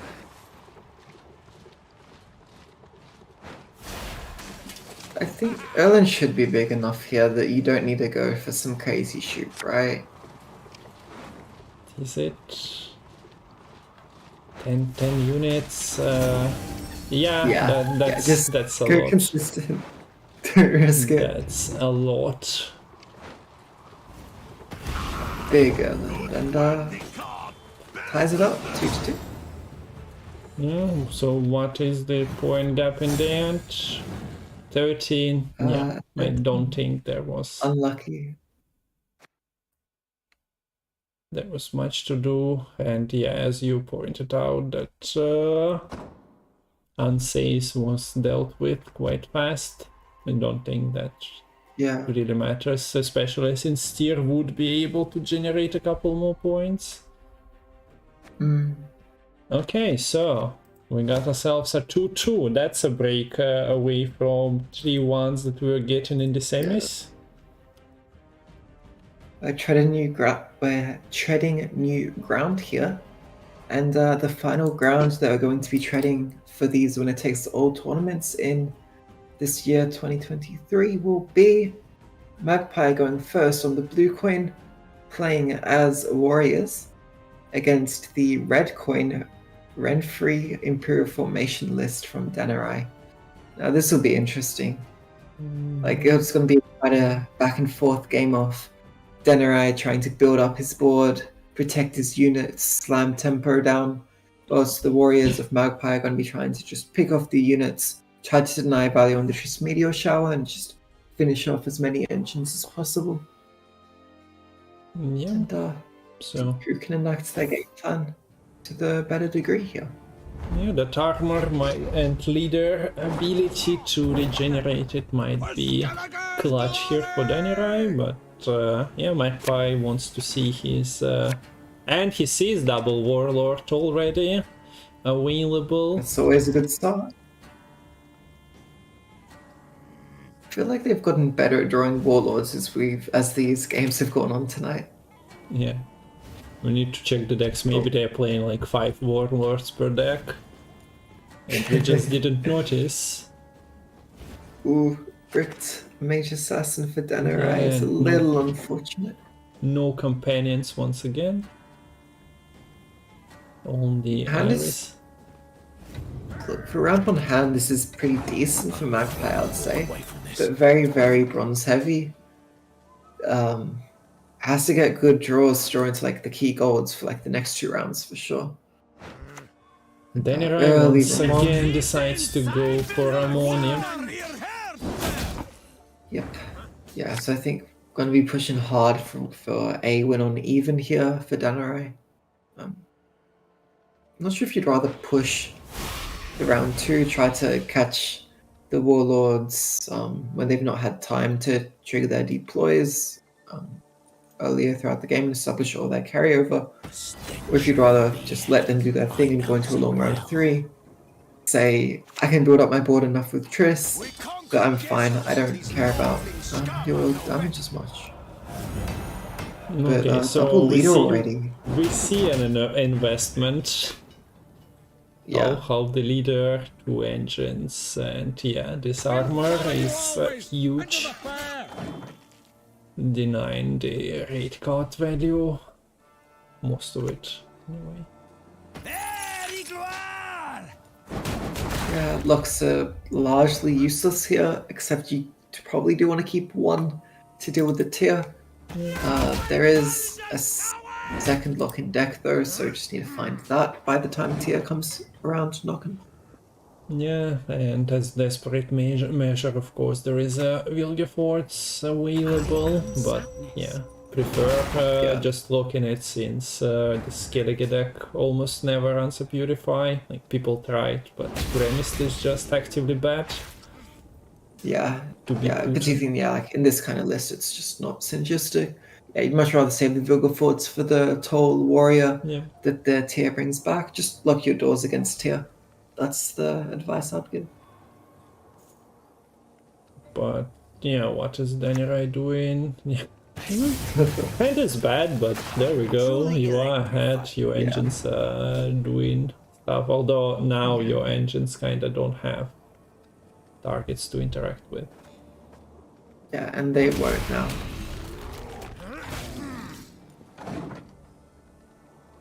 And these slave drivers are looking not great. Fight for the Emperor and you might be freed! I'm not so sure like these damages are that great either for Magpie.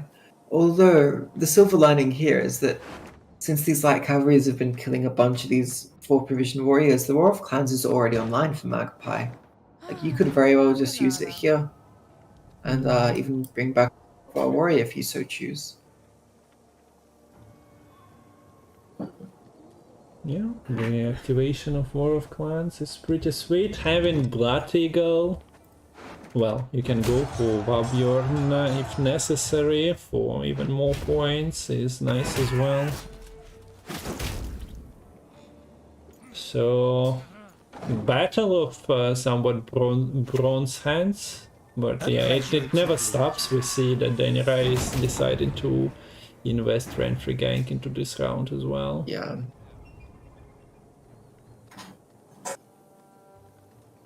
And now the Champions Charge Guardian Slash feeling kinda mediocre, so I have to go for the Blood Eagle. It's gonna be Vabion or Brockvar Warrior, I think, the most likely choices here. Yeah, Vabion. Having Vabjorn in the graveyard, quite nice. For the feeble of heart. And we are going all in on the points here. Can Danirai With fire and iron. amass, well, with leader charges, I guess then is a possibility. To work. Yeah, I think you need both leaders here, though. Because this Uncrate Warrior will just die for 4 damage. Yeah, so that would be a tie.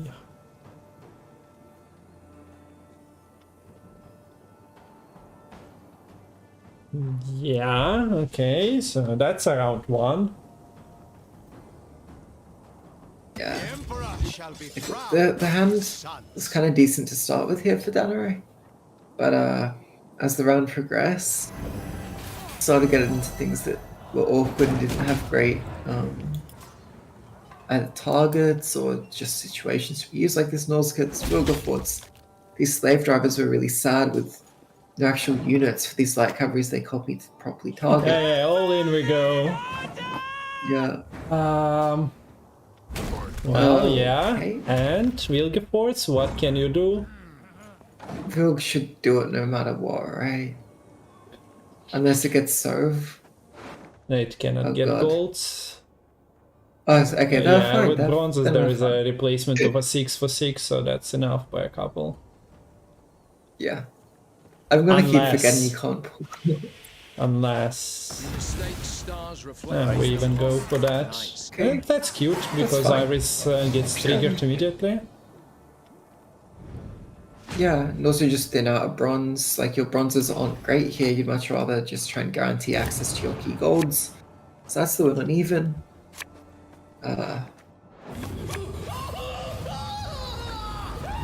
Iris's companion. Is it playable here? Maybe. That Vilge could have pulled the gold, right? Yeah.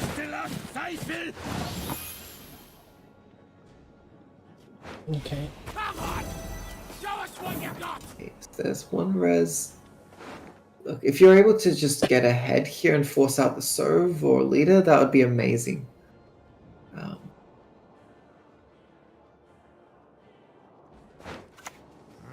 There's the Blood Maker. Wine will come from here, not Wait, doesn't trigger a Mage Assassin, so just going for the carryover. Probably put Renfri. Put Renfri, That I'd yeah. assume. Yeah, and this kind of does signify to Magpie that this isn't going to be a huge push. I can just Blood Eagle, just get ahead. Now this is a big decision. If Danirai commits this Nausicaa, feels wrong, it will get serve.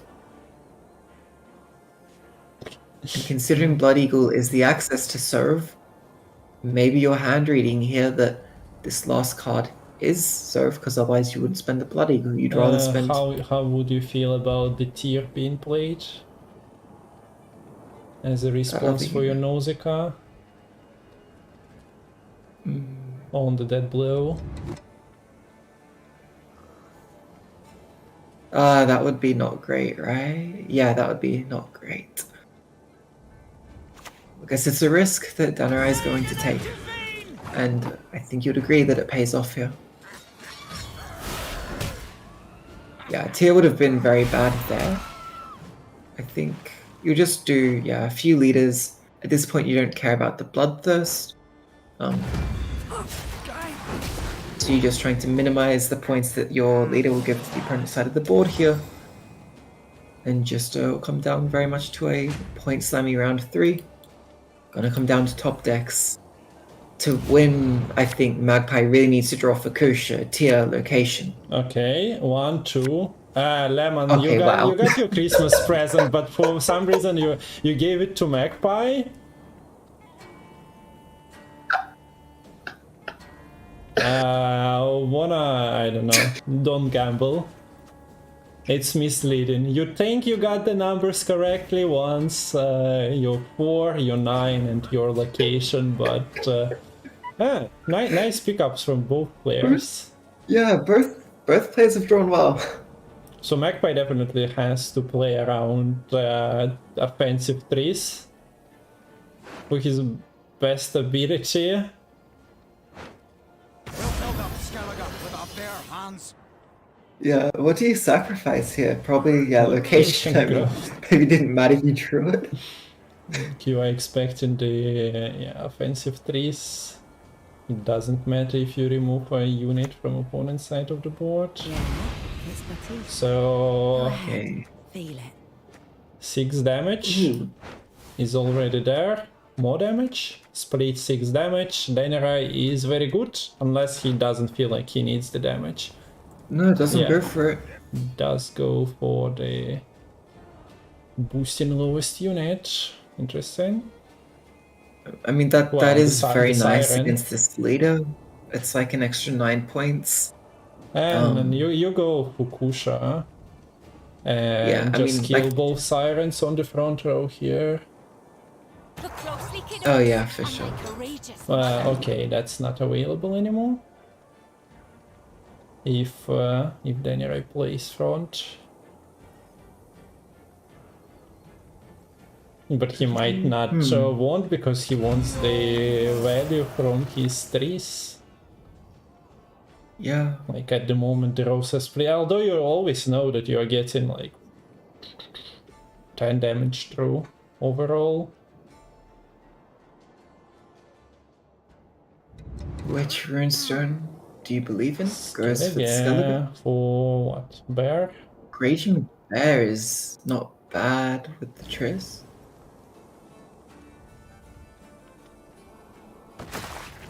Two, 6, 7, 8, 9. So you could res a 12-point Warlord here. Or go for a Fabian into a 9 damage Guarding Slash. Which would be 11 points. But it's probably the better play here because you're able to deny Triss value. This is so bad So if yeah, you I are think going for the rain on the front row, like you're just lining up offensive trees. But points do Yeah. look like it's too much for Skellige to handle. So is it? Yeah. So it gets 13 more. Yeah. Oh wait, 3 yeah, there points. was the extra. Ooh, there was the adjacent unit damage as well. Wow.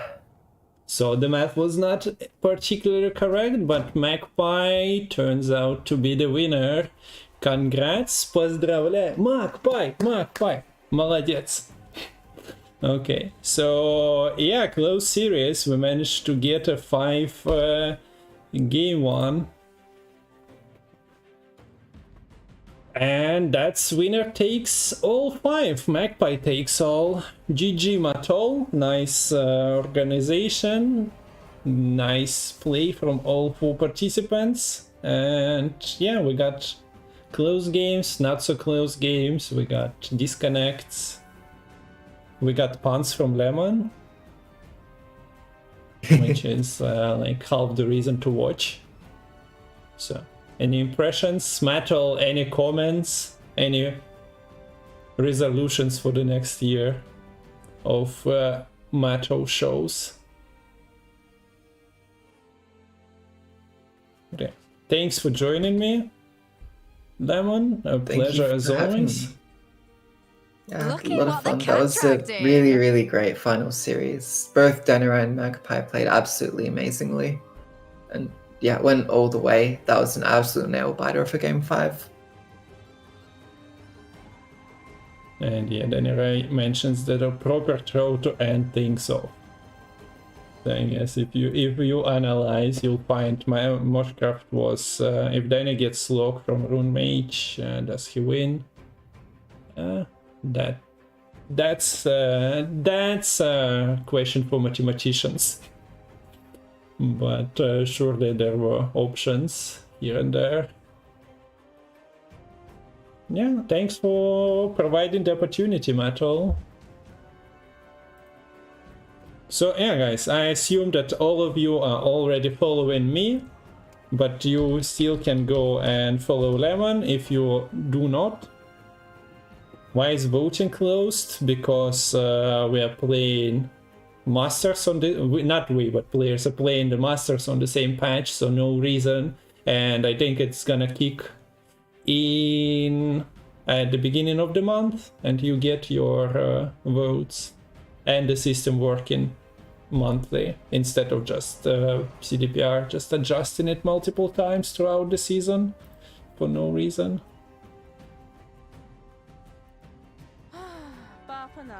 Yeah, it should settle just to the first of every month, starting from the December season. That's why there's this weird 2 weeks non-voting thing. Yeah. Lemon perma-banned you. Well, Wait, I believe that was deserved, right? Lemon wouldn't perma-ban anyone otherwise. I don't remember doing that. If you didn't, you can do it now. Just go to your channel and ban, so that... But, yeah, tournament is done. Thanks for watching. Всем спасибо, что смотрели. Magpie молодец, Magpie чемпион. We have more community tournaments coming, not from Matol, but from Lead It Now. So, Devotion tournament on 25th of November. Bring your Devotion decks, fight with the community, win... what, $50 prize pool. Then we have plans for 2024 for community Matals. Or, I mean, community masters, of course, but don't miss out. So, link for the Devotion tournament is posted by Matal in chat at the moment. And then there is a World Cup that is still being discussed, so no more detail. I can show you the world map as an announcement of the Gwent World Cup, but just Google world map. We are not certain about the participants yet. Sunday tourney week. Tourney every week. Yeah, there are more community tournaments. I think there is a Lionheart and Moshcraft casted Be Charitable as well. So, and Moshcraft's weekly tournament. So. There's also the Crimson Clash, which I need to...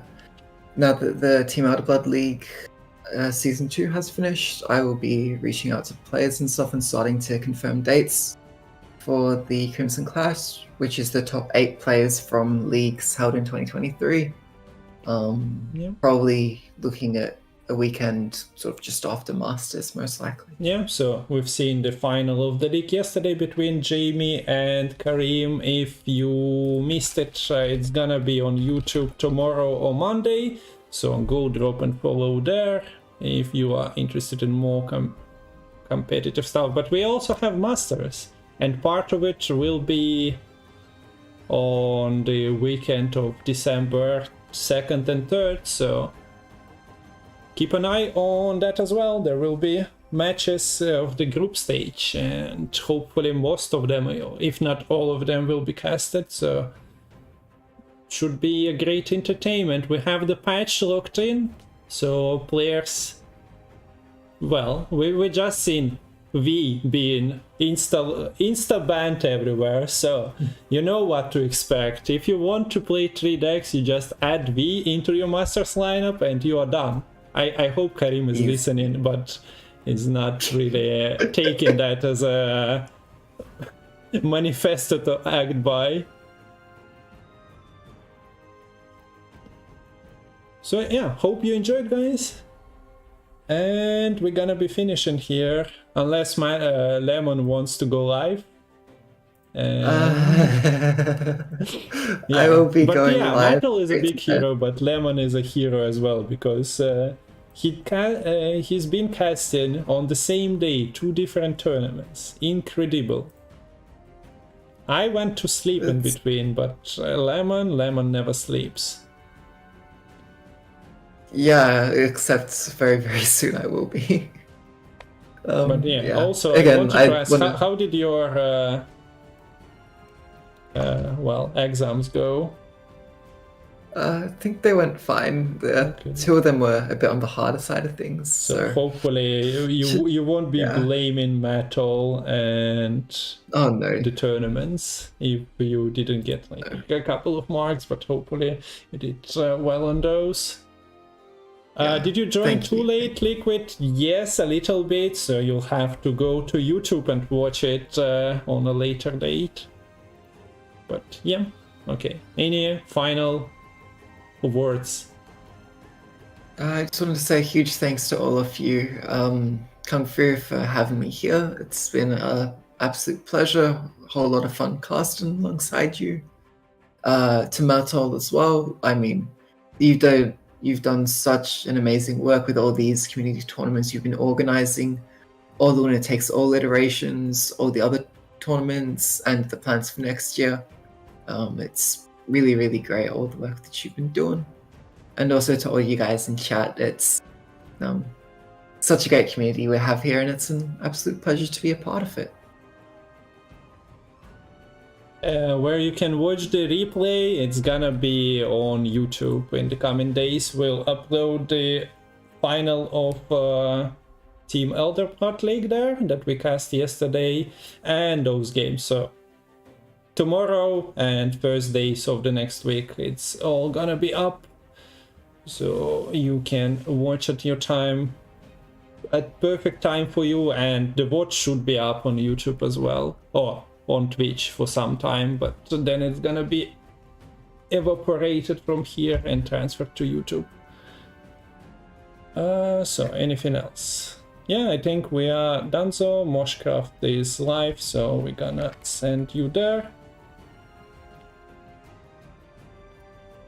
Thanks for watching and see ya. Not sure when, but yeah. There are still streams, there is still Gwent to be played, there are still Masters cast, and 2024 is still like a month and a half away, but there are plans for that year as well. Lemon, there is a Moshcraft on the wall behind you. Okay, yeah, I'll let you deal with the Moshcraft, but yeah. Yes. Bye bye, guys. Bye bye.